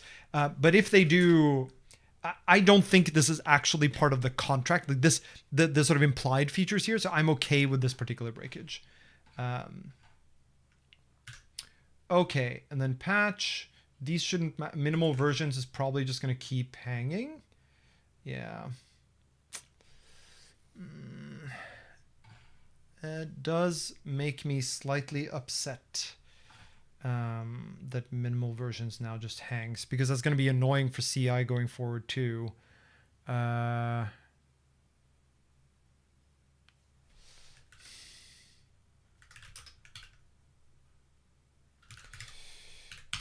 sync no drop. So that is using sync histogram, which does use crossbeam channel. So I wonder if the way to fix this is actually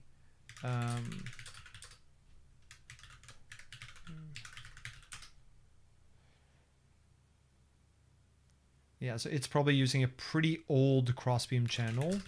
So crossbeam channel.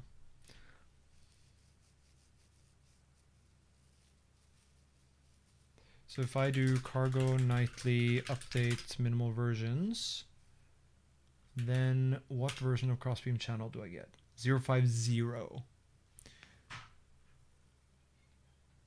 So interesting. I wonder, that supports Rust version 160. So I think we just bump crossbeam channel to 0516 and see if that fixes the CI here. Because it's specifically in the sync tests which use crossbeam channel. So I'm going to try that. I'm going to do crossbeam channel 05. We do 15, right? Like, because 16 was just released. Oh, 14, 13, and 12 were yanked. 0 is not yanked, but it kind of feels like it should. It's probably, I don't know why 5.1 would be yanked. 5.15 is over a year ago. So what changed in 5.16? I'm inclined to say 5.15 so that we don't force people to update to the latest, because some people like to have an update policy where they only update to things that were released at least 3 weeks ago or something for supply chain security reasons. But let's go ahead and see what in crossbeam channel changed. Support for Rust analyzer auto completion and make never constant. So those don't matter to us. So let's go ahead and try 0515. Cargo update. Git diff. Try to fix minimal versions. Let's see if that makes things more happy. Chat is having an extended discussion of AI and how it relates to Clippy.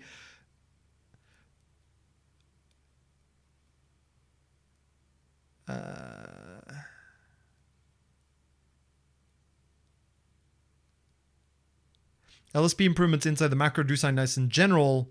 I was melding at that with Tokyo. Yeah, it's true. LSP improvements for macros are very, very useful. It's more, it doesn't matter to us for this change because, first of all, we don't even use that macro from the channel stuff in this crate. And so I don't really want to mandate that people upgrade to at least that version of Crossbeam channel just because they wanted to update their HDR histogram. Like technically this could be a lower version. It's just, this is just to make minimal versions happy. So in fact, if I pull that up here, I'm curious to see whether that does the right thing. And then in fact, we can actually do the release in this PR too. I think maybe that's what I'll do. So we'll do, we'll go look at Cargo Toml and we'll say this is going to be 760. So I'm going to issue a new minor release, not a patch, because we're bumping the Rust edition, the minimum supported Rust version, and the major of a bunch of dependencies. So this feels like it warrants a minor here. And we're adding a new external feature, which is the value at quantiles and value at percentiles. So now if I go to the changelog, I also need to do this. This is going to be 0. No. This is going to be 7.6.0, released 2026, 07/18. Nothing was removed. Yeah, so it's 3 years since the last release. But the crate is still alive. Actually, 7.5. So we're actually missing links for 7.5.3 and 7.5.4. So this should be 3.4.6.0. So this should be 2 to 3. This should be 3 to 4.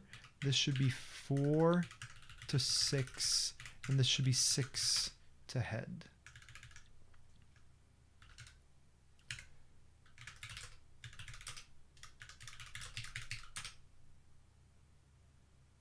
Why not major if the minimum supported Rust version increased? So I don't consider bumping the minimum supported Rust version as a major change to a crate. I think that puts too much strain on the consumers of the crate, because for most consumers, there's nothing they need to do. All they have to do is like run cargo update and things will just work. If I make this a major change, it means that no one will get these updates, including like the vectorization updates that speed up value at percentile, unless they change to 8 point something, which is just unnecessary. I don't generally consider bumping the MSRV to be major enough to warrant a breaking change. Cool. So git commit a release as 7.6.0. Minimal version is passed. I was right. It was in Crossbeam channel. Excellent. And then here, actually, did it say it wanted major or did it say it wanted minor? Yeah, major. Okay, that's fine. So now we will do edit release 7.6.0 with all of the updates.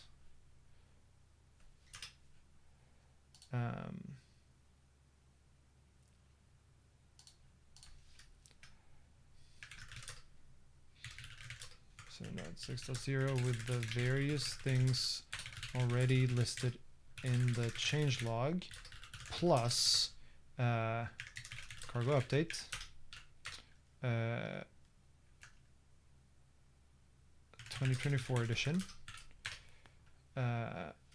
base 64 nom and rand updated to latest major,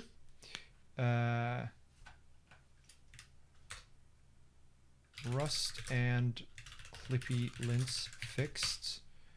What else did we do? And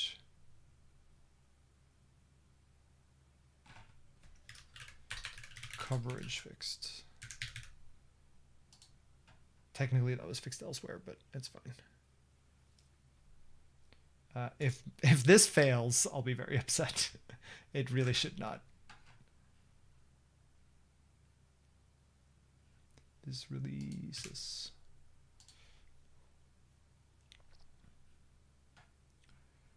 Okay, so now we just did that one, and then we can squash this. I don't actually care about maintaining all the individual commits here, I think. Maybe I do, because we do have these in here that are kind of handy to keep separate if we ever need to do regression testing. Yeah, I think I'm going to make this a merge commit. I like keeping history.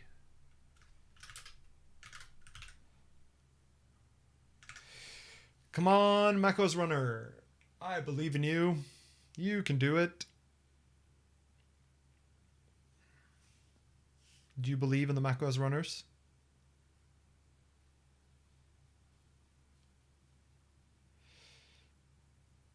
It's been running for 6 minutes. Come on. Even the Windows runner is finished. Windows runner finished in 1 minute. macOS, what are you doing? What are you doing? You're just compiling the last crate? What does that even mean? There we go. All right. Come on. Come on, be green. Be green. Be green. Yes. That looks promising. Haha. Okay, green. It's green except for Semver, which is fine. So now we merge this one. No. Oh, commit message is wrong. The commit message is wrong.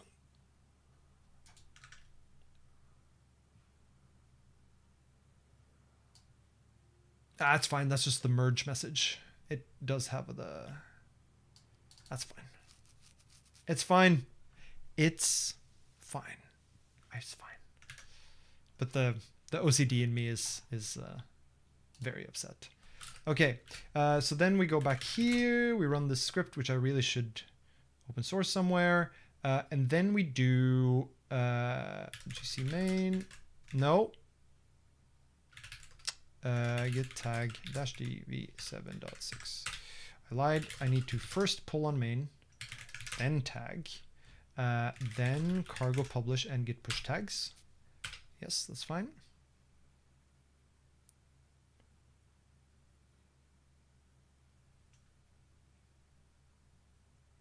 What?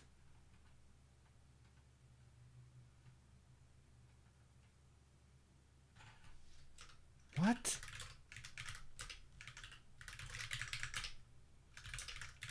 What?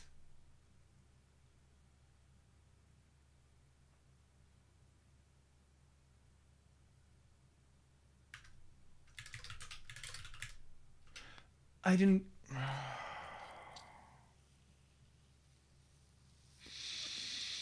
Okay, let's go ahead and undo that one.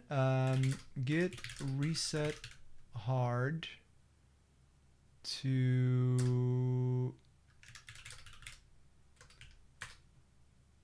37E33B0. No.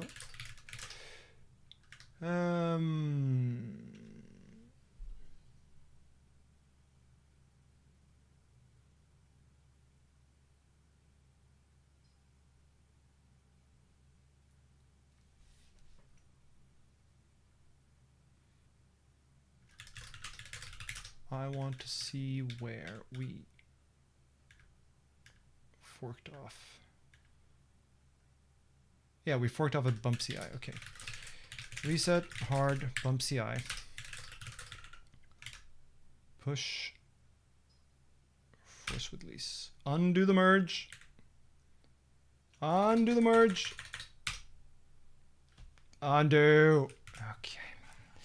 Yes, yes, I know. I have said this is not allowed, and yet here I am being unwilling. Allow force push. Specifically John, because John can be trusted. Use passkey. Push it. What? Yeah, bypassed. Great. Now we go back here. What do you mean no one should be allowed to force push? Whoever needed to do that. There we go. Whew, it's safe again. Oh, I was worried there for a second. Git push.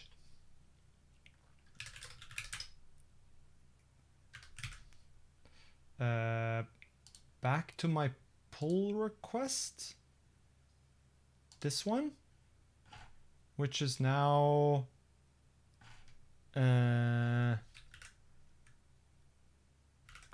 to be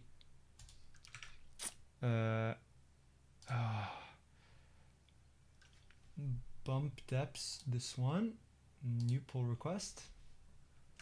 This one is now going to be called this, because I don't think there's a way to reopen this one now. So it's going to be this one. It's going to have this as the description. And then it's going to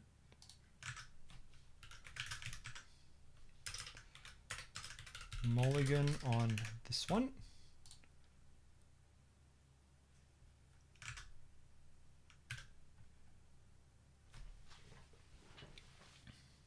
You saw nothing.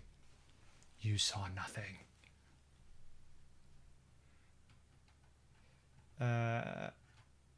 And there's no reason to believe this would fail now, right? We can just merge this. We can just merge this. We can just merge this. It's fine. And I will choose not to add a bunch of details to this. No, I'll add it. Fine.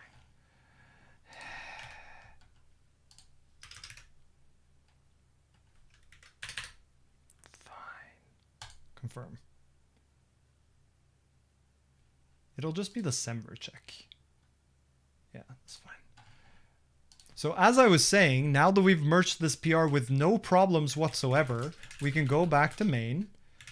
We can delete the erroneous tag I made. And now we can tag, and then we can cargo publish and git push tags.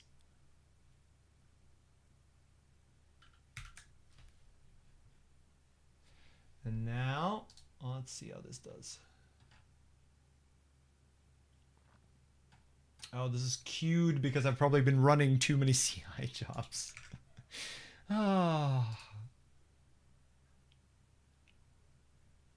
But see, now Dependabot is starting to close its PRs because we've already done the updates.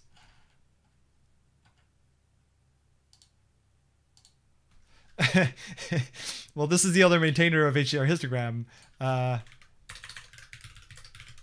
Release of this last commit to this project was 3 years ago, so not sure I'd say I have plenty of time for it, but luckily it also seems to be in a pretty stable state.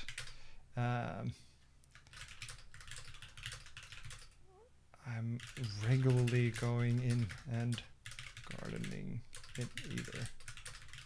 Like collecting until it makes sense to. Also doing this on stream, so say hi.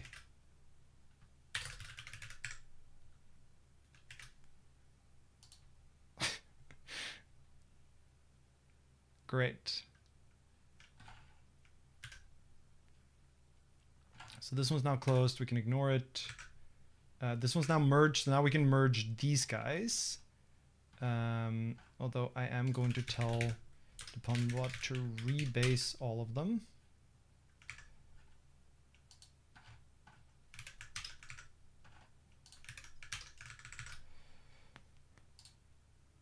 Aha, now they're running. Great. It's okay, John. You can swear. We've grown. Yeah,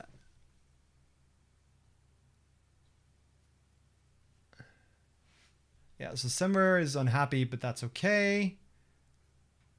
The only reason I haven't hit enter on this yet is just I want to see the CIB green on main before I push the tag and actually upload. Although if macOS is the only one left, then I'll leave that to be. So Dependabot rebasing this should now all turn green, at least in theory.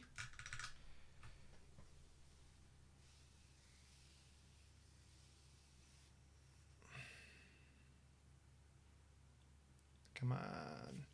And then on these, we'll also put released in 7.6.0.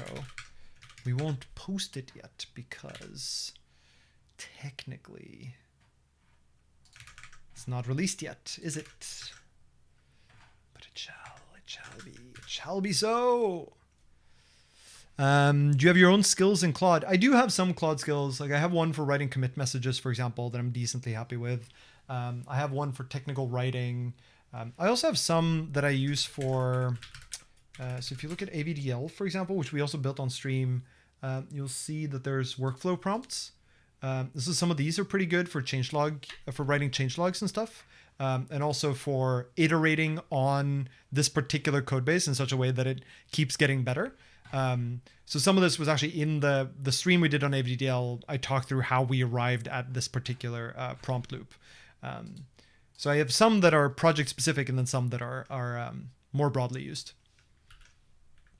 Like they're basically in my standard config. So if you look at configs, don't know how many of these I've actually checked in of the skill. I don't think I've checked in any of the skills yet because I still need to do some tuning of them before they'll be useful to other people than me. But it's on my list. Okay, I just want like one of the actual Linux test suites to complete. Don't know. Well, how is minimal versions of Windows finished before Linux has? What is this? I just want just one of you. Come on. I wonder if it's the linker. I wonder if like linking the test suite for this just happens to be really slow. I want to hit the button.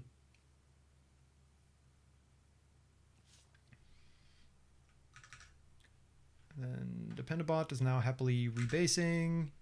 The other thing that's nice is Dependabot, you remember how we changed the CI so that it's now tagging commits instead of versions? Dependabot understands that format. So you'll see it will update the version in the comment of the tag, but then also actually update the commit to the thing that points to that tag. So that gets preserved even though Dependabot updates them. Oh, yeah, now we have green. We have green. Okay, now I'm fine hitting enter on this. So now this should upload. Yeah, setting up mold would probably speed up CI quite a bit, it's true. At least for some crates. For others, it doesn't really matter. But it would also make the CI more complicated, and there are a bunch of projects for where doesn't really matter. Okay, so this comment can be posted, this comment can be posted, this comment can be posted, and these I can close, this I can close, this I can close. And now I suppose technically it's these where I'd be shocked if any of these actually failed CI, but we will let them run through. So we'll put those in the background. And then I wasn't going to do Inferno, but I guess we'll look at Inferno real quick. So Inferno is the port of FlameGraph to Rust. It's being used in Cargo FlameGraph, for example, to render those like FlameGraph looking SVG files for performance information. One of these is adding documentation to the crate. The crate is not really built to be super usable for like programmatic access, a little bit, but it mostly has a lot of command line tools. So it has like actual binaries to replace the FlameGraph Perl binaries, but it does have a slight library interface. And this is trying to add like module level documentation to the Rust API part of the crate. This one I've actually already replied to, I saw, which is it is good to add documentation to this, but I actually want to do a pretty substantial refactor of the API to this crate. So this one is an MR that I posted back in March. I finally had a chance to like sit down and go over this crate and make its API what I think it should be. And there's been a bunch of open issues for like, oh, can you do something like this? And finally, this is now made. And I think this will actually become the 1.0 release of Inferno. But I'm basically waiting for feedback from the people who said they wanted these features on, hey, is this what you were after? And I haven't heard back from any of them yet. But, you know, when that eventually comes in, then this is the way to go. And this one does, it doesn't add too much in terms of documentation, although it does add some. And so my hope is once this lands, then it'll be more useful to add actual documentation on top of that new API, rather than try to document the stuff that's already there. So this one is just there's no action here, so I'll mark that as done. This is I'm profiling programs on, unfortunately, Windows and using VTune. It seems AmpleXC is being deprecated, and now instructed to use VTune for the CLI.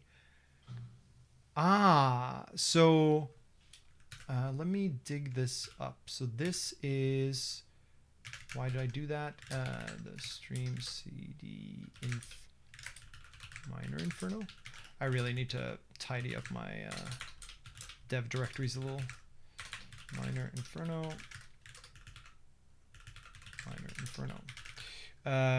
Git pull, so I have the latest. AmpleXC.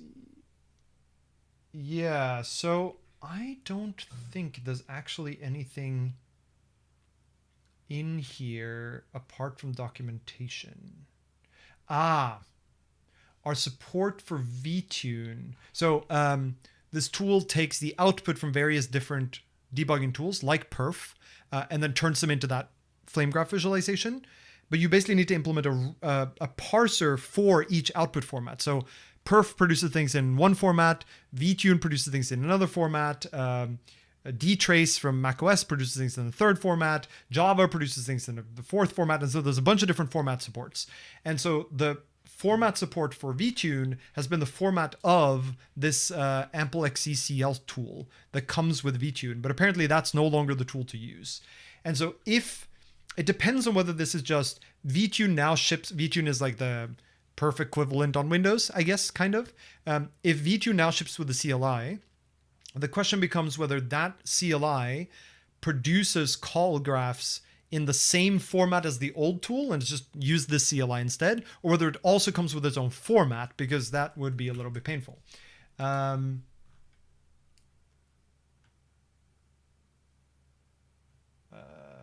Yeah, so let me go. Thanks for the report. Do you know, or can you check whether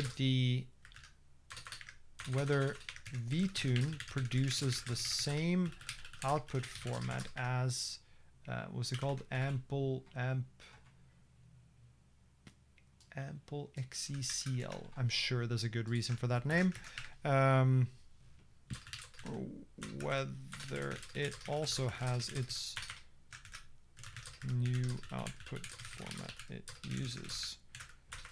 If it's the former, then yeah, we should just update all the docs.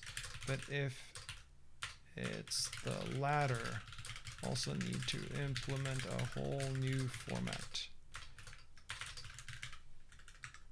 Given that I don't have VTune myself, would probably be a lot quicker for you to just do a simple local check. This is also something you end up doing a lot in open source maintenance, is like relying on other people, because like I don't have a Windows setup that I could easily use for this kind of development task. I have one for gaming, but not one for this kind of stuff. And so rather than me try to like spin up a Windows VM and then try to install VTune and then get the old tool installed and the new tools installed and then compare them, it's a lot easier to just be like reliant on the community that needs that particular support. And sometimes that will also be the reason why something stagnates out, like an issue or a PR is like, I'm not in a position where I can test this or document this well. I need input from the people who supplied it or the people who will use it. But until I get that, I'm sort of stuck. And then you end up people asking like, has this made any progress? And the answer is no, because the people who need it haven't told me the things I need. And so it does really become this sort of community of maintenance, more so than like one person being the one who is sort of the sole proprietor of the crate. So hopefully this is the simple change, but I guess we will find out. This has been closed. Ah, yes. So someone made this huge PR back in February where they made lots and lots and lots of changes to Inferno to try to make some documentation changes, some feature adding, and some performance improvements. And I basically told them, I looked through some of the changes, and I basically told them, look, you have to split this into multiple PRs. I cannot review this on its own, because it's like, if you look at it, you know, it you can't tell because it's behind my picture, but it adds 314 lines, removes 264. But the changes are like all over the place. Some of them are reasonable, some of them are a little weird, some of them completely change the structure of some of the formats. And so I'm like, many of these may be good ideas. I can't review them in this form. So could you please split them into multiple PRs? This is also not uncommon in open source maintenance, that you basically push back not necessarily on the change, but the mechanism whereby the change was delivered, right? So it might be it wasn't documented, or it wasn't tested, or can you change the code around so that the diff is minimal? Or in this case, I can't review it in this form. I need to review it in more contained changes where I can, you know, maybe say no to some parts of the change, but yes to others. And so this is the kind of stuff where I basically told them, I'm happy to look at these, but you need to split them up. And then they split them into this. This is sort of the first change, where I left a bunch of comments, and then it seems like 5 days ago they closed the PR. I'm not quite sure why, because I think this was a somewhat reasonable change. In fact, most of the bits in here that I commented on were more like things to tidy up, not really a pushback against the change as a whole. And I don't know why they closed it without any context. Just noticed you closed this. Any particular reason? Seemed like it was decently promising. And we'll see. Sometimes people just vanish, or they get tired of open source, or they did it as part of work and their work situation has changed. All sorts of reasons why these things happen. Sadly, not uncommon.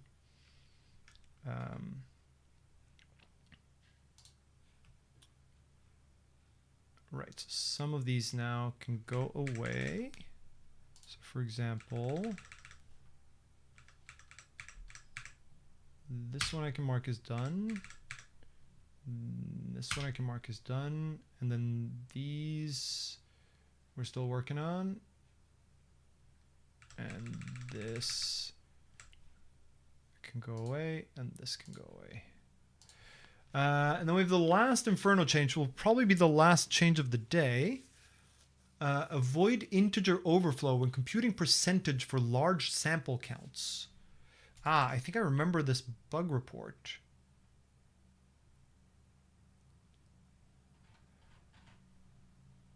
So, way back when...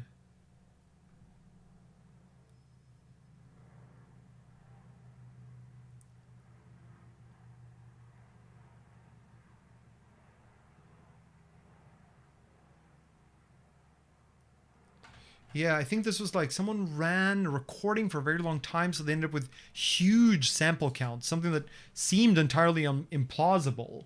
But then they ended up, because we do some like multiplications to scale things up to make the SVG look right, and the multiplications basically made them overflow when turned into integers. Because we do the sample count times 100, and if that overflows a U64, you get an overflow, you lose all the precision, or it crashes. And so I basically told them, look, something looks suspicious, but also we could try to tweak this computation so this problem wouldn't occur.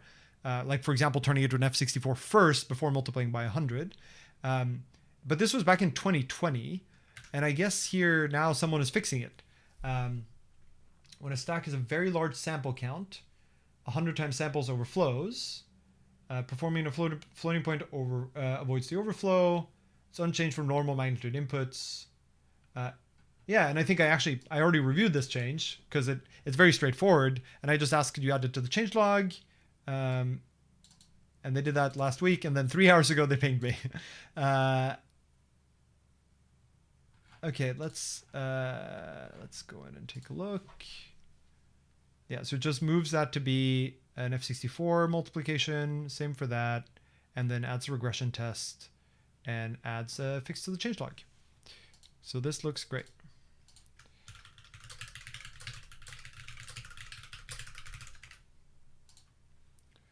So let's get that in.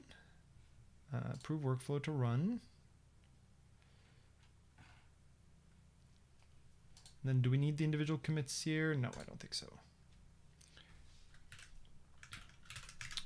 And so what are we at here if we look at the log? We're just one version. Like the last release was not that long ago. So the only thing in the changelog is going to be this fix, which seems fine. Easy enough for us to land once CI is happy. So we will get that in there. This will just become 12.8. I'll wait with that actually until this guy comes through. Oh. Okay, so we did get 4 projects, I guess, in the end, right? We got left, right, HDR histogram, IMAP if you count it, and then Inferno, which was not very much. And this is also the nature of these things. Like sometimes there'll be a bunch of issues open, but they're all actually pretty quick to reply to. Sometimes there'll be like 2 things, but they take an afternoon to do anything about. Like left, right, because there's so much stuff in the details, right? What for large sample counts? That can go away. It gets merges them anyway. Confirm squash and merge. Excellent. Git pull. Head cargo toml. So I want release of 12.7. Sorry, I want release of 12.8. 12.8. Cargo update. Cargo lock. That's great. Cool. And changelog needs to change because this, oops, what did I do here? So this becomes 7 to 8. This becomes 8 and forward.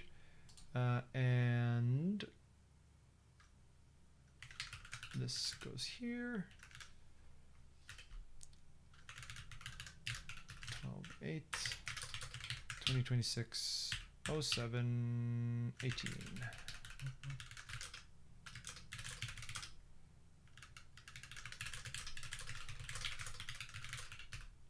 0.12.8. Actually, wait. There we go. That's what I meant to do. And also, there's an extra space. Right? No, there's not. I lied. Git commit and fire and cargo update. Are we behind on anything? We are not. Okay, great. So we'll do git push u origin head. Go over here. Release 0.12.8. Just to see that CI is still happy. How are these guys doing? They're still running. That's still running. That's still running. Let's go ahead and squash and merge that. And I'm also happy to squash and merge this one.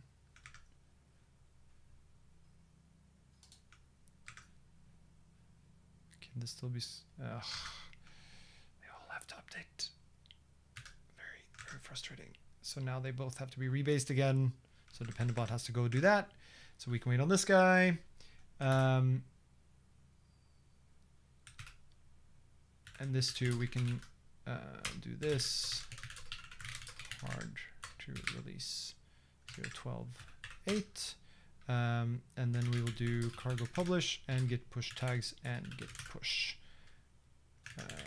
once I do this. So many versions.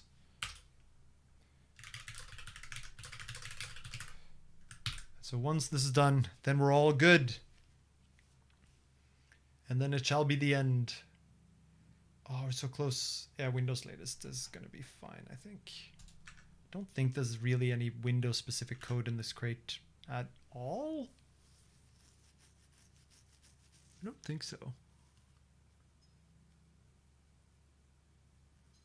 I mean, there's like implementation of Windows specific parsers, but they're compiled on every platform. Do I need to tell Dependabot? No, it's already rebasing. Great. It's already rebasing here.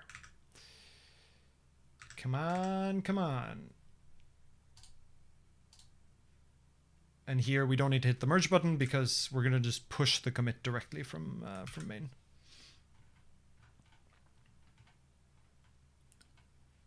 Excellent.